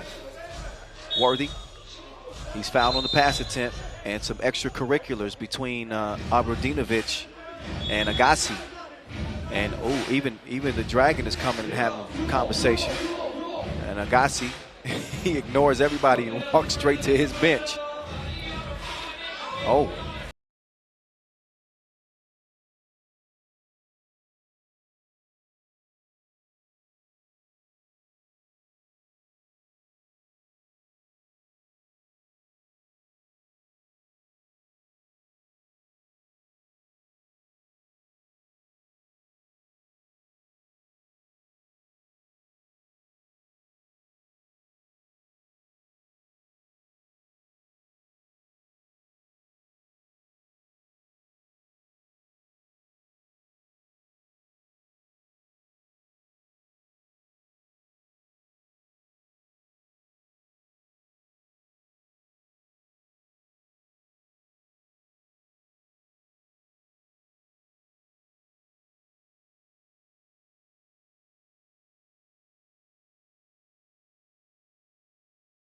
Around and they see the last kid to push the other kid, and it's the one that got caught pushing, the one that gets in trouble. But he pushed me first. I saw you. Take another look. This is what the noob had issue with. And remember the rebound also from Agassi that left Dugosia a little bit shook up. That's what's been brewing between both of these teams. We don't want this to turn into a Draymond Green, Jordan Poole thing. We don't want that. So cooler heads will prevail, and we will see what the ultimate decision is. Initially, it was a technical given to Utrecht, but they're going to look at this again. I think that they're looking at the entire sequence of how it went down, and I think either two technicals have to be issued here. Let's see what that's exactly what's decided. See? Sometimes I know what I'm talking about. So a technical on both teams. And I think that's fair. That's the just call. Good job from our officiating crew taking the time to look that over. And the assist from Marcos. There's a foul, quick one on Buffy. Vukovic trying to hold his own with that absolute monster, Vanderlist. He might be one of 2 7-footers that are playing the game still. We know about the giant for Lublin Lato. Adrian the Giant. Borutski. Point is, he's rare. Vanderlist with the up fake, flips it behind the back to Worthy. Worthy, watch you! Oh, no. He got his back almost broke. That man, he needs some milk. Now the Dragon. Oh, the floater is working. Serbian flags are starting to fly. 8-5, Danube. Another one of my predictions before the game, I said that this was going to be a physical contest. I knew that the Serbians would bring it.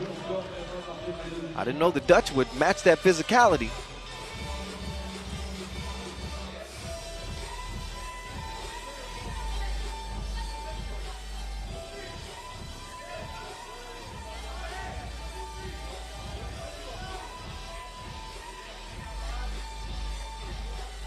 So it looks like Leno Vidovic will start the possession for Utrecht. They get the thumbs up from the scorers table. Oh, they throw it away. That is not a good possession for Utrecht. Vidovic and Worthy were not on the same page. Here's Doogie to the Dragon. Dragon's pass is stolen, but he stays with it, gets the ball back. Abradinovic, oh, nice behind the back wraparound setup. Vanderlist, run up and get done up. 9-7. Utrecht back in this thing. 5:25 to play. Not that they were out of it, but a 2-point contest. And now Nesta Agassi. He's back in. He ain't trying to make no new friends out here. He ain't supposed to. His friends wear green. Worthy staying active defensively. Got a hand on that to deflect it. Just a shade under 5 ticks to get a shot up. Obradović, he's a difficult shot maker. I wouldn't be surprised if he takes this one.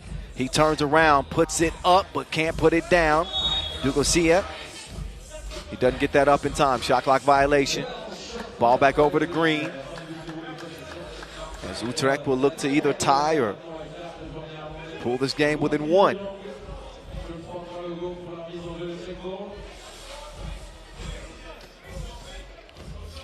Vanderlis down to the post office. Missed it. Worthy keeps it alive. Up fake. Left it short. Can't get the rebound. The Dragon will take it. Oh, he gives it up. They like the mismatch down low. Oh, look at Worthy. That dude was floating like he stole fizzy Lipton drinks. Still stayed with those quick hands.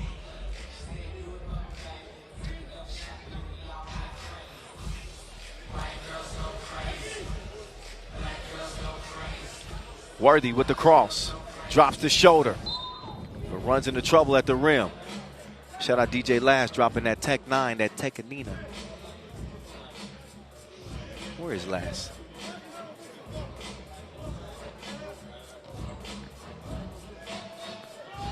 Two is released. Comes up Kevin Hart. Short. You heard that one before. I'm going to give it to you again. 9-7. Dugosia. Oh, yeah. Traveling. Took one extra step. I think he was expecting some contact that never came. So the ball back over to Utrecht. Vanderlis setting up shop. Nope. So Danube, they got a quickness advantage, I think, especially with Vanderlis defending on the perimeter. Yeah, it's a strong take, but not a strong finish. Vanderlis, he sets up on the left wing. He's going to let Vidovin go to work. Vanderlis, oh, just missed it short. Under 4 minutes to play. Danube in the driver's seat. Obradović trying to give him the business. But Utrecht is back in business after the miss. Vanderlis left alone and did not have the right measurements on the shot attempt. Neither did Agassi. Nobody home to defend the Dragon underneath. That'll lead to an easy score. Look at the defense here from Danube. This is what they play with a ton of heart. That could be a big 2 hit, but he missed it. That's the type of 2 that'll take a little bit of the air out of the sails of Utrecht. So they got to make good on this possession here with 3 minutes to play. Vanderlis, excusez-moi, but he doesn't knock the 2 down. So Utrecht in a little bit of a scoring drought here. They got to find a way to put the round thing in the round thing. Right now they trail it by 3. The Dragon put on the brakes, break him off some. 4-point lead for the Serbians. Vanderlis to Vidovin. Oh, Leno. No connection that time. Still searching. Oh, no hook. Comes back. Vanderlis misses a couple of shorties. So if Utrecht aren't careful, they told y'all what it was going to take for teams to qualify to day 2. So after that big win over Ub, it does not solidify Utrecht's spot in the quarterfinals. Their first win was only by a single point, 19-18, and those are the type of things that could potentially come back and bite you in the event of a 3-way tie. And Danube only losing to Ub by 2 earlier. So this is setting up to be maybe a photo finish.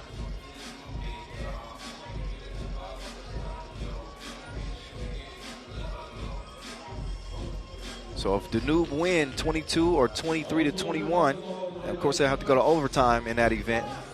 Oob and the winner of this game would advance. They better advance on Worthy, or he's going to shoot them to their grave. 11-9. Dugosia, are you kidding me? Threw it up like liquor on an empty stomach and got the thing to fall. Videvin does not get the shorty to go. So we've seen a lot of close range misses for Utrecht. And we've seen some incredible makes for Danube. Dugosia with that last crazy one. Oh, he crossed him like his shoelaces. Watch your feet, 14-9. $1:44 left in a five-point lead for Danube. They want to challenge the out of bounds. So the scores table getting plenty of work in this one. Take another look at Marco Dugosia. He's got a four-leaf clover in his pocket or something. And then the dragon snaking his way to the rim and showing that great touch that we've seen him display over the years in 3x3. Danube came into this game confidently, as did Utrecht, coming off that win over Oob. But the Dutchmen have fell flat so far offensively in this game. It's been muddied up by physical play. These dudes will not be sharing a drink together after this game, I can tell you that now. Minute 44, and Utrecht have got to be feeling the heat here.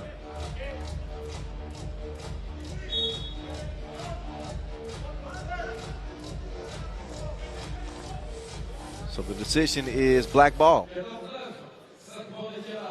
So Danube will have it. They win the challenge.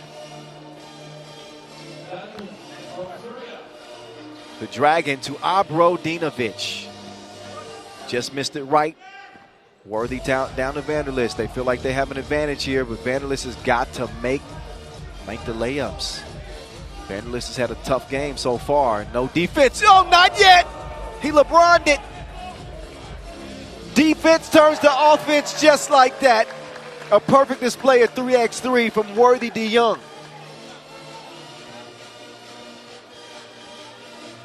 Abrodinovic, lost him behind the back move. 3-point game.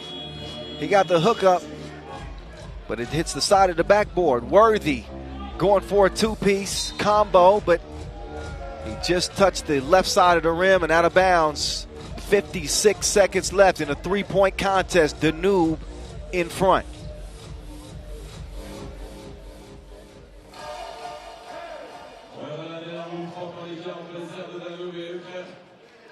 The Dragon. He thought about the two. Instead, he finds his comfort zone. That is his hot spot. 15 feet away from the rim. This dude is balling like Wilson. No shot from Worthy there.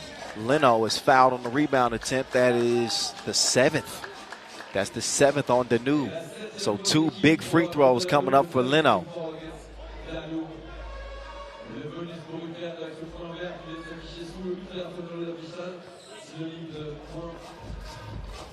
We're going to see how calm, cool. Oh, my goodness. He missed that one badly. A little bit of nerves. You got to shake him off here.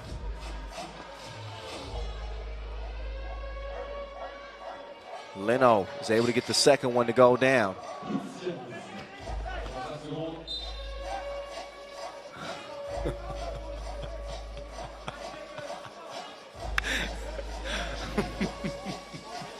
$15-12, excuse me. Somebody just wrote me a joke. It's pretty funny. 30 seconds to go. Nice pass. Mishandled though. Utrecht, they need a bucket here. With 20 seconds to play, Vanderlist will drive. Leno. Knocks it in. Makes good on the mistake from the free throw line. We got a 1-point game. 12 seconds remain in this one.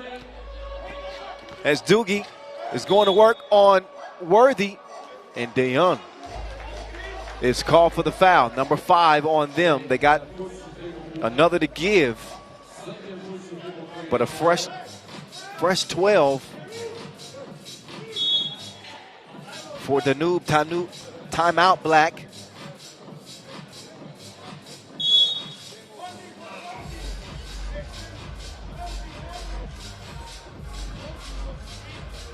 So a warning for Green, too. Take another look at the Vanderlist swish. He hasn't been bad from long range. It's been the close range shots that have been a problem. Leno with a clutch 2 from the corner. Got to give Utrecht a 14th point.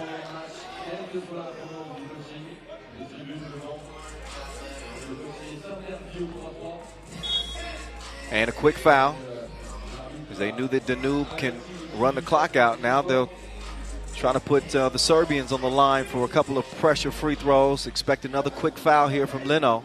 They want to save themselves some time, and there it is. 2 shots upcoming for Abrodinovic.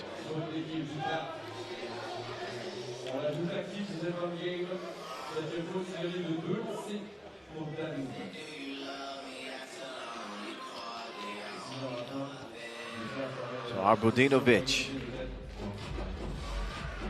The Dutch are at the mercy of his right wrist. He misses the first. So you saying there's a chance? I'm saying there's a chance.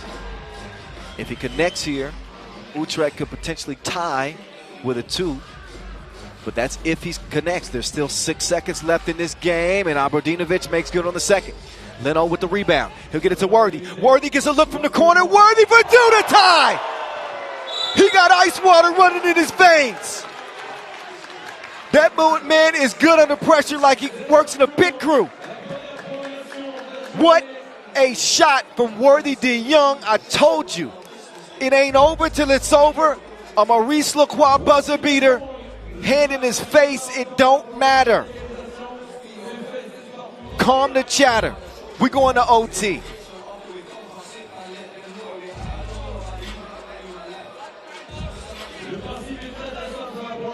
Man.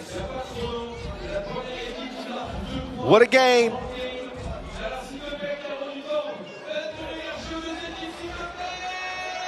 Utrecht will get possession here in OT. Whoever scores 2 points wins the game. Here we go. We're going to see if the Dutchmen are cardiac kids. Vanderlist gets it to go. Utrecht with game point, but Danube could win it with a 2. You know the Dragons' history. He'll give it up to Dugosia. Dugosia forces one up. Worthy with the rebound. Here goes that man. The game is in his hands. Worthy de Jong with the spotlight firmly on him. Up, fake, up and in. We are witnessing a rising star. He's from another galaxy. A Maurice Lacroix buzzer beater in OT. Worthy de Jong, as the Dutch are too much. They go 2-0 and take the top spot out of Group A. If you got cardiac issues, you can't watch a game like this. As Worthy gives me a glare. All right, it's on the way. You keep playing like this. Look again. First a wild shot from 2-point range, and then you just had a feeling. I got a feeling that tonight's gonna be a good night. What a move. Worthy de Jong. That's a grown man right there. Tough. Tough. They go 2-0. They get the top slot. Oob will get the number 2 spot out of the group.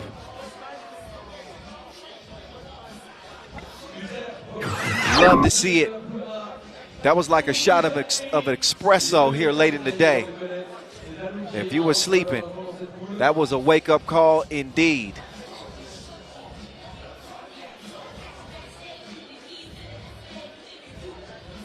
Now forget about the other members of Utre. Let's take a look at the highlights in that one. In a back-and-forth contest, it was Danube who was really in control of this game. That too gave them a 5-point lead early, and Utrecht were having all kinds of issues in this game. They didn't get an explosive scoring performance from Worthy. They did get a hell of a defensive game. But since the points were slow coming for Utrecht, they trailed by 4 here again, and Vanderlist just continues to give them life, knocks down the 2-ball. They withstood a great game from the Dragon, who was filling it mid-range. Speaking of range, you see Worthy connect from 2-point land, and then the chase down block turns into the 2-piece shot. Worthy de Jong. Leno split a pair of free throws, and then he made good on it. What a shot here from Leno Vidovic. He's as much responsible for this win as Worthy was. Worthy then hits that too with the final seconds ticking down. Once they go to OT, it was Vanderlist going up to the top floor. The skyscraper setting them up for this. Worthy putting the game away. Tucked Danube to bed, and that's how the group is decided. Utrecht go 2-0 with an overtime victory, 18-16 over Danube. This is why you love 3x3. You gotta love it. We got 3 more games to go on the day. Next on the slate is New York Harlem and Prebold. This is the battle for the number 2 slot out of the group. It's a play-in game.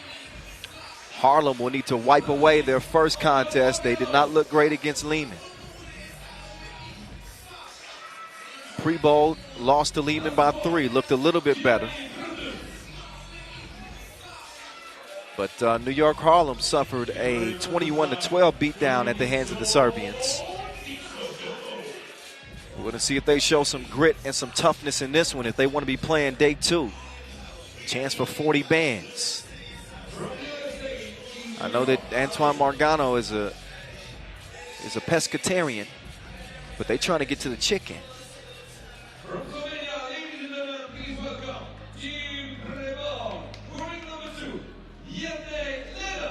So you see New York Harlem with Morgano, Disco Damo Jones, and Marcel Esenwune.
Playing under the spotlight here in Northeast Paris. It's time to put on a show. Disco Damo. Oh, they turn it over. First possession, not a great start. It's Morgano then fouls. So New York Harlem still trying to get in step. Straight ball. He'll shoot the free throw. That's the only area that he's kind of struggled. As he misses it, they're going to let Damo go to work. And that's a black foul.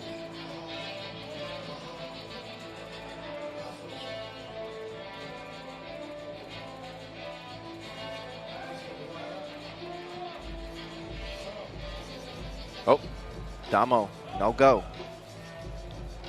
Jordan Royko gives it up. Royko gets it back. Jordan lets it fly. Off the miss, Prebold. This time Royko on the cut, caught Cat in a bad situation. He's called for the scratch. He's going to take a seat. And another trip to the free throw stripe for Prebold here early in the first 30 seconds. Prebold missed the first one. We'll see if Jordan Royko can make good at the stripe this time, and he does. Nice touch. Direct deposit. They've been waiting on a payday. He has that one sent back. Wrong account. One zip, it stays. Jordan Royko up top to the lay. Nice finish right there from Ziga Habit. No defense to be seen as Brutus breezes by. You can feel the breeze on that air ball. Now Kadani. Oh, he must have heard me talking. Direct deposit, cashes in, cha-ching.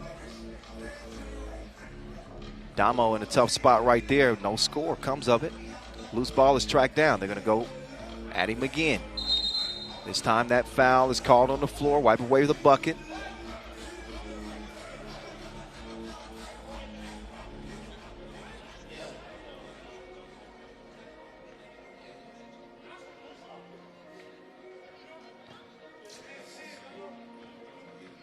Prebold. He'll let somebody else do the ball handling. Oh, I think that one went off of Prebold's hands, and he's saying shoot it. Better listen to the veteran.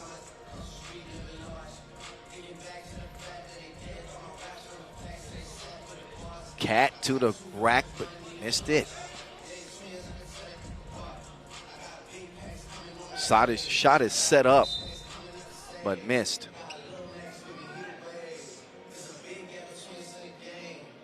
Soyez prêts dans quelques instants pour la première remportée. À 6h59, il y aura 30 secondes de pause. Et il y aura 3-2, New York Harlem. First appearance on the World Tour this year. They're hoping it's not a short one. Kadani's had the hot hand. He goes in reverse, then in drive. Missed it at the rim. Slow to close out. And that's going to cost you double. Taxed him. 4-3, Prebold. Esemune will check in, and Kadani will check out. Final game in Pool B.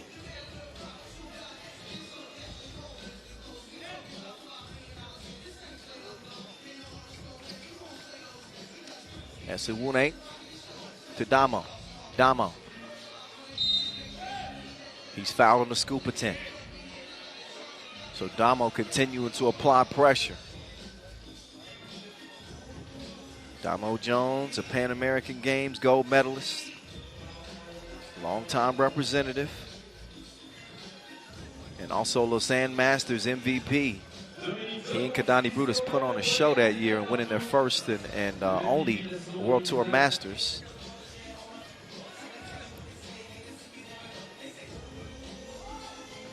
And Esemune couldn't snag the rebound.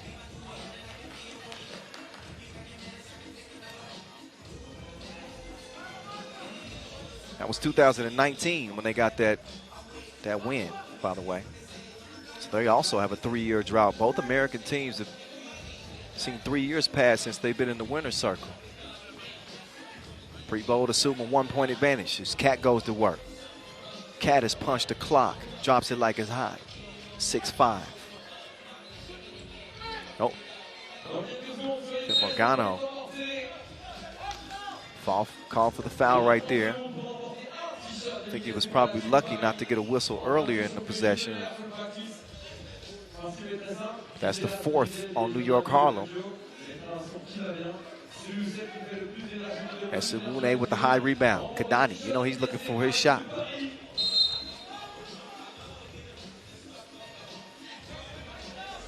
Esenwune lost a shoe.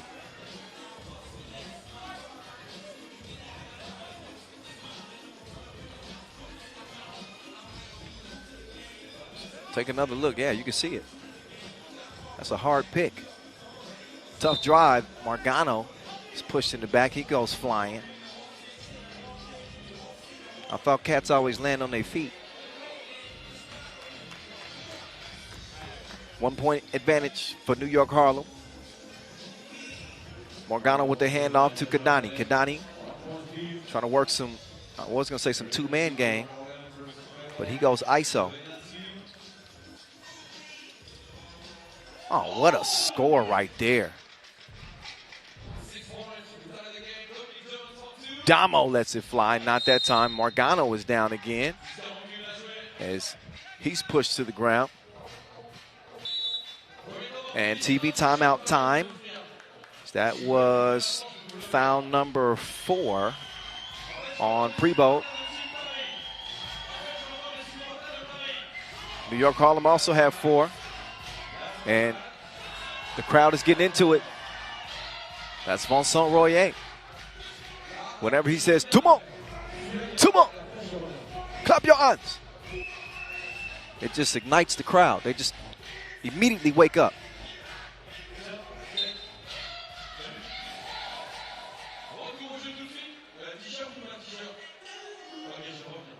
If you look at the look at that last drive and score, ridiculous from Ziga Habit. This dude's got some skill too. Habit only 24 years old. He's trying to stick with Disco Damo. That is a tough assignment. No, Damo lost the handle on it. Now he's back with the pity pats. He'll get it over to Kadani, whose stroke was broke, but Damo will have it again. Now he's going to work. Who's he going to put on the operation table? Dice. Oh, he sold the play. Esenwune couldn't throw it down. Oh, and then Esenwune called for the foul, out of position and a little bit gassed.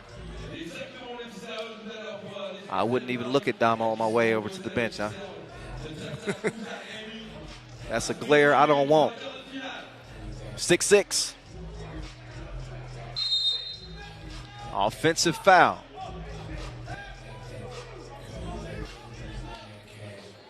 So Prebold is on the brink of being in the penalty.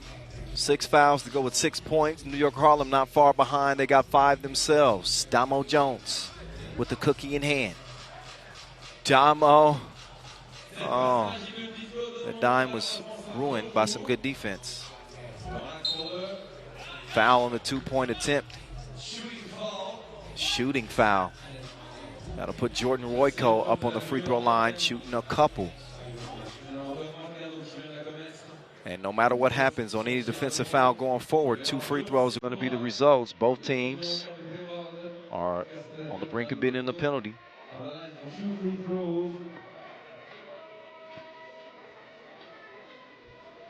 Jordan Royko's free throw is good. I don't know if he's missed one today.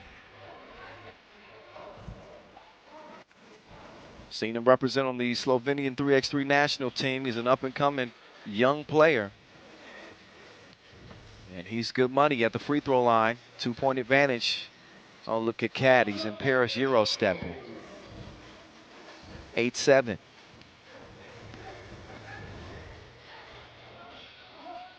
Jordan Royko scores over Esenwune. Now Cat, he will drive and he'll finish with the lay.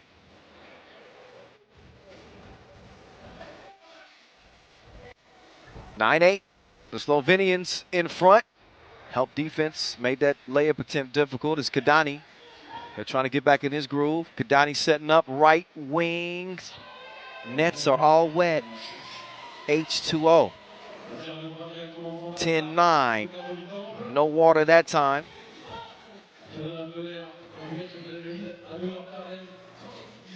Oh, Kadani. He got the rock again. Now Kadani driving, dishing. And it's finished off by Esenwune.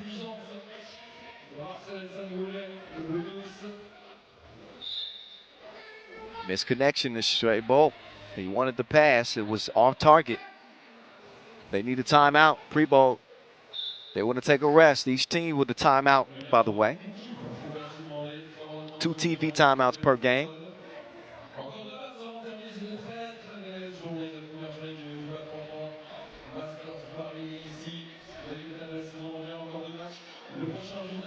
Take a few looks at some of the highlights that we've seen thus far. Jordan Royko getting aggressive in his attack to the rim. Both teams have been aggressive defensively, and you can see the result in the foul category. Each squad with 6 as we're at the midway point, just past it, in fact. 4:49 left.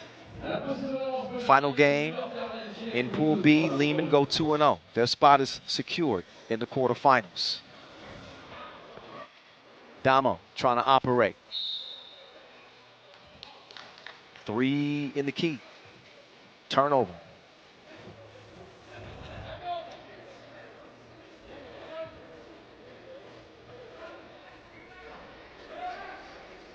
Oh, yes, and Wune goes for the loose ball, and he's called for the foul. Can't knock the hustle, but it is a 7th foul. 2 free throws now coming for Zigga Habit.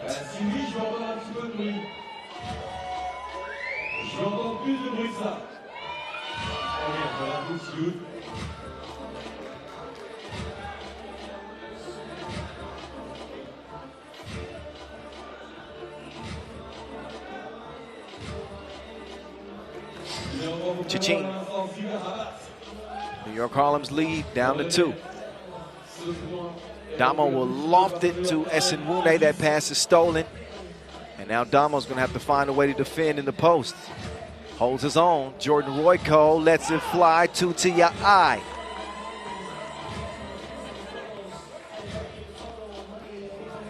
Now Damo, nobody to pass it to. Oh, deceptive crossover. Oh, Esenwune, the Minister of Defense, reestablishing his nickname. And Damo making it rain from deep, 14-12. Oh, straight ball, just a little too much protein on that attempt. It's cleaned up, though. There's Damo. Here's Damo, shifty with it. Oh, my goodness. He nutmegged that man. He left him in a trail of embarrassment. Oh, my Lord. Oh, I told you. 15-13. Oh, you got to love that. Give it to me again. Come on. Come on. There, here we go. Who says tricks are for kids? We didn't see the nutmeg.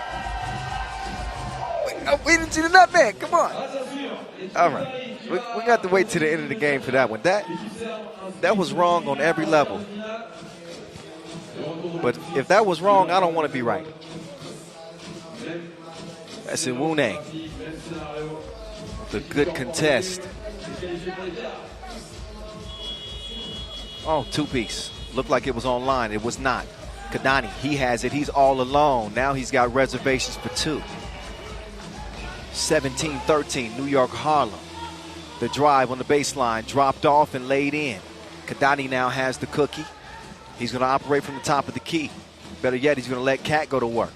Cat, turnaround. Jay, bank. Good money. 18-14. From the corner. Nice strike right there from Jaren Angeletto. Now Cat's on the move. Kadani. Oh, he's got another direct deposit. Doubles up this time. 20-16. And a couple of free throws for Kadani Brutus. All they need is 1 to put him into the quarterfinals. So New York Harlem, they came alive here in the last couple of minutes. I think that Disco Damo nutmeg gave them all the energy they needed, the inspiration for Kadani Brutus to put the icing on the cake. A sweet performance for New York Harlem as they do away with Prebold. They are headed to the quarters, 21-16. They do it before the limit. And what turned out to be a wild contest. We got some mixtape material in this one, though. So New York Harlem survive and advance. It won't be a short stay in their first appearance this year, after all.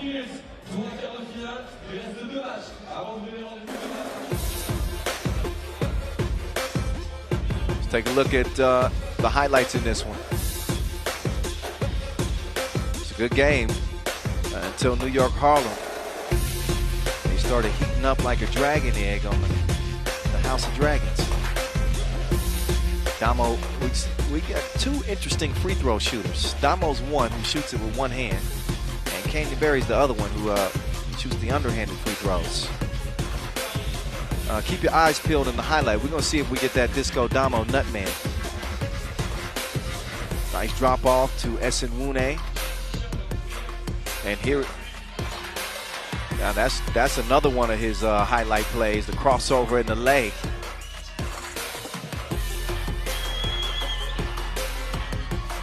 Strong offensive play from both teams early, but this started to change things. Kadani Brutus, two-piece combo, and puts it away at the line. That's it. That's all. Thanks for playing. Leman, 2-0. That the class of the group, New York Harlem, will survive. They go 1-1 in Prebold. They are done. Pool B is decided. We still got unfinished business in Pool C and D, but it looks like we will have a brief delay before we can get back to the play.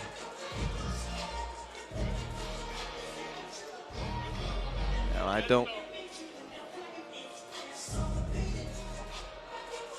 want to prognosticate here. We don't know how long this delay might be. I think they're just making sure that everything's okay with the playing surface. The players have definitely been testing the Inleo court. We've seen a lot of dudes diving for loose balls, some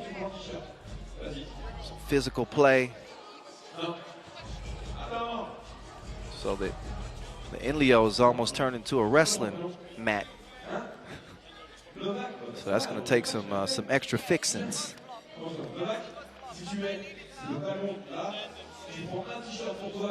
So expect us to get back underway here momentarily. Now, this will not be an extended delay like we saw earlier.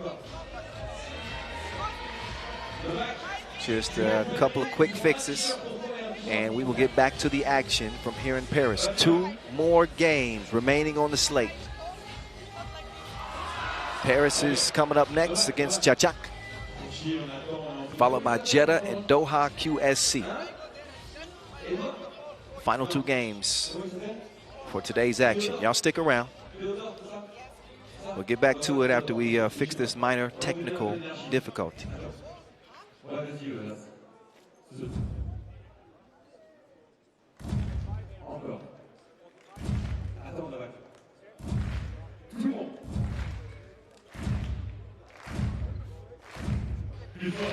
So we'll have about a 7-minute delay before we get back to this one. We're expected to start at 45 after, so 8:45. So don't fret, we'll be getting back to it in under 10 minutes. Stick around.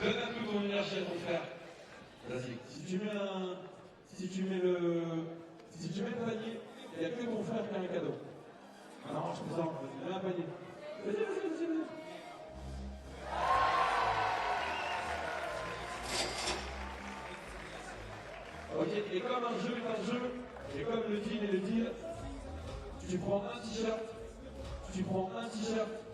et vous prenez surtout les applaudissements du carreau du temps. Salut les gars, vous voyez là-bas. Ok, j'ai besoin d'un shooter. C'est un vrai shooter. Qui c'est qui veut shooter? Ah, j'ai besoin d'un vrai shooter. Ok, bien, voilà. Bien. C'est quoi ton prénom? Ton prénom? Excuse-moi? Amra? Amra, dis-moi. Tu fais le basket? Ok, super. Amra, prends la balle. Va là-bas. Amra, un tir. Avec un peu d'élan, sans dépasser la ligne de fond. Ok? Si tu mets le panier, tu prends le ballon. Là, tu peux me remettre le son de tout à l'heure qui accélère un peu, s'il te plaît? Et bon appétit. Attention, les mains en l'air, s'il vous plaît. Les mains en l'air, avec classe, tout le monde. À la fin, Amra. Vas-y, reste comme tu veux. Ah, c'est clairement. Tout le monde. Attends, prends un peu d'énergie. Prends du temps, tu y vas. Sans dépasser la ligne médiane. Un tir. Si tu fais airball, tout le carreau du camp crie airball. Tu es prêt ou pas?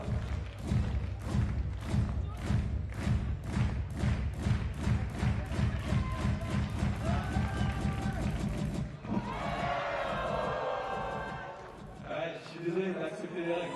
Petit bruit pour moi, s'il vous plaît. Merci beaucoup. Ballon ou pas ballon? Ballon ou pas ballon? Ok, restez avec nous à la fin de ce match-là. Sélectionne quelqu'un dans le public. Pour un autre game avec vous, vous repartez très très beau cadeau. Je vais avoir besoin de votre énergie, Paris. Ils vont arriver maintenant, le carreau du temps, s'il te plaît. Debout, debout, debout, debout, il est en l'air, tu tapes, tu tapes, tu tapes. Tout le monde, tout le monde, tout le monde. All right, I told you it wouldn't be long before we got back to it. Here we are.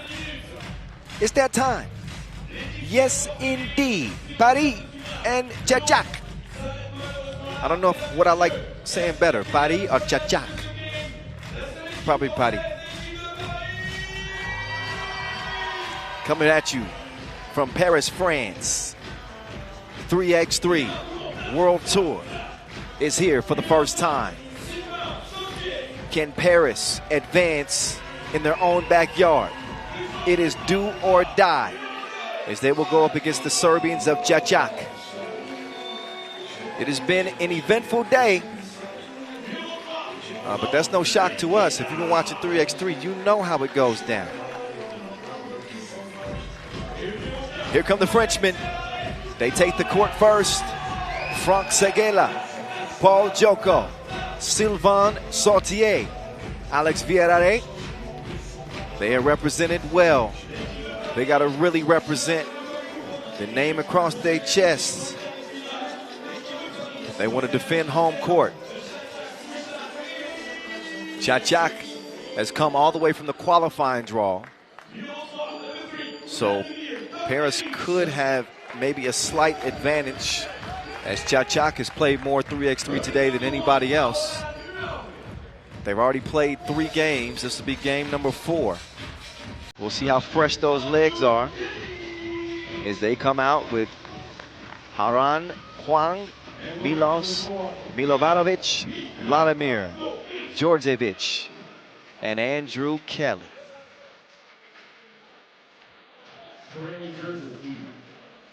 So I think Paris is most certainly going to have their work cut out for them when it comes to defending Kelly. He's the biggest individual offensive threat, but you absolutely cannot sleep on Milos Milovanovic. Milovanovic has got a World Tour win under his belt. He won the Montreal Masters in 2021 with Team Oob. And he's a certified player, believe me. Huang is a capable shooter from long range, a little bit inconsistent, but he can knock him down. And let's not forget about Vladimir Djordjevic. He's hit some big shots today as well. So Paris will try to regain the form that we saw in Utrecht when they ran all the way to the final.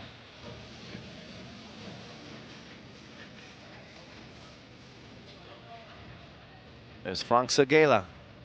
Mentioned his numbers from Utrecht earlier. Finished number 3 on the scoring charts. He was an absolute problem. Andrew Kelly. Gonna have to solve him as well, the 31-year-old. AK7.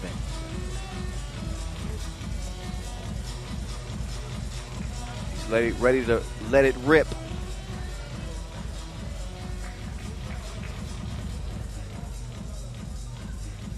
Final preparations in the huddles before we get to it. As soon as we hear the whistle, it's time to get going.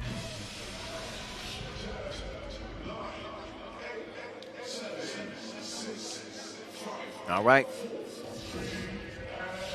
Countdown is over. It's time to get it on. Here we go. Paris and Chachak. Pool C. Andrew Kelly. I like your cut, G. Just leave a little bit on the top. Meantime, that one's dropped from deep. Saltier gives Paris the early 1-point edge. No answer on the layup attempt.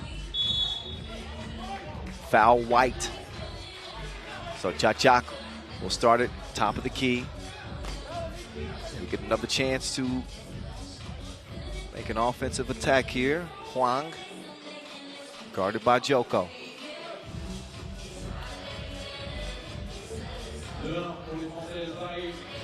Pull up Jay, no way.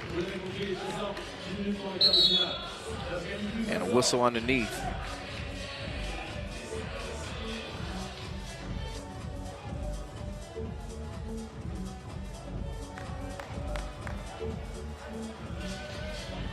So when it comes to Paul Joko's nickname, the Joker, I can't take credit for that. That comes from Lucas Nicot. He's doing the French broadcast right now. He can't see me, but if y'all know Lucas, let him know. I'm not gonna take credit for that. I like. It's a great nickname. It's perfect. That one is credit to Lucas Nicot. Shout out to him. The young star rising broadcaster here in Paris. Oh, he blocked it with 2 hands. He was not having it. What a play from Sylvain Saltier.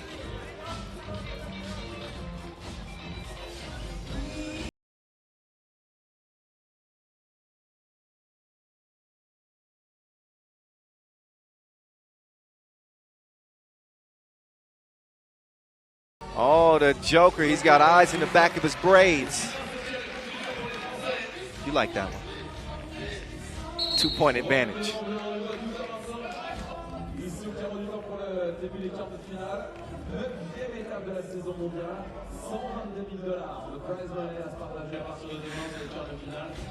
Paris with the early 2-point advantage. Nice cut.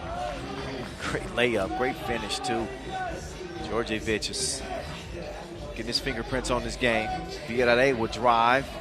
Segala didn't have a great game, game 1, but he hit that one from a different zip code. 5-2. Oh, another. Oh, no, Villarreal is called for the goaltend that time. I was going to say another outstanding block from the Frenchman. Saltier is in as we see Franck Segala.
Huang. He's going to get it down low. Man, Sylvain got more blocks than New York City. I think he's got 3 already. I'm gonna give him 2 for 1 block. He had 2 hands on the ball, so that's not gonna count as 2 blocks in the stats, but for me, it's worth 2. 7-4, Bari.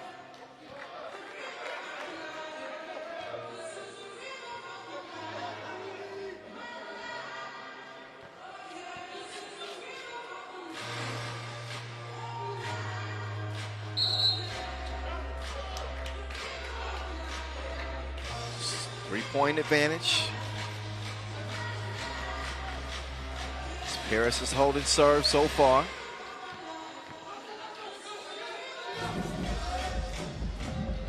Oh, nice hezzy. Man, he's balling right now. He's tough to stop on that drive. That's Djordjevic I'm speaking about. Seguela will give it up. And Villarreal couldn't lace that one. Seguela trying to horse shot. Desperation as he heads to the bench. Sly Walker is in.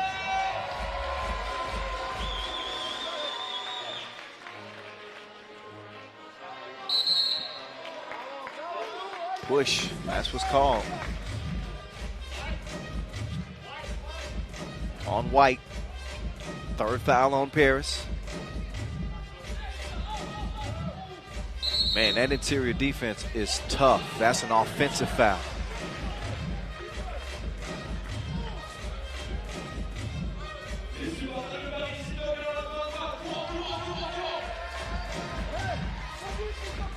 Here's the Joker on the drive. Whoa!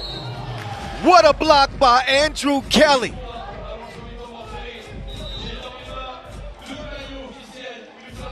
He was not in the mood for company.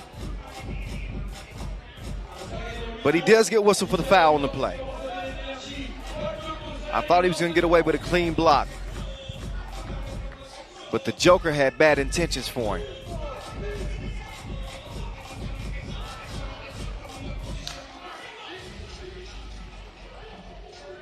Huang. Too long. Joker comes down with the rebound. He wants to get it to Seguela. Seguela operating from the block. He'll kick it out to the Joker. The Joker. Ooh la la, Sable. 9-5. Huang moving left. He's going to let this one fly again, and that one rolls off the rim. Long rebound, stays with Chachak. That's a hold underneath. But that was actually on Chachak. That's number 6 on them. They got no more to give. They trail it by 4.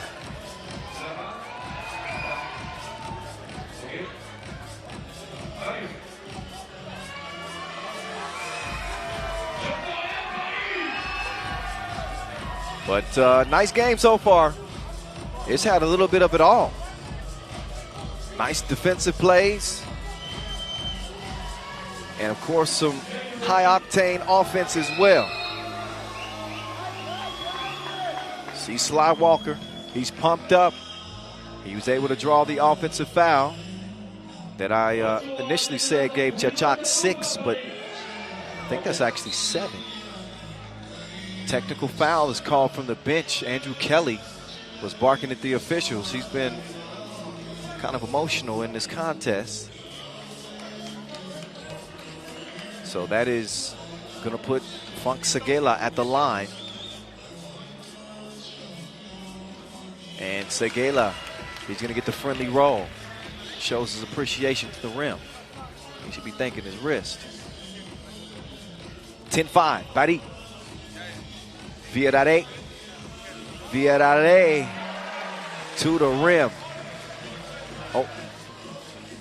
Oh, look at those moves. Getting lost, dazed, and confused. Seguela. Had he hit that, that would have been crazy. But he didn't. 11-6. Villarreal getting some tough defense right here. He's got to protect that rock. Oh, too late. Yep. Sylvain had position. He's saying, it's not my fault. Give me the ball.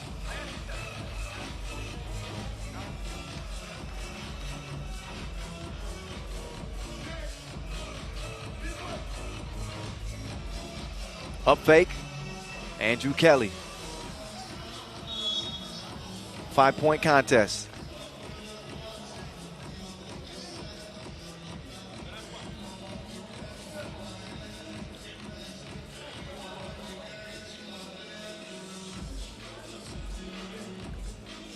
Here's Kelly.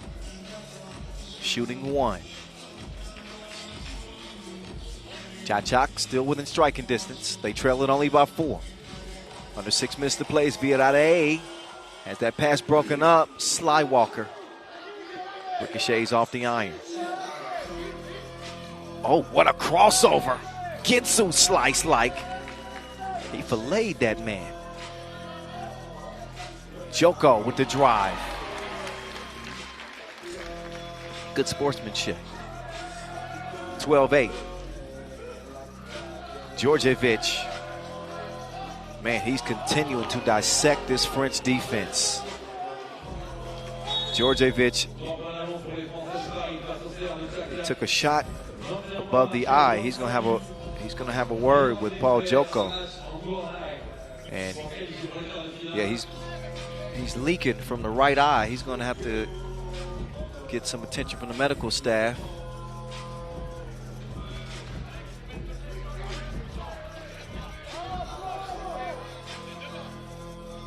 I think the officials are going to take a closer look at that just to make sure that there was nothing intentional when it comes to that elbow. But Djordjevic, man, this dude, that crossover that he put on Vienna, that was filth.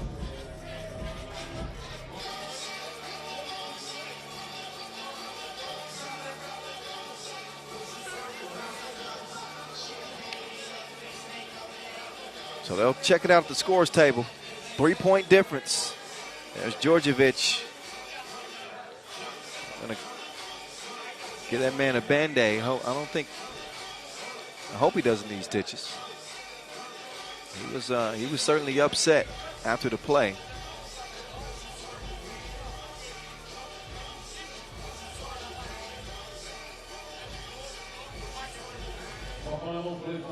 So we'll see what the decision that comes from our officials.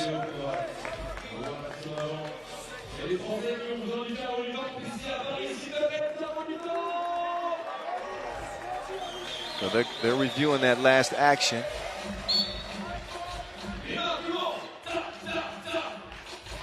White ball.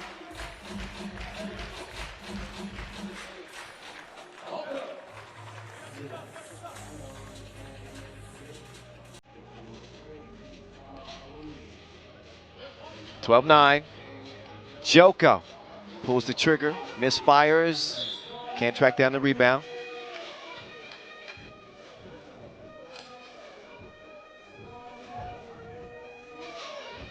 Yeah, it's going down for real.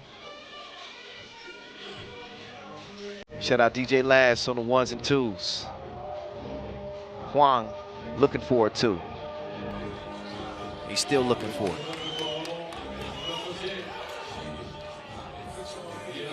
Here's Joko. Oh, thought about it. Oh, lost the handle on it. Huang starts some ball movement down to Kelly. Kelly explodes up for the score. Chachak down by 2. Oh, they're going to leave Joko. They're double daring him to shoot. They are not respecting the J. And, man, he had him in a figure 4. Sylvain hits the deck with Huang. Huang is up now.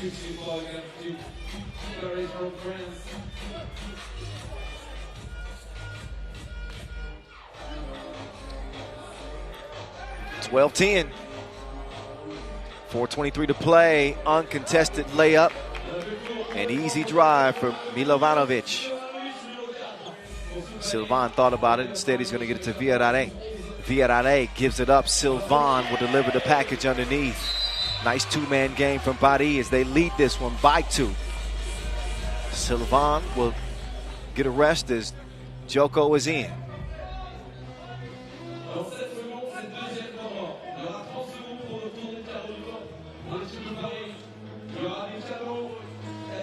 Milovanovic now driving. Milovanovic puts up the hook. Villarreal, he'll track down the loose ball, get it over to Joko quickly. The Joker. They've been daring him to shoot the two. I think he's going to get a look over here. Instead, Villarreal, he chunks the deuces, and it's no good. So an interesting strategy here for Chachak. Oh, the layup is blown. Got to have those. Approaching 3:30 to play. They're sagging off of Joko. He's got to knock these down and force him to respect him. But so far, he's been building a brick house on his 2-point attempts. Trying to make up for it defensively. It's Kelly. He's got the Wilson. He makes his move on the baseline. And he finishes with the touch. Chachak is right back in this thing, down by 1. Here's Joker on the drive and the kick. Frank Sagela, they don't want to let him shoot. Oh, but Villarreal didn't forget to tip.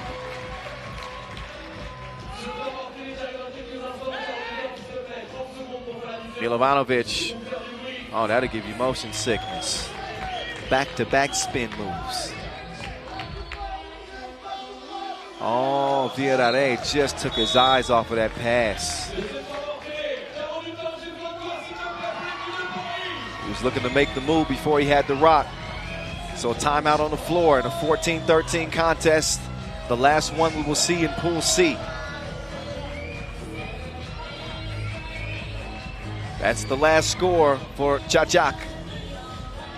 Milovanovic with the uncontested layup. Oh, I misspoke. Actually, that's the last score. Andrew Kelly.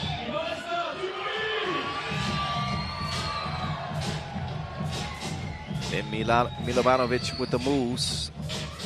Djordjevic is back. So apparently he did need some extra work.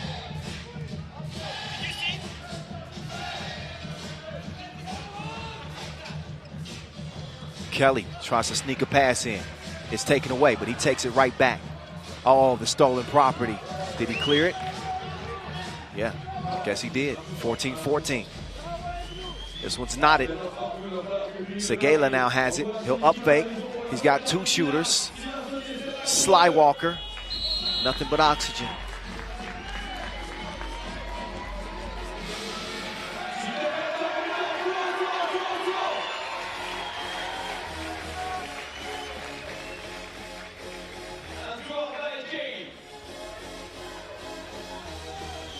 Kelly, patient as he sets up from the elbow. Djordjevic, you better watch that crossover. Or not. They put that man in solitary confinement. Great defensive possession for Paris. They got the crowd behind them here in their own backyard. This game decides a ticket for day 2. Timeout Black as they want to talk things over. It has been a deadlock for most of this game.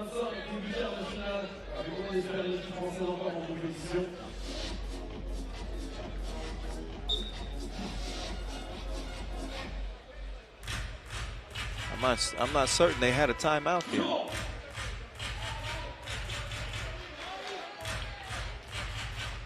In any case, they get a rest. Both teams do. Guess it's not a bad thing.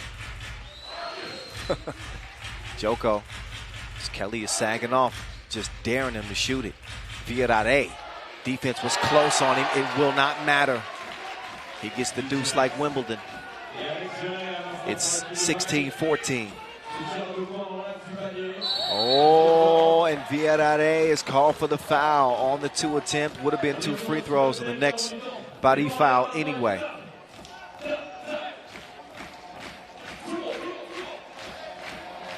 Uh-oh. Vincent Royer is saying 2 more again. 2 more. The crowd is igniting. It's contagious. The hands are clapping, the feet are stomping. Chachak pulled within 1. Djordjevic can even this thing up again with a make here. Oh, he does not. Stays a 1-point contest. The Joker comes away with the rebound. Joker to Seguela. Say what? C'est très bon. 18-15.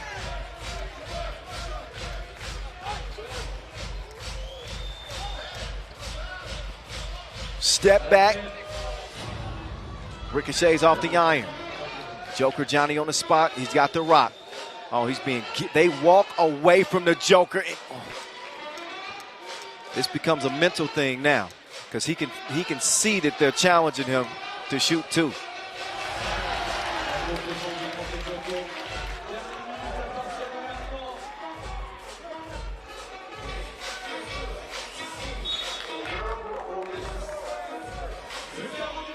(18-15).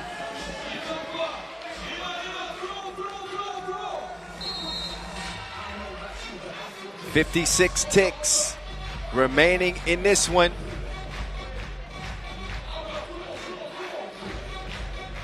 Paris is in front. Can they continue to hold this Serbian squad off? With shots like that, they will most certainly be able to do it. Frank Seguela finding his touch from long range as well. Shot making is contagious. They hope some of it rubs off on Paul Joko. He's got to shoot that thing with confidence. Right now his team is confident with a 3-point advantage. But Chachak ain't going nowhere. Rocks the rim. Djordjevic got a little lift too. Viadare to Seguela. It's broken up. Andrew Kelly with the long arms. Djordjevic from deep. Kelly gets the rebound. Out of bounds. Too black.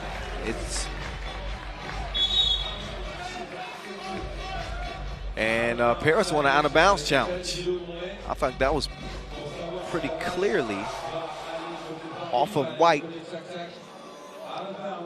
But that's what the IRS is for. And that's what challenges are for. So a closer look is necessary.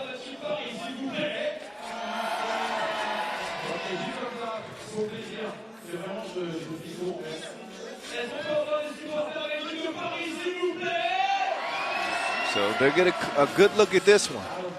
32 seconds left in the game that's only separated by possession. A 2-ball could even this thing up. Both teams in the penalty.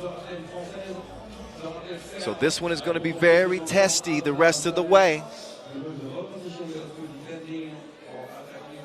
And a big decision here on whom this Wilson belongs to.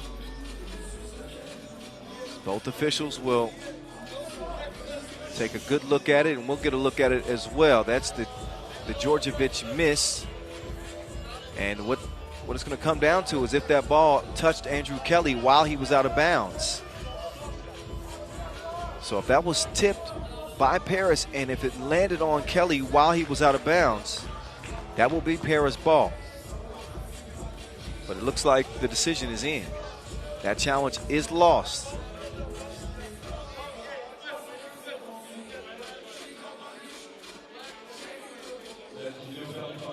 So Chachak ball. I'm seeing challenge lost on the scoreboard. So that is what the decision is. It is indeed going to be Chachak ball. And Vladimir Djordjevic has been, man, this dude, his head is spinning. He's been a man possessed in this game. You got to get it to him or Kelly. Kelly goes to the spin move. He got nowhere to go but up. And he airballs it. 23 ticks left. Still a game that's far from over. We're going to see at least a couple of possessions here, again, with 23 seconds left. Expect Bari to take their time. There's Coach Kareem Soljou looking on. It's a nail biter. What a delivery from Seguela. Oh, and they lose the ball. The Joker. He's got the trump card. He's going to let time wind down. One final shot from the Joker. It's missed. Segela will put it up and in. And this one is nearly done.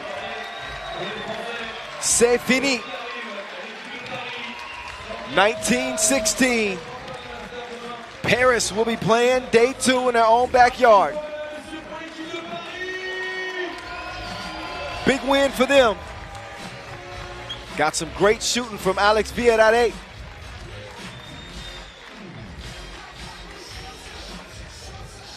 Guess who's back again? Paris is back again, playing day 2 as they did in Utrecht. Can they make a run to the final? We'll find out. Let's find out just how confident they are as Julien Debove is standing by with Paul Joko. Ju. Paul, we saw you very disappointed after the Vienna game, but talk to us about what you said as a team, what you did to come back here strong and win this game against Chachak. Yeah, we prepared all week. We didn't play the way we prepared for. We were very disappointed with our performance. We went back, watched film, got ready for the next game. Now we're glad we got the dub. It was a hard-fought game, but we got the job done. Now we get to play Utrecht tomorrow, a team that we know pretty well since we played them last week. And yeah, that's it. It's the first World Tour event here in France, here in Paris. Talk about what it means to be here at home, playing in front of your family and friends. Man, it means everything. That's what we play for. We get to play in front of our family, our fans, in our country, at home. So we wanted to do well. We were, like we said, we were very disappointed after the first game, especially to all the people that it was the first time that they were seeing us. So now we're glad we got the win and they get to come back and see us play again tomorrow. All right, man. Good luck tomorrow. Paul Joko, Team Paris. Team Paris is quarterfinal bound. They went to work.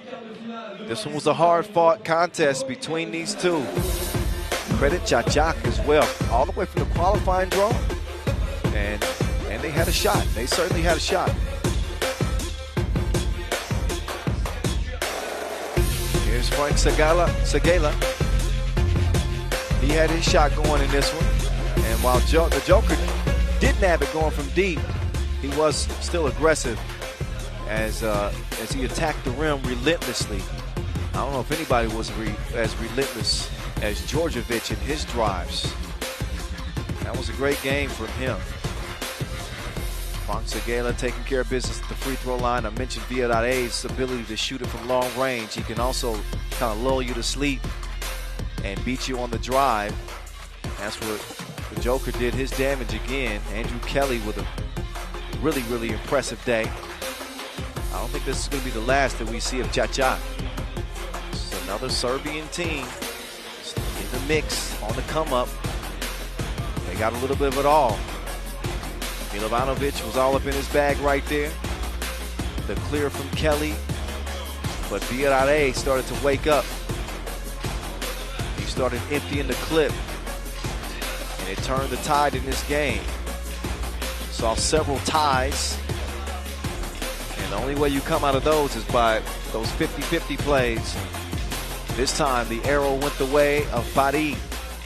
This is how Pool C ends up. Vienna, they beat them both.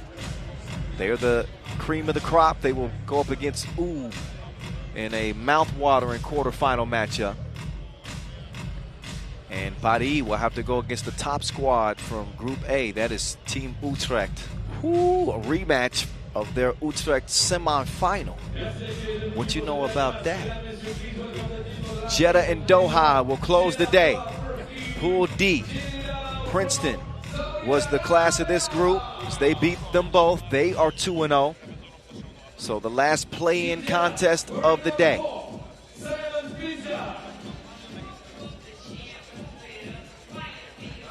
They come out with the most experienced player in 3x3. Nobody's played more than Simon Finsgaard. Been hooping 3x3 since 2012. He's a 10-year veteran. Now he's hooping with Jeddah. With a Serbian and 2 Lithuanians.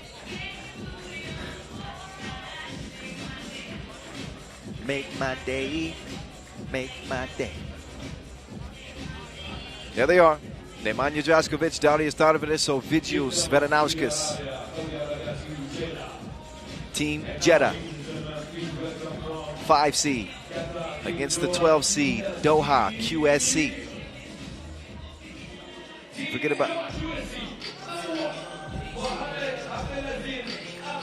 Doha QSC.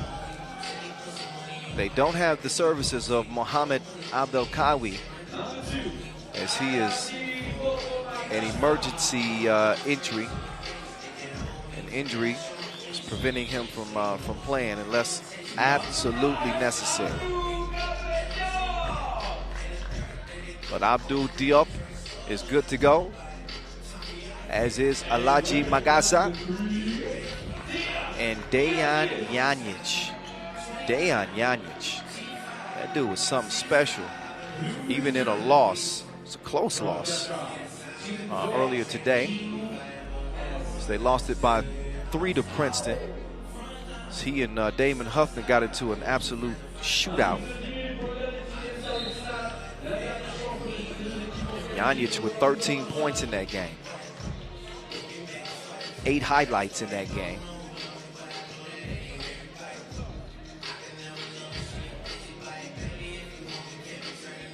They'll handle the coin flip and then get to it.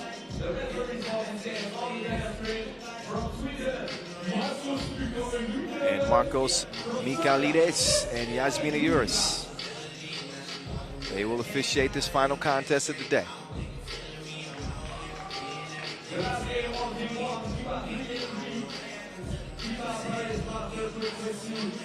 There's Ovidius Veranauskas. Looks like he's focused and ready to go. Seaside. OV's ready to go OD. They need the best game from each of their 4 if they want to get a win here.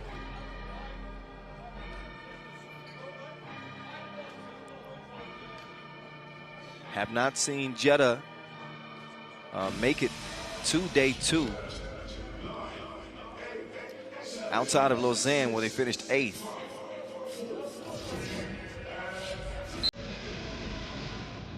Let's get to it. Our last order of business here, day 1. Good defense as they stop the Draco drive. They got Janjic circled on the scouting report. That'll leave Diop open. He can't hit the mid-ranger.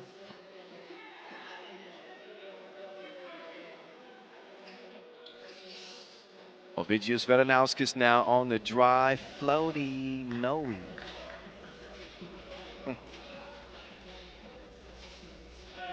Janjic has it poked away, getting some tough defense there from Veranauskas.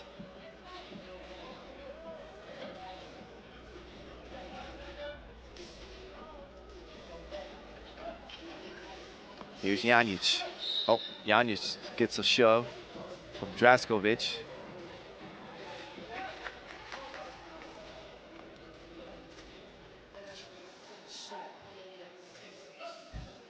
Janjic now opens the possession. Each got a foul White.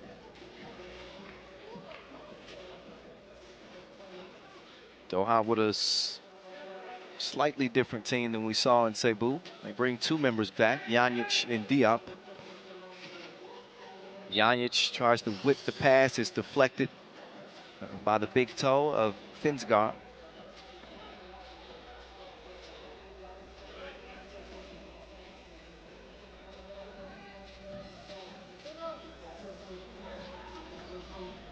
Diop, oh, that's Magasa. Man, Magasa strong like bull. Draco making his moves. Oh, lost it.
Audience top.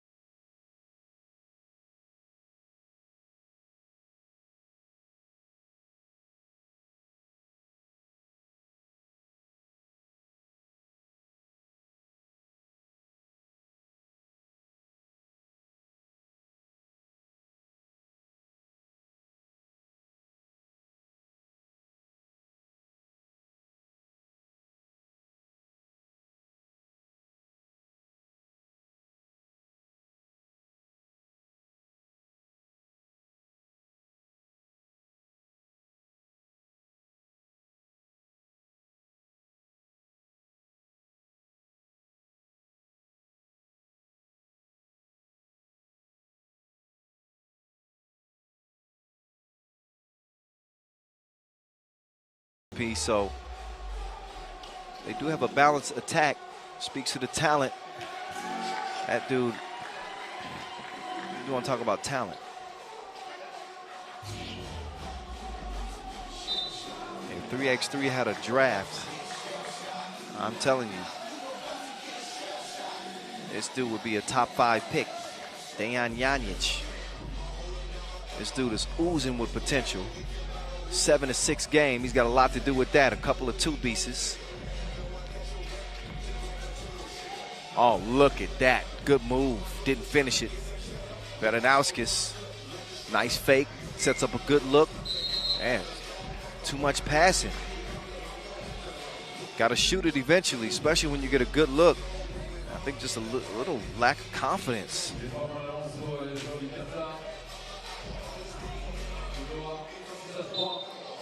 Stays a 3-point game. Defends guard with the pesky defense to poke it away. Quarterfinals will be solidified and set once this one is done. Almost 3 minutes into the last game of the day. Magasa on his back. He got higher than the Eiffel on that smash. And that's an unsportsmanlike foul called on Diop. He didn't make a play on the ball.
That one a rare miss.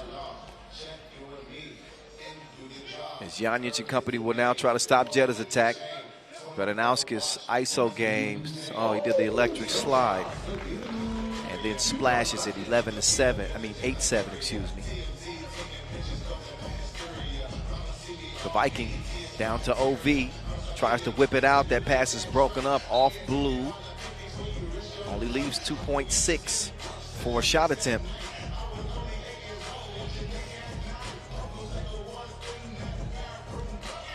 Here's the Viking. Oh, the Viking got his shot rejected. Diop from 12 feet. He likes lace. Oh, saved, but to the wrong team. Draskovic has it poked Finsgar got a great look, but the rim spit it out. Didn't like the taste of it. He'll try again, and that time make sure it touches nothing but nylon. Here comes that man, Dejan Janjic. This dude is hotter than Vagar's fire. 10-10.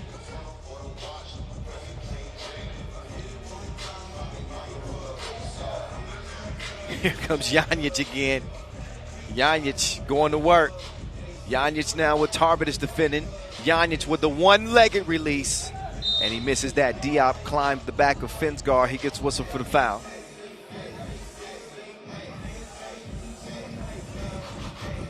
(10-10).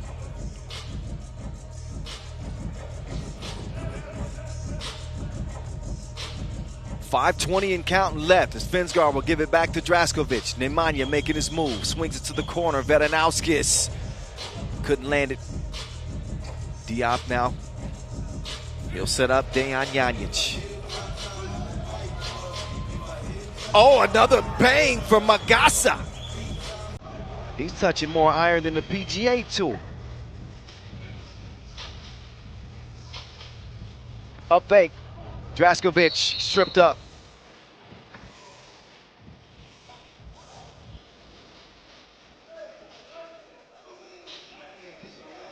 So let's take another look at the setup here to Magasa, who was looking to catch some bodies tonight.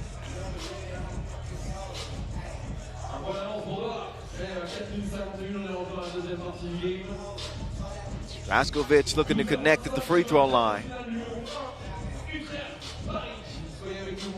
And even things up. No, can't do it. Magasa will snatch the rebound. Out to DJ.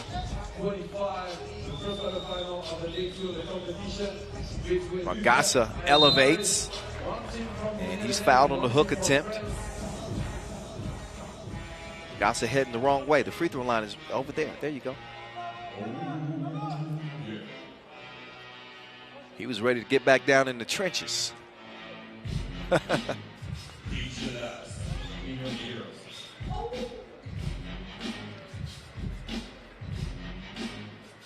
And Magasa with the stroke. Doha in front, as they've been for most of the game. Vedanauskis, he crossed him, and he didn't look both ways.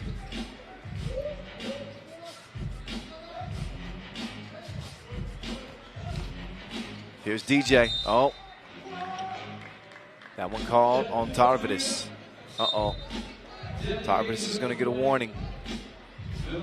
And Janjic is saying he was shooting. I think that, yeah, he got a case there.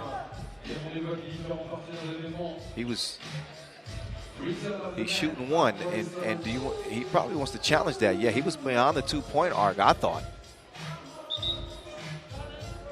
Yeah. So Dejan Janjic isn't the only DJ in the mix.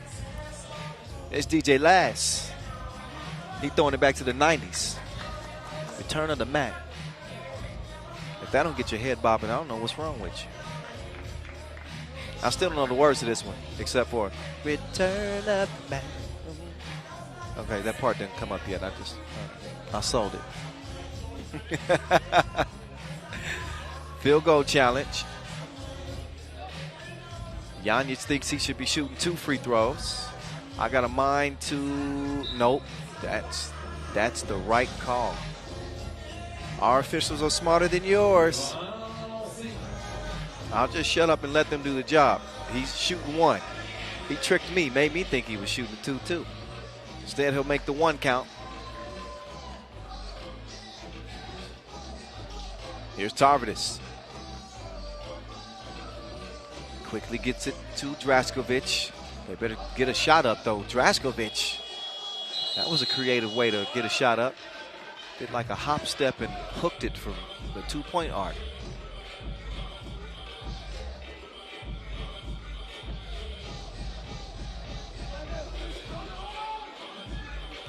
Diop.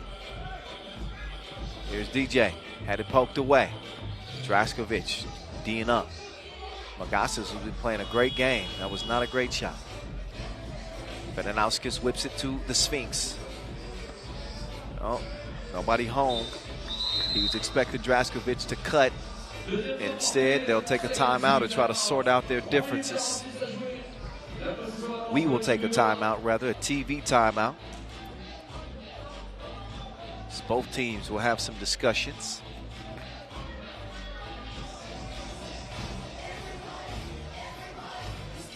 But this game has stayed true to form from what we've seen for the vast majority of the day, which has been close contests, very few blowouts. Most of these games decided by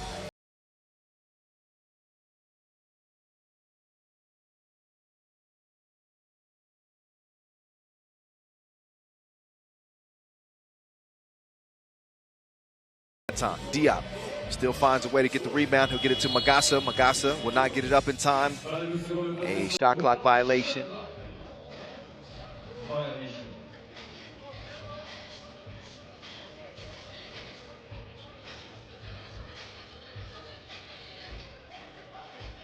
Here's Magassa in a mismatch with Benanauskas.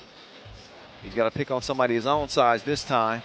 Tarvidas took him out to the deep end for a drink of cold water.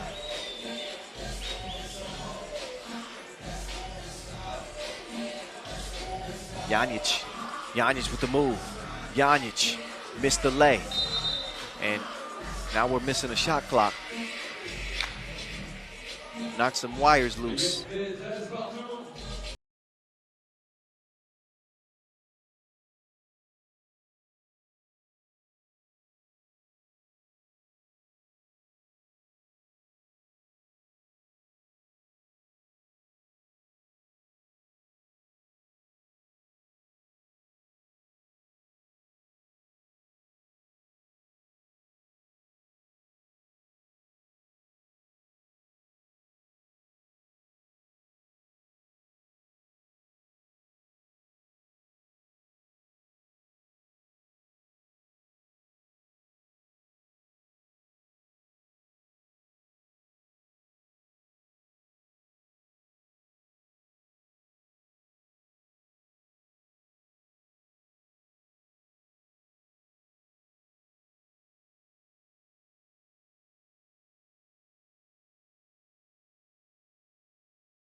And Tarvidas, swish. 14-14. Here's Janic. Can't land that one, although he's hit a couple of those today. They're going to leave Benanauskas. Can Benanauskas find his touch? The answer is no for now. Magassa now has it cleared. Janic operating from the left wing. Magassa, he's going up to get there. Tarvidas just splashed one. Now Tarvidas to the hole. He's got it back.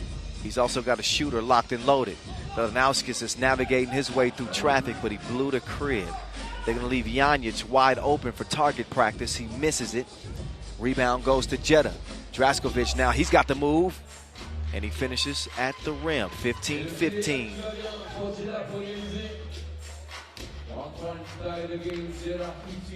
Now Magassa, he better put his shot up. Can't have his back turned to the bucket for more than 3 seconds. That's where the whistle came from. Official Marcos with the call and a timeout white.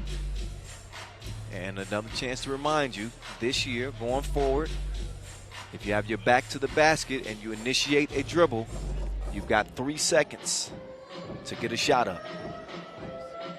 So it's been a dunk show for Magassa in this one. He's got plenty of iron in his diet, but he wants to taste victory. See what I did there? Never mind.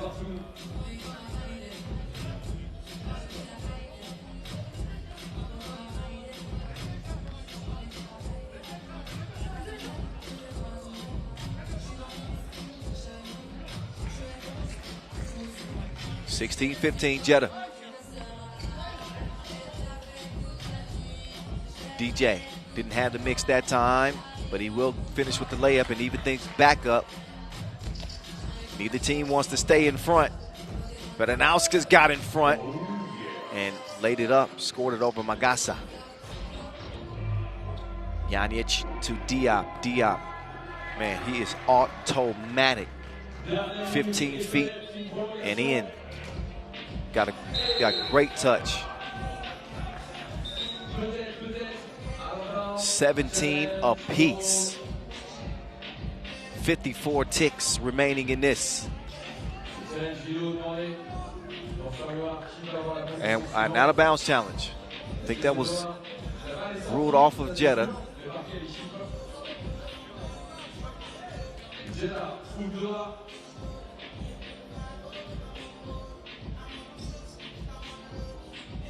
So each team, you can tell they are sucking for win, fighting tooth and nail to try to earn a spot. Day 2. Doha, who did not come in with high expectations, at least from people on the outside. I know they had high expectations within their team, but when you come in as the 12 seed, anything you do is going to be a shock. So the decision is the challenge is lost. Is it officially in? Take another look here. That was off. It looked like it was off of Janic. It is white ball. They won the challenge. They won the challenge. Never mind. They won it. Jeddah get possession. Now Janic, he wants to argue. Once they come from the scores table, that decision is not going to be overturned, sir. Time to D up.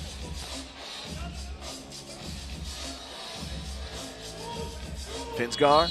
Oh, man. They just had all kinds of issues in that possession. A shot clock violation. As a frustrated Finsgar hands to the bench.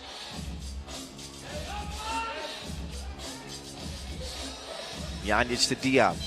Talked about how automatic he is within 15 feet. Did not get the scoop. Janic can't get the layup. He's going to think about a 2. Now he's actually going to release the 2. And he comes up too short. Draskovic, he has it now. 25 seconds to go. Magassa trying to defend. We're locked at 17-17. High pressure. Action in front of us right now. Vedanauskis with a 2 ball that is too long. Rebound goes to Blue. 2 seconds separate the game clock and the shot clock.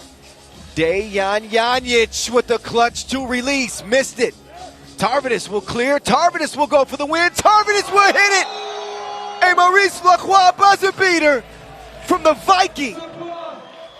He steals the goods from Doha at the last moment. And he finds treasure. What a cold-blooded hit from Darius Tarvidis. The Viking steals this one with one flick of the wrist.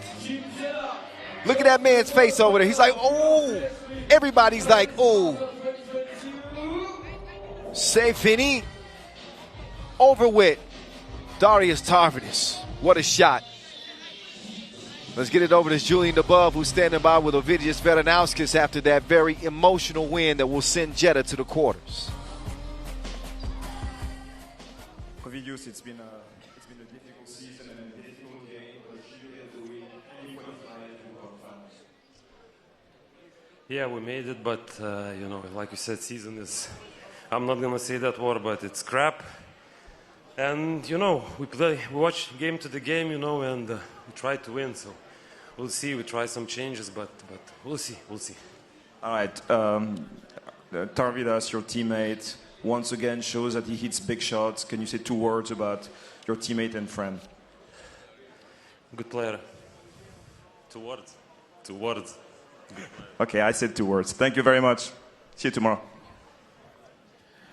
See you tomorrow. Julian Above asked for 2 words, and that's exactly what he got. Good player. Good player. I'll give you 2 more words. Great shot. Darius Tarvidis with the shot that will secure a spot in the quarters for his team. Played with a lot of heart in this one. Looked like it was very likely going to go to overtime. As these teams continue to just deadlock time and time again in this game. They were tied up. Got some highlights from Magasa. He was high flying in this one. Veranauskas, who was just out of breath. I think his post-game interview was just a result of a dude just being tired. He had no gas left. Not even to answer interview questions. There's another Magasa Yami as he put it down. And as this game continued to progress, you wondered who was going to find a way to make shots. You see Tarvidis sinking another one from long range, only to be answered by Diop. Clutch free throw. And Janjic doing a good job recognizing his teammates with the attention that he's drawn today. Diop with a really good game. Unfortunately for them, it's wasted thanks to that. The Viking lays waste to Doha with a game-winning shot. That's how Pool D was decided. Princeton beat them both. Jeddah is in. The quarterfinals are set. And I hope that y'all are ready. So Leman will face off against Jeddah, who again earned the 2nd slot out of the group. Here are the day's results. All of the games from the main draw. It's been a busy, busy day here in Bari. And a good show. First time the World Tour has come to this iconic city. See all of our unbeatens. How about Utrecht? Utrecht take Pool A. Liman, business as usual for them. They go 2-0, as does Princeton, as does Vienna. So 4 unbeatens as the quarters look like this. Utrecht and Paris in a rematch of that Utrecht semifinal. That one's going to be a good one. Princeton and New York Harlem as the American teams clash. Leman against Jeddah and Vienna against Ub as we'll get a look at the Stojacic brothers lacing them up. Quarterfinals begin tomorrow at 12:25 local time. We'll have a slam dunk competition and a 2-point shootout final as well. All on deck tomorrow. Again, we start 12:25 here local time, day 2 of the Paris Masters. We will see you then. Get some rest. It's going to get wild tomorrow. I'm the voice. We'll see you tomorrow.